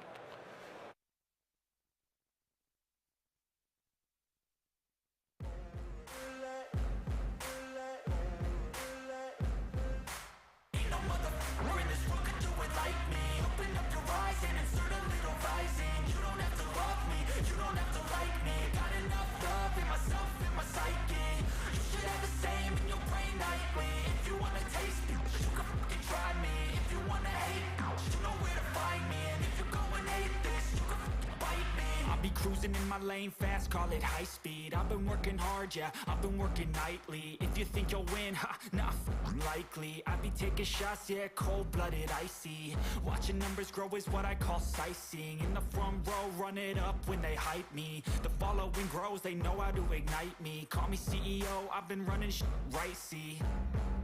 And I ain't playing games, I create my own lane, making pleasure out of pain, turning losses into gains, I'm the boss, I'm making change, I've been rocking this exchange, popping off and risking things, gonna make a f***ing name, I just wanna be famous, but I don't want that cheap fame, no I'm not that vain, I just wanna be greatness, I just wanna be greatness, I just wanna be greatness, I just wanna be greatness. Ain't no motherfucker in this world could do it like me. Open up your eyes and insert a little vice in. You don't have to love me, you don't have to like me. Got enough love in myself, in my psyche. You should have the same in your brain nightly. If you wanna taste it, you can fucking try me. If you wanna hate it, you know where to find me. And if you go and hate this, you can fucking bite me. Okay, I'm going off every chance I get. I don't really take a loss, well, I'll admit. That's why I'll make it to the top, yeah, I commit. And no, I'm never getting lost, I get after it. Investing in my own stock, cause it's faster than any crypto hits go, let me spend. Everything that you see is something I invent. And it's only a percent, I'm gonna take shots. If I miss all, forget it, I'll take a fat loss just to learn all that's in it. I'm taking snapshots, learning how to fall and get it. I'm getting back up, always stand tall, don't sweat it. I never back up, I don't miss a thing or regret it. I'm always learning, you could call me academic. I'm always working, never been apathetic. Bad energy is like a poison, needs some antiseptic. Ain't no motherfucker in this world could do it like me. Open up your eyes and insert a little vice in. You don't have to love me, you don't have to like me. Got enough love in myself, in my psyche. You should have the same in your brain nightly. If you wanna taste it, you can try me. If you wanna hate bitch, you know where to find me. And if you go and hate this, you can fight me. Ain't no motherfucker in this world could do it like me. Open up your eyes and insert a little vice in. You don't have to love me, you don't have to like me. Got enough love in myself, in my psyche. You should have the same in your brain nightly. If you wanna taste it, you can fucking try me. If you wanna hate it, you know where to find me. And if you go and hate this, you can fucking bite me.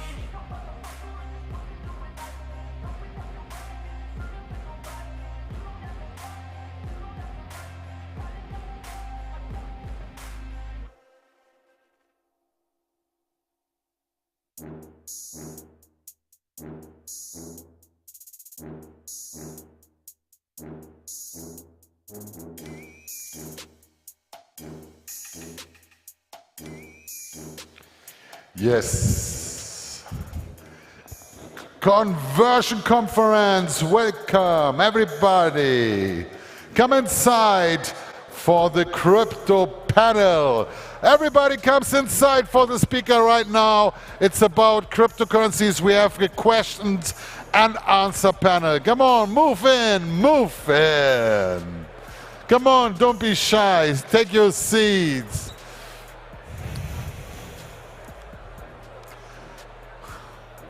This will be the panel with experts from the crypto and blockchain technology. Come on, Warsaw, Kateryna!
One, You two. first.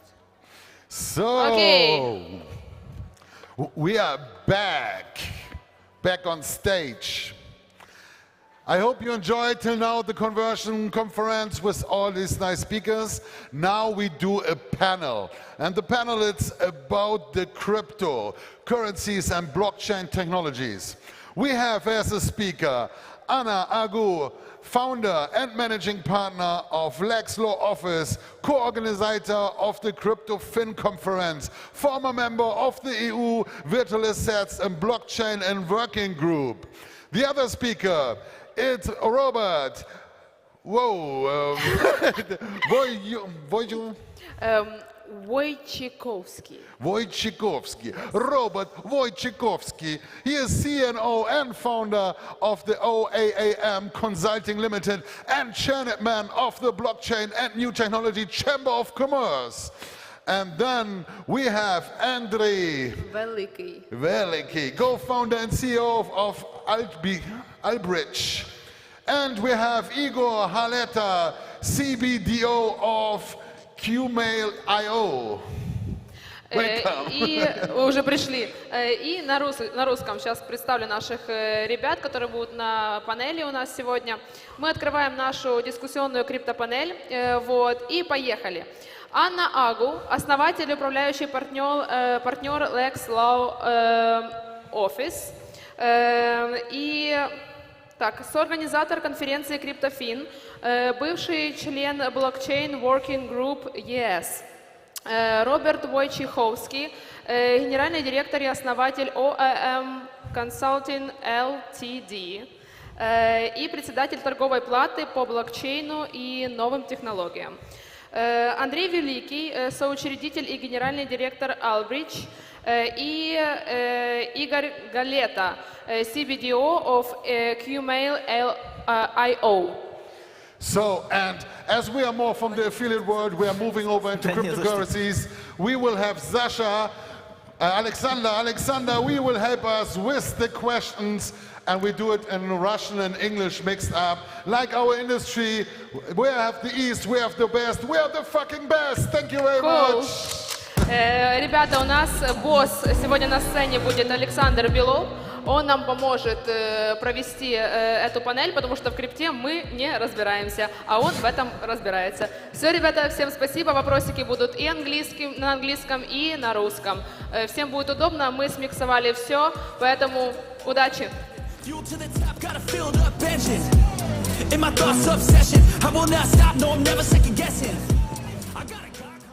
So thank you so much for introduction, guys. Right now we are going to start our crypto panel. I definitely think we should speak English as soon as it is best international language.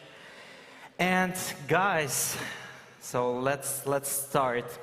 I see this list for the first time. The first question I will address to my friend Andrei. Actually, all of the participants are my good friends. I know them since 2017, 2018, quite for a long time. So it's a big pleasure to ask you questions today. So my first question is to Andrei. Being a co-founder and CEO of Albridge, could you please share your opinion on the topic of blockchain interoperability and how bridges facilitate liquidity transfers between networks? Thank you so much for asking. I actually, before answering your question, I've got one to you. Do you need a chair? It's okay. I can stay like this. Yeah, don't worry about me. Thank you. Okay. So yeah, what I do, putting things simple, I connect blockchains together, making sure that users can transfer their money from one chain to the other without the need for centralized exchange. This is what we call bridging.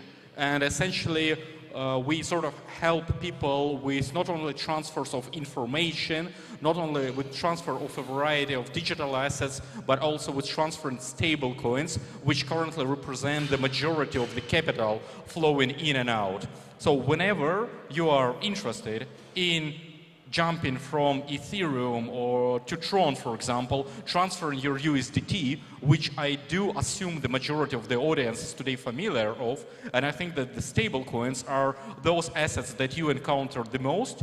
in case you want to do it without the exchange, in case you want to do it in a decentralized manner, in the world which we call decentralized finance, you come to me. Nice, cool solution. So the next question is for Anna. She's a crypto lawyer from Estonia, and I remember how I participated in her conference in 2019 in Tallinn. So what would you tell us about current trends in infrastructure for, legal infrastructure for crypto entrepreneurs? Yeah, Alex, thank you so much for this question. It's my pleasure to be here. So as I was introduced, I'm originally from Estonia, and we have a law firm based in Tallinn, Estonia, and Vilnius, Lithuania, and we help mainly fintech clients all over the world with the legal matters, and of course crypto companies as well, with the legal structuring, licensing, and everything. If I'm coming back to the question you addressed to me, right now this is a time of changes. Like the situation that we have in 2017, 2019, it's ended. Right now, crypto companies and crypto framework, regulatory framework, is becoming similar to the traditional financial markets. And requirements for the crypto companies are increasing. Several countries such as Estonia, Lithuania, last year in 2022 increased the requirements for the companies. Now you need to have initial capital at least 100K in Estonia, for example, 125K in Lithuania. You need to have AML officer, you need to have the local board member, then in Estonia you need to have an auditor, for example. So it's pretty similar to the traditional financial institution, and actually we all expect to have MiCA soon in 2024, when it will reshape the market, but maybe it will be the next question. I can talk about the MiCA later. Yeah, thank you. Yeah, thanks for sharing your vision. So next question is to Robert. How does the current market condition influence investors' relations? That's a hard question, of course. Maybe few words about the company.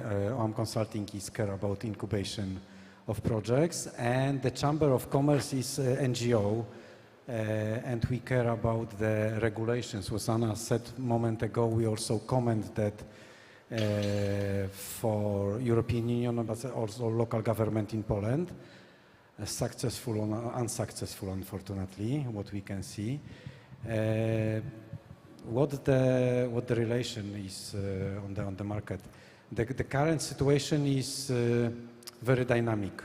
What happened last year, we can see. If you look at what happened with NFTs, for example, in the summer, when on OpenSea all transactions go down for 98% within 2 weeks, you can answer what is going on. But the truth is that on hype, if something new is coming on the market, we always on hype. We're thinking about how it will be. This year, all of us thinking for last how many weeks? 3-4 weeks about AI and ChatGPT. Big case, big subject. The same was past year, metaverse, NFT, and all other things. Remember that later when we're starting projects, we have to bring and stay with them for 1, 2, 3, 5 or 10 years. Not very quickly going out from that. Then the relation on the market is very hard. Many projects who invest expected very high income, and they not have it last year. They will not have it this year. And as Anna said, 2024 is some promise. But I know several guys in Poland too, they promising this year that will be new ATH. Don't believe them. We have to wait. Look at the announcement from the European Union regulator. Tomorrow they will vote MiCA, means anti-money laundering new regulation. It will start live next year. And from yesterday, US SEC start to care about BitREx. That's how it's look like on the market. We have to remember that all of those things related to what will happen with the blockchain and your projects. Yeah. So the last question in this round. Igor, what do you think about crypto trends this year? What do you find to be interesting? What could you mark? Thank you for this question. Whoa, that's voice. Okay, it depends on which perspective you will see on it, because if we look at it from marketing perspective, as Robert said before, it will be definitely artificial intelligence. Because from the beginning of this year, everyone talks about artificial intelligence. Everyone talks about how could change our life. We could see many videos, many posts on Instagram, TikToks, Reels, and many. And of course, it will be related with crypto. Now, if for example, we will open cryptorunner.io and choose the token from filters from sector artificial intelligence, you will see the list of tokens which show us potential growth. That will be definitely trend of this year. Even, of course, Elon Musk tweeted about that, about artificial intelligence, and that it will be a trend. The second way from marketing perspective, I think it will be retro drops, because after Arbitrum, now everyone will be looking for some projects who will give them a bonus for their participating. And if we look at it from technical perspective, I guess that it will be zero knowledge proof solutions with Ethereum virtual machine compatible, because most blockchains 2-3 years ago calls itself like an Ethereum killer. But now, everyone want to be compatible with Ethereum, and I guess it also could be a trend. The third party of this question, I guess it will be regulation of crypto, as you said before, and this year probably, I guess, this is the last year when we see such unclarified situation regarding to crypto. Guys, I want to warm up a bit our panel discussion. Yeah. What do you expect from crypto this year? You know, it was a hard year. I mean, 2022. Many of us lost money, and me personally, I lost a lot. Right now, it's recovering, but nevertheless, we should plan something. We should understand what's going to happen. Are you anticipating bull market this year? When should it come? When we will see crazy crypto profits? I think it is the most interesting topic for the audience. Let's answer this question one by one. Starting with me again? Yes, please. Yes. Okay. We should try then doing it the other way, but okay, I will be happy to, to he share was just speaking before you. That's why. It's like that. I personally do not expect bull market this year, and I am quite sure that I am not expecting it next year too.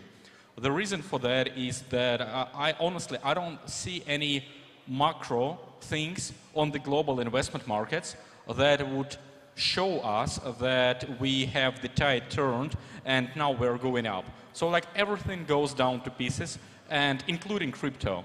And for the last few years, I think the majority of people in the market, they understood that crypto, unfortunately, it is not the safe haven for the funds. Actually, it goes up and down together with other major indicators on the market. So if you see market going down, chances are that crypto going down too. Now, apart from that, I think that somewhere down the road, maybe next year, but maybe the year after the next year, we will see some improvements related to halving of Bitcoin. Usually, halving starts the next bull run. We will also see the consequences of a lot of money being injected in the economy. We partly see it now, but this thing would grow further. But remember, when you see that Bitcoin goes up against the dollar, it doesn't necessarily mean that the Bitcoin costs more now. It means that the dollar costs less now due to the amount of money being printed. So it is hard to see the global trend changing this year, but hopefully after some time the market will recover. Last but not least, I think that we will need to see some sort of the new narrative for the crypto market. It's been like DeFi summer of 2020. And we should see something like that. Maybe we will see it in mobile, maybe we will see it in some other forms of adoption. But in order for crypto globally to start growing up, we need a good reason for that. And the reason is that it's not something that I want crypto to go up just because I hold crypto and I want to get easy money and buy myself Lambo. It needs to be justified in any logical way. And there is no logical justification today on the market. Hopefully we will find it later on. Great. Robert, your turn. I try to be faster this time. I know how much I can talk. For me, it's different. I will try to avoid trading part because it's warming everyone. We have bear market. As you know, the bad time create the situation, then we can build something for a long time. If we thinking about our integration with blockchain, we should think about our projects, implementation of technology, how to use it, and what to use from this technology. Really, we have a lot of weapons now. Of course, people are saying metaverse, but metaverse is 3D from the past, adapted to the blockchain, and not make a big case from that. NFTs, two types, 1155, 721. You have to remember about the difference, and the typical usage of tokens, different blockchain tokens for the solution. If we think how to build normal business with the very traditional way of thinking about the business, that you have money, you have income, and those money are enough for the marketing, sell, and building infrastructure. That's the one issue. Another, I think I expect from this year, two legal stages. One is what will happen on the US and European market, and that what will happen tomorrow, for example, if we cannot transfer money and we have to give wallet address to a local tax office, that will be kind of horror for everyone in Europe. And that will be something what will define what we can do and where we can do. Another is CBDC. It will start soon. European euro, digital euro, should start from the next year. How you think? What they have to do? They have to prepare the market. If anyone remember end of November 2019 in China, burning market totally. They closed all exchanges, everything for several weeks, and they negotiate very strongly with OKX, with Binance. They kick out Binance from one to another day from Shanghai. They closed 1,000 people office, and goodbye. That was big change. They prepare for the same. Here, it's coming, and the regulation and all what doing European Union is also on this stage.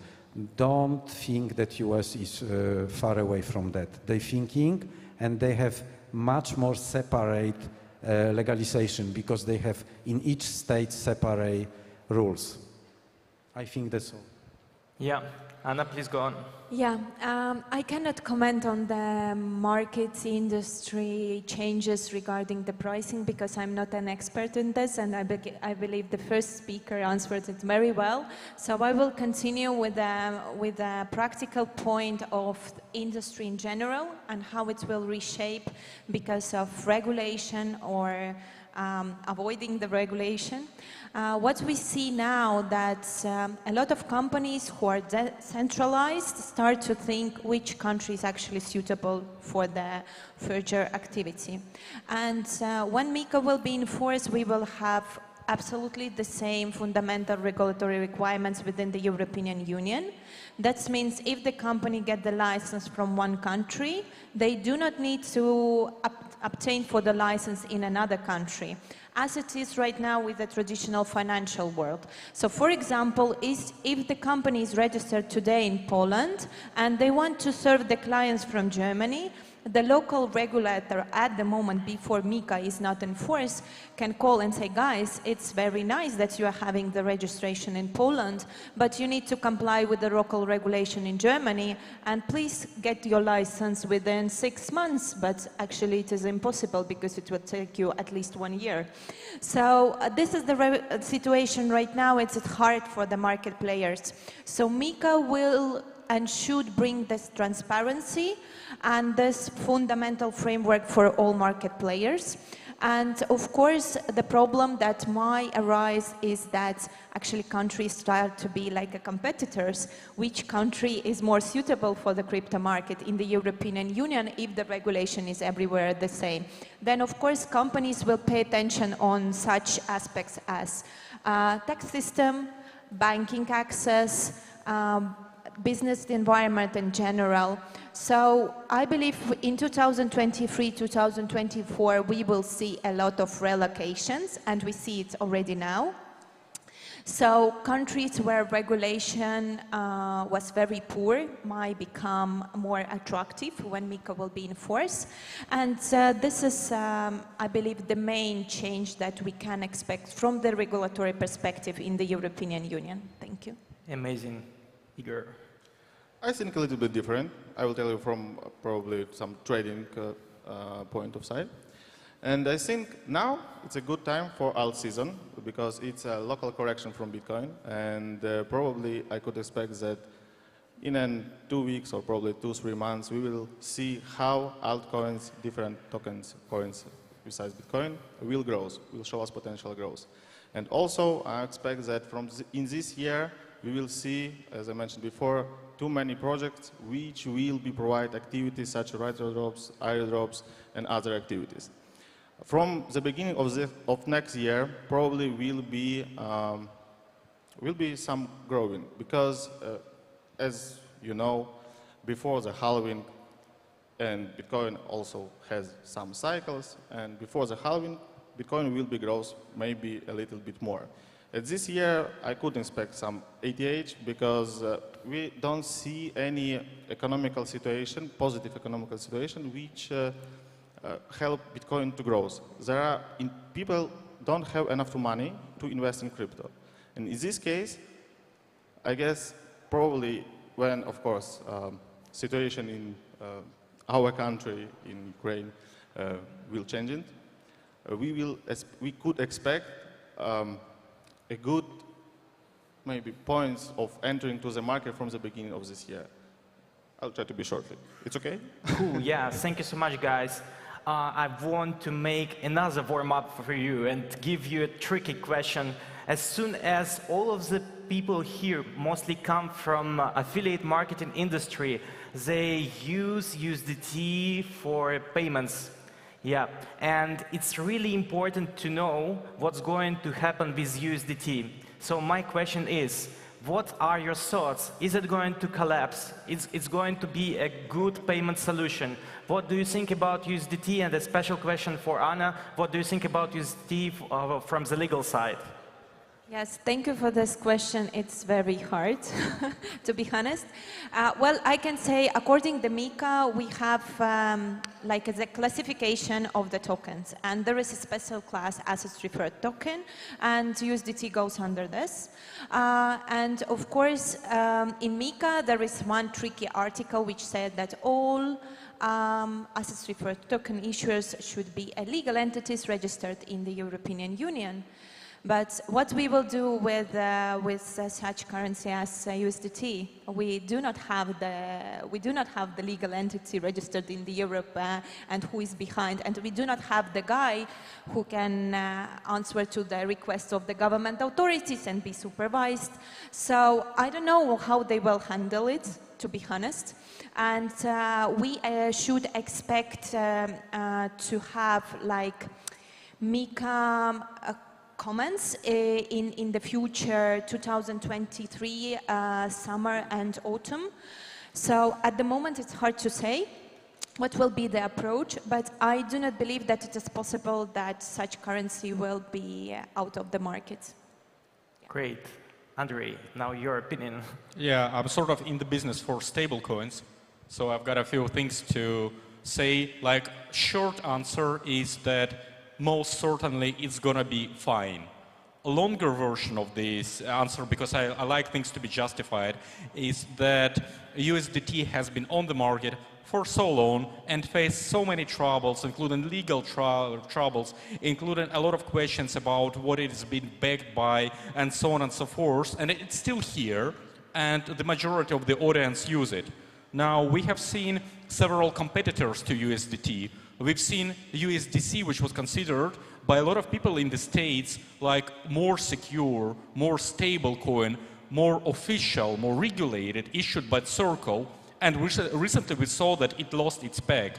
We have seen DAI, which was considered to be decentralized stablecoin, which should not be bound to traditional finance, but in the end of the day, when USDC went down, DAI went down with it too.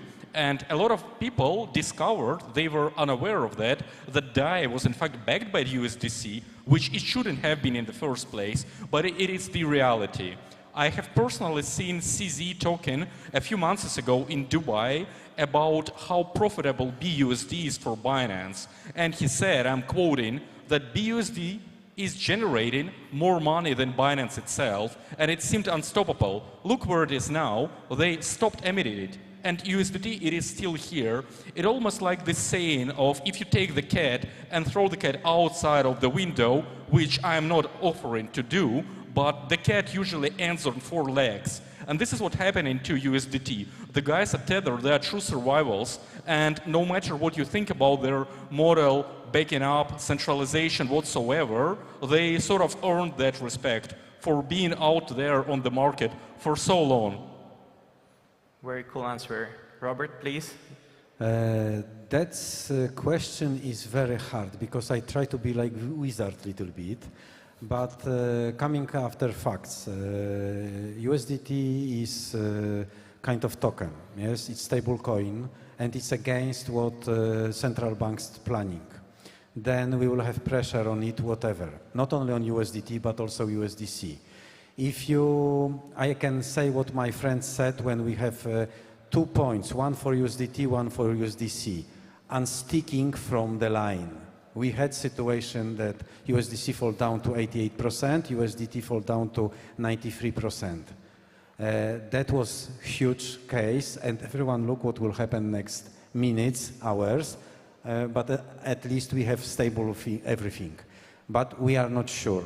Of course, the security behind both any stable coin we're using based on USD, we should know a little bit more. We can expect big pressure from the authorities on all these organizations, but they have one problem, the big adoption.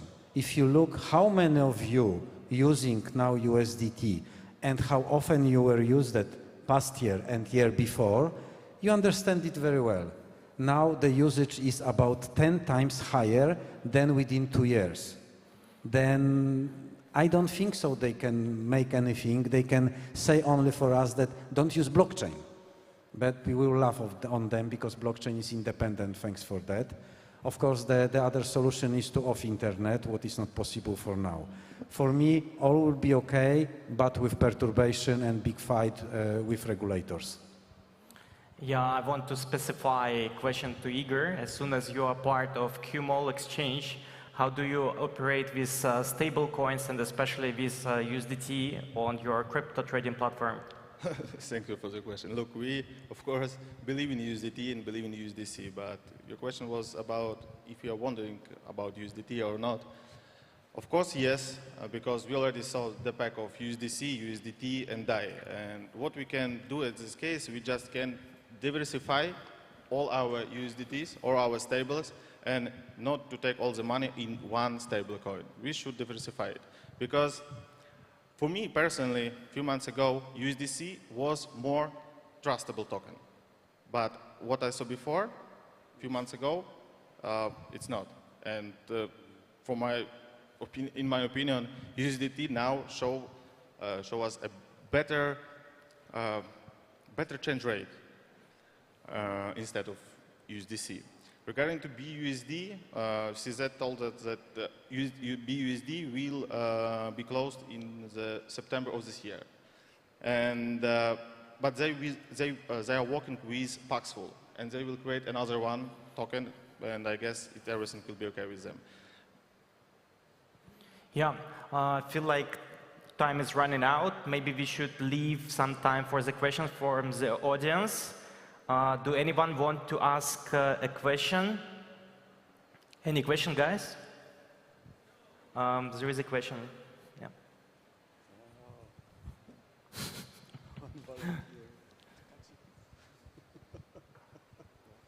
Thank you. Hello. Igor, I have a question for you. Hello.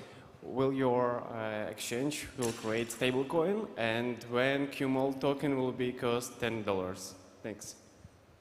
Can you repeat, please? What?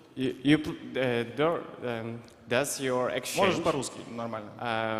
Ваша біржа планує робити свій стейблкоін? І друге питання, коли буде QMall токен по $10? Thank you for this question. No, at this moment we are not planning to provide our own stablecoins. We have a lot of stablecoins, and it's very, very risky to provide own stablecoin because we saw recently UST from Terra Luna, and we are not planning. Regarding to our QMall token, look, we at QMall, we are Ukrainian exchange, and now we are planning to grow, and the first market where we will start, it will be Poland. Next, we will move forward to another countries, and I guess when we will have the mass adoption of crypto, and the more people will know about crypto and QMall also, we could see potential growth. It will be $10, $5, or $20, I don't know, but I can expect some growth.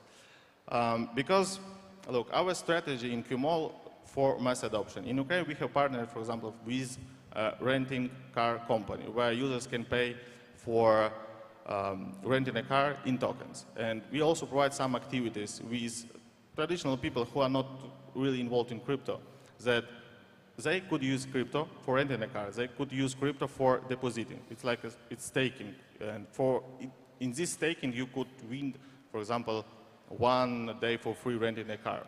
Recently, we provide contents with Bentley Continental. We have partnered with DIA. DIA, it's like in Poland, iAmAttila, where thanks to DIA, you could pass the KYC. Here in Poland, we are planning, and I guess it will be, we are planning to partner with iAmAttila. It's also mass adoption for crypto, where the traditional people who are really not familiar with crypto will understand what is. Our exchange is really simple. It's not like a Binance, and we don't want to be like a Binance killer or something like that. We are for mass adoption. And in this case, in this strategy for mass adoption crypto with all of the people, traditional people, I guess we can expect some potential growth. But will it $10 or $20? I don't know. Maybe it will be higher. Maybe it will be lower. Any other question, guys? Here, the microphone, please.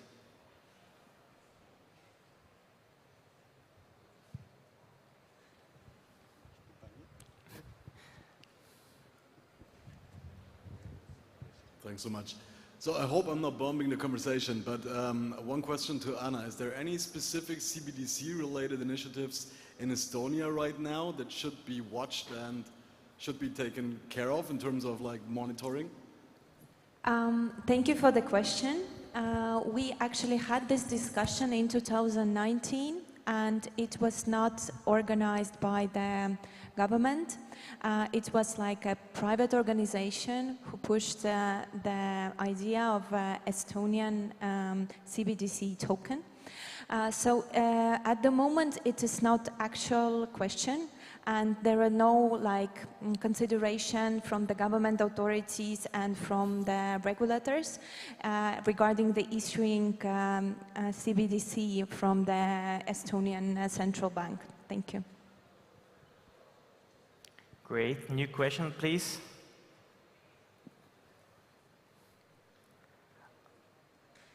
Question 1, 2, 3. No question, guys. So it was a big pleasure to moderate this panel. Thank you, all participants. Yeah. Thank you. Hope it was. Thank you so much. Thank you.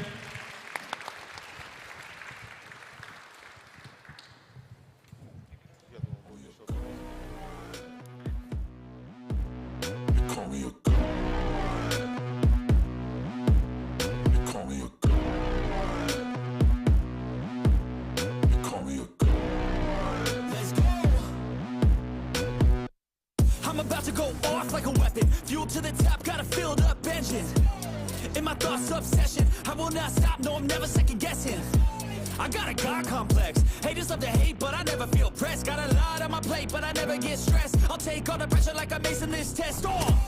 Tear it up like I'm Jason. I see the world like it's ready for the taking. I see this place like a game I'm playing. Straight to the bank to collect my payments. No negotiations, it's my way, I was born impatient. And like a damn Freemason, I'll run this nation. They call me a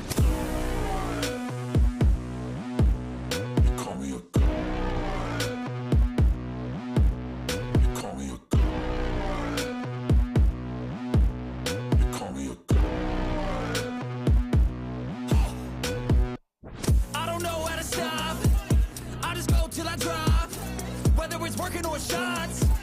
Give it all that I got. You can watch me work in my element. Anyone in the way is irrelevant. You wanna cross me, cool, not intelligent. Cause I don't forget shit like an elephant. Go ahead and tempt me, put it on the line and you'll come up empty. If I got time, I'm deadly. Never caught off guard, no, I'm always ready. I got a hand real steady. Look me in the eye and you'll see no hezzy. About to get real messy. I'll put you in a grave 6 feet like Kenny.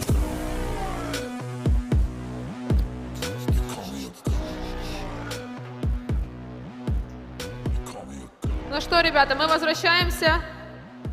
Я вижу, все уже готовы к еще одной панели. Ну что, поехали. Go. Yeah, let's go. The last panel of today, we go on the panel for e-commerce. And we have very good speakers here today. And we have Vlad, he is the CEO of RedTrack.io. Then we have Andriy, he is the CEO of Space IT. And Christian Heinz, designated member of the board of Bitalo AG. So it looks like German. Так, ребят, объявляем Ecom дискуссионную панель с участниками. Владислав Жовтенко, генеральный директор RedTrack. Андрей Пазыныч, CEO Space IT. Кристиан Хайнц, назначенный член правления Bitalo AG. So, speakers, давайте как-то немножечко подбодрим ребят, им придется таки много говорить. И вообще хорошо, если вы задаете вопросы, ребята, потому что мы все тут растерянные. Welcome, guys!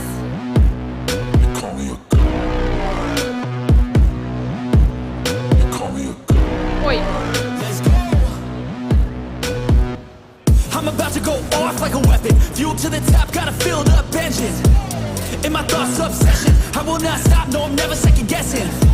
I got a God complex. Haters love to hate, but I never feel pressed. Got a lot on my plate, but I never So, if you don't mind, I will sit, okay? Of course. Thank you. Ladies can sit, and I stand behind you. Okay, let's come to the questions. You know, everybody is a little bit tired. The room got empty. I don't want to waste your time, not my time, not your time, but we are here to talk about e-commerce today. So, Vlad, the first question is for you.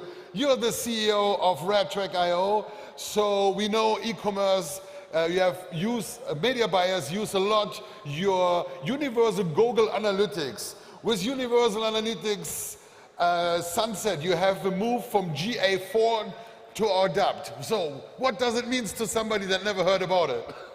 Wow, that's a very technical question. So, thank you for all the geeks that left. I will, if I will lose or start losing sense, forgive me, but the question calls for it. So, everybody used to Google Analytics. It was easy to use, easy to install, and great. But it was mostly run for the models built around third-party cookies. With Google himself planning to shut down third-party cookies, being the last party to the show, it introduced Google Analytics 4. And in order to properly use it, you need to learn skills that you have not had before, like handling your own data, collecting your own data, processing your own data. And that's what everybody will have to get used to next 3 months. So, to be honest, it's a pain. And we, like my Facebook is riddled with the companies. You know what? Pay us money will help you transit from regular analytics to analytics 4, because it is difficult. So, being a tracker, what we did for Ecom, and for actually small Ecom only, we made a free tool that delivers the same functionality that you expect from analytics, but which is actually as easy to implement as analytics, Universal Analytics was. That's our, like, I can't call it gift.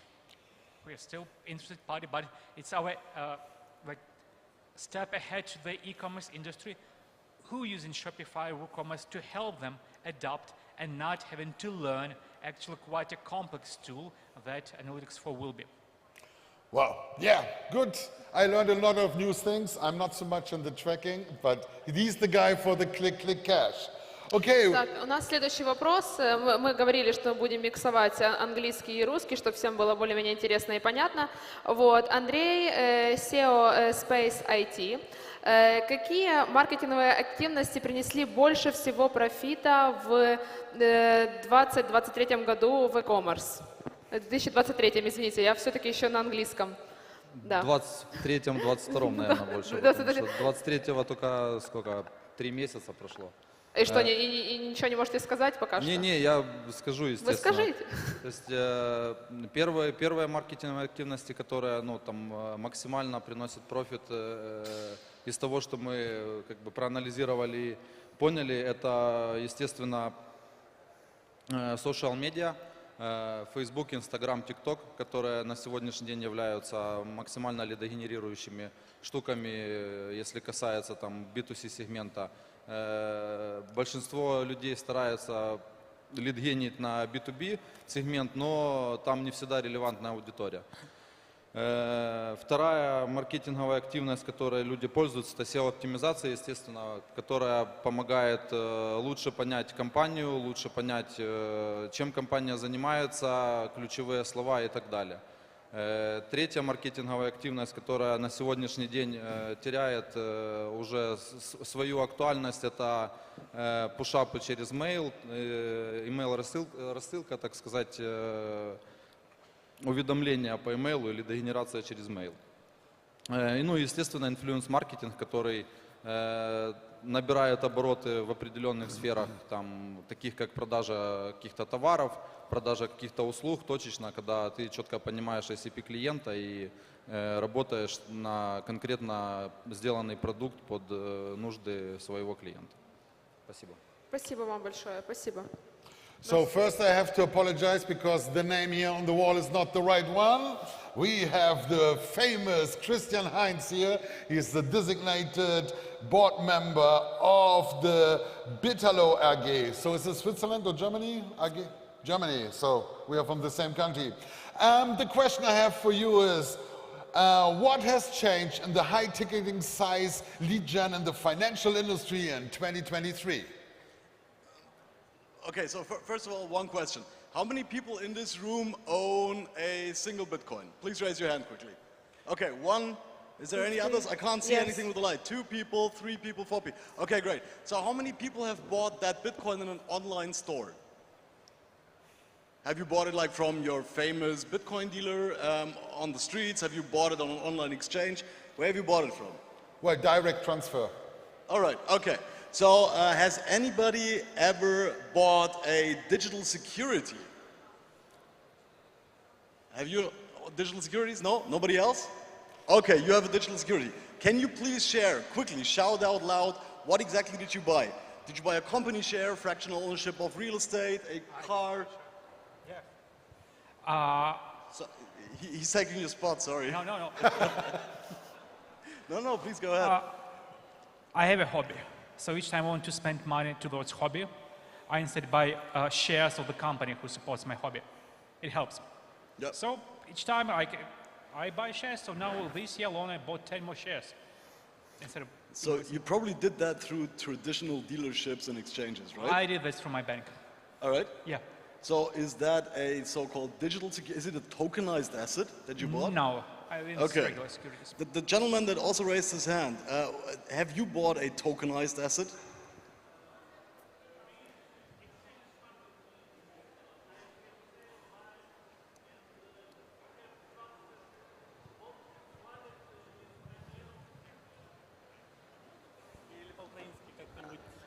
Okay, I've understood exactly 50%, but I understood that you bought the tokenized asset on an exchange. Yeah. We have decentralization wallet and Swapster, and I can buy, sell from the cash or another in banking transaction. Can I speak Ukrainian or Russian? No? English, Sorry. and that's about it, besides German. We my have native. wallet with email. Speak Ukrainian, I'll translate. Ми маємо кошельок з перевіркою на чистоту криптовалют. І також можемо відправляти з карт або за... So the guys do the digital wallet. So they use digital wallets to buy those tokenized assets. But that is brilliant. So there is one person in this room that we try, yes, assets, thank you. which is more than most of the people in every conference I speak can say. So coming back to your question, what has changed in closing high ticket sizes is you need the personal touch. It's not enough anymore. If you're a centralized exchange, you want to sell Bitcoin, you Binance, you produce 98% of the traffic at one day, and you just have the standing in the market. But if you are talking about not so well-known assets, such as the small mom-and-pop shop, brick-and-mortar shops that want to and are tokenizing their businesses, or a Da Vinci, a painting, a supercar that is tokenized and put into fractions of 1,000. When you want to have people buy that and invest in that and profit from that in the long term of value appreciation, then you need a lot of trust. So you need to have a standing like Binance has one, but that's not possible for most of the tokenization platforms. So what has changed is we don't need only more touch points when we speak to people online, meaning we have email campaigns, marketing, text message campaigns.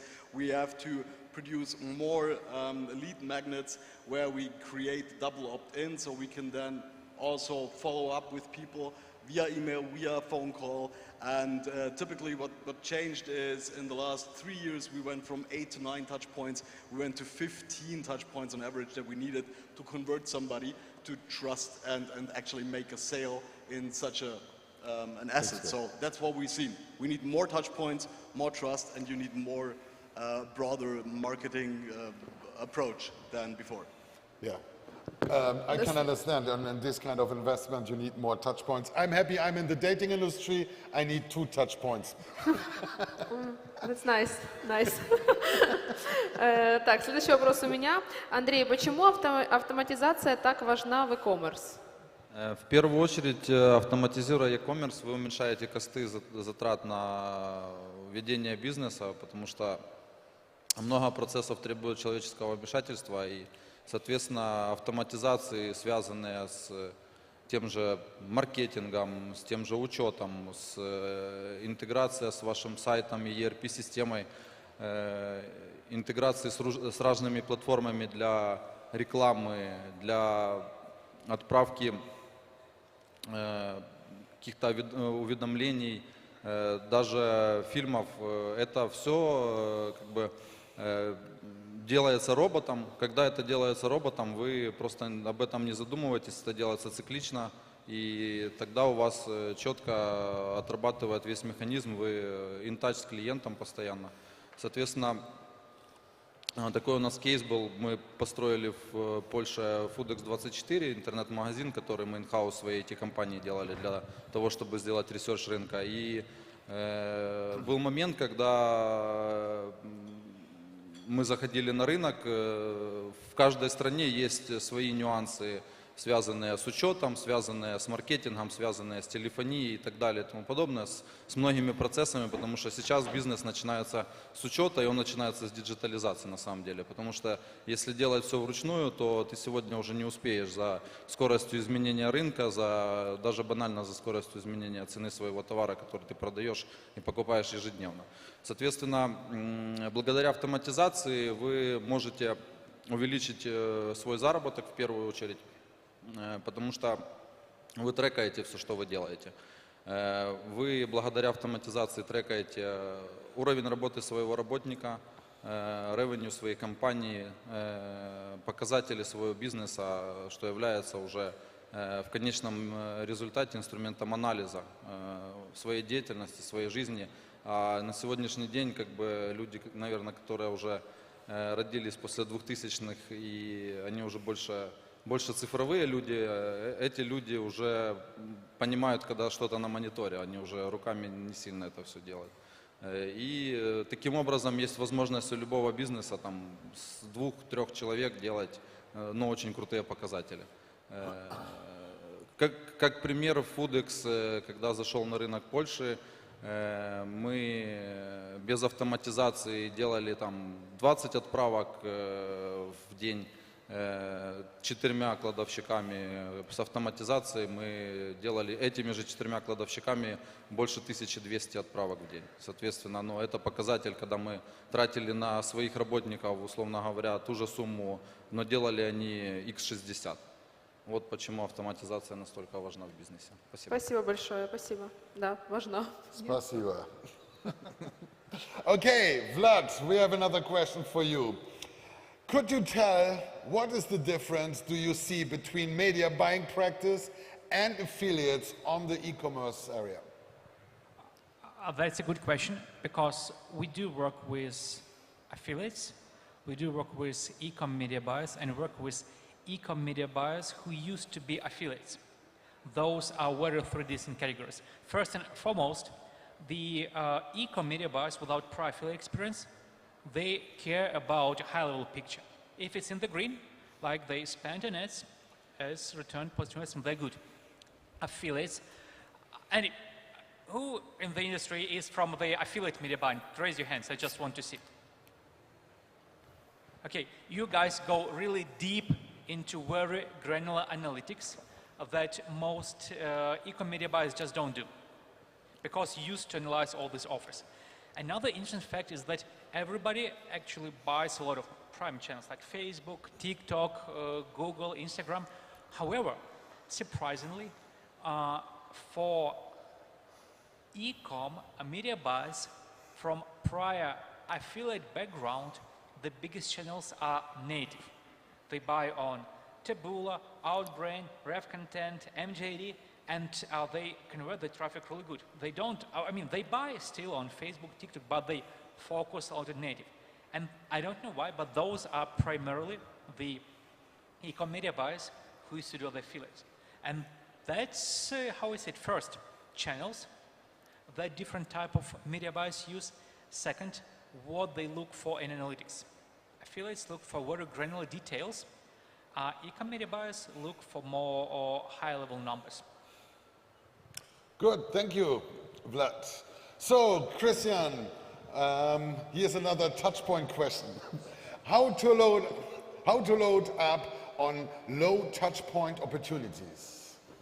So we kind of touched on that before, right? So, but I'm happy to. I'm only reading the script here. You're doing an awesome job. I'd like to reiterate on that. So, I mean, the entire e-commerce sphere is kind of like, in my perspective, changing since regulation is clamping down on quite a few opportunities. So when you have been able to do cold marketing campaigns to even consumers in the past, that's no longer possible. You have to be very careful even with businesses that you want to cater to, so you need to be able to devise and orchestrate a very organized and compliant campaign in order to bring people in when you speak about anything that even touches remotely securities. So since we are in Germany regulated bank and we're doing tokenized securities, that is one of the key challenges that we're facing right now. And so the affiliate networks that we are operating with and intend to operate with, they basically have to abide by the same standards from a regulatory standpoint of view than our in-house sales force would have to. And that makes it very difficult to just shoot out a ref link and say, hey, here, please come speak to a consumer, bring him in through a orchestrated campaign, and then have him close on our web page or in our shop system, so to speak. And this is one of the challenges we are facing right now. And when looking at decreasing the number of touch points that you have with a given customer prospect target, then it's also, again, you need agencies that have a huge clientele, that have a client and customer base, that are able to refer in a structured way where even our compliance, meaning back integration into our systems, where our compliance can even go in and say this is a marketing message that goes too far, you can't do that, or that's okay, reach out to your clients like that. So how to decrease the touch points? One sentence, integrate or backward integrate with your agencies and with your affiliate networks. Otherwise, there is no way, at least for us as a regulated financial industry. Okay, thank you. So now we have the last question for Andrei in Russian. Yes. Да, Андрей, я просто тут и там, и тут. Как искусственный интеллект повлияет на Ecom? Как он повлияет или, возможно, уже повлиял, потому что очень штука эта активно сейчас внедряется везде, поэтому вот интересно. Он уже за 1,5, наверное, месяца, за 2 месяца очень крепко повлиял, потому что в первую очередь на сегодняшний день CRM-системы все уже используют искусственный интеллект, ну, по крайней мере, те, которые мы внедряем, те, с которыми мы работаем. Сейчас, наверное, большинство компаний, которые прям перформят свои продажи, уже все подключили к CRM-кам GPT-чаты, и все остальные инструменты, их на самом деле очень много. Я думаю, там каждый день появляется 10, 20, 30 проектов, которые анализируют остатки товаров, анализируют стоимость услуг, стоимость товаров, клиентов, портрет клиента. И развитие это идет настолько быстрыми шагами, что невозможно понять, там, в следующем месяце, допустим, половина CRM-систем вообще отпадет, потому что они будут интегрированы с искусственным интеллектом. Благодаря этому просто какие-то позиции обычных там джуниоров, сейлзов, они просто, ну, наверное, уйдут с рынка, потому что это будет уже робот делать. Также само постсейл, пресейл и так далее, все, что связано с продажами, все, что связано с вещами, которые можно положить на инструкцию. На сегодняшний день уже эти все вещи делает искусственный интеллект с помощью чат-бота, с помощью там email-маркетинга, какого-то пуш-формы на сайте и так далее. Потому за этим надо следить, и у кого там e-commerce бизнес, если вы сегодня не начнете пользоваться уже этими инструментами, то, боюсь, в ближайшем будущем вы сможете остаться просто за бортом e-commerce бизнеса. Вот и все. Спасибо большое. Спасибо. Спасибо. Научила, адресировала. Давай и спасибо. Все. Hey, как дела, Warsaw, eh? Как дела? Right, my Russian getting better, my Ukraine better. International, let's go, Vlad. The last question for you for today. What data Ecom media buyers rely on when making campaigns optimization decisions? Biggest surprise for me was that Ecom media buyers, all of them look high-level data. Like I said, they first look at the grid, like their ROI higher than, well, their ROI is positive, is good. Second, what they really like to see is customer journey. And for me, being honest, I think customer journey is more like a fancy way to observe and generate some insights, but not make decisions. But that's what each and every Ecom media buyer wants to see. Customer journey, like open this purchase and see all the touch points of that customer with their website, with their ad campaigns. That's number one. Number two is high-level dashboard that shows that, you know, you are in the green. Maybe you're in the green on key channels. Is Facebook good, TikTok good, Instagram is bad. So shut down Instagram, forget about it. And only then comes really, really granular analytics. And like I said, I feel let's do it the other way around. They start with granular analytics and then they check everything else. So short answer, customer journey. Yeah, and use RedTrack.io for your tracking reasons. Okay, Christian, the question here is, I think you could talk, I guess, for 5 hours, but I asked for a short answer.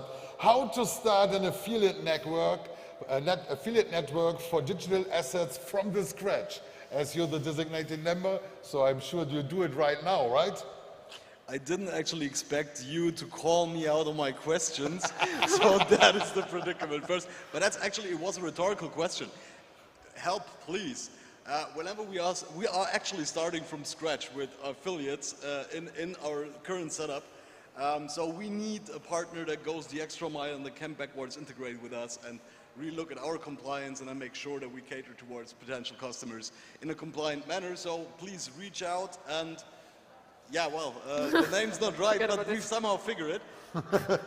Well, Yeah. remember the Whoever name? can help. Christian Heinz. Christian Heinz. That's the man. Like the ketchup. Like the tomato sauce. Thank you very much.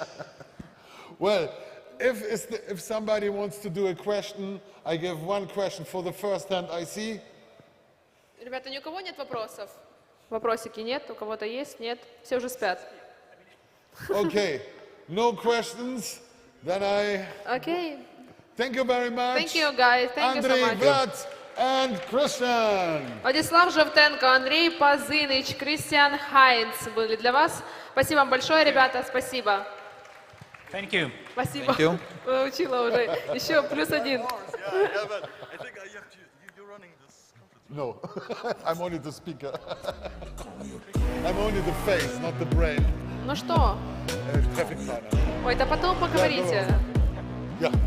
Все, давай уже. So, thank you very much. That was day one here at the Speaker Lounge on the Conversion Conference. And we really appreciate the time of all the speakers and everybody was listening here to us. We have a lot of presentation, we answered a lot of questions, and I hope your knowledge for the insights help everyone to improve your own business. And we're also happy that we have a lot of you here tomorrow again. Ребята, на сегодня все панели докладов закрыты. Мы очень ценим время и усилия наших спикеров, а также благодарны каждому гостю конференции. Мы, конечно же, ждем встречи с вами завтра, на второй день конференции. Встретимся здесь. Yes, and of course, we always want to remember who helps us to make these shows, and these are the sponsors.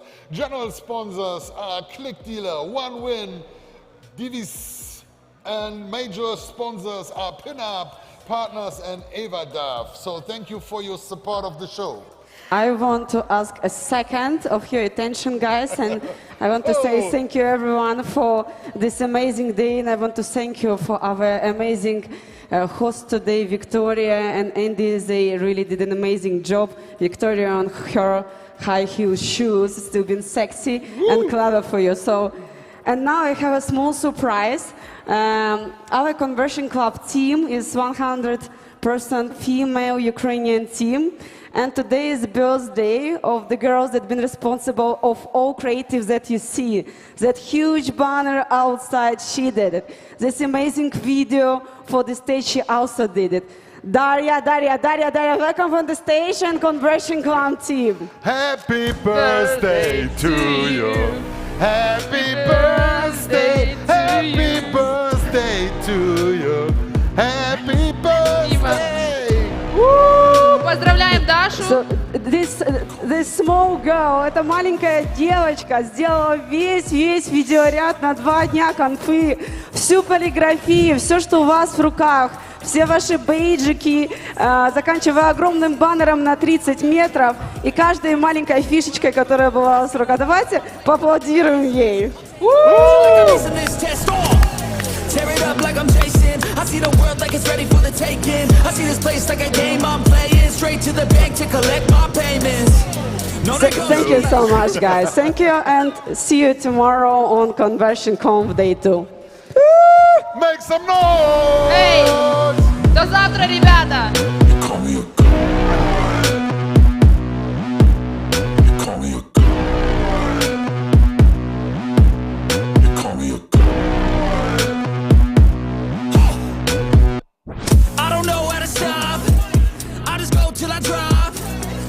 Working on shots, give it all that I got. You can watch me work in my element. Anyone in the way is irrelevant. You wanna cross me, cool, not intelligent. Cause I don't forget shit like an elephant. Go ahead and tempt me, put it on the line and you'll come up empty. If I got time, I'm deadly. Never caught off guard, no, I'm always ready. I got a hand real steady. Look me in the eye and you'll see no hezzy. About to get real messy. I'll put you in a grave 6 feet like Kenny.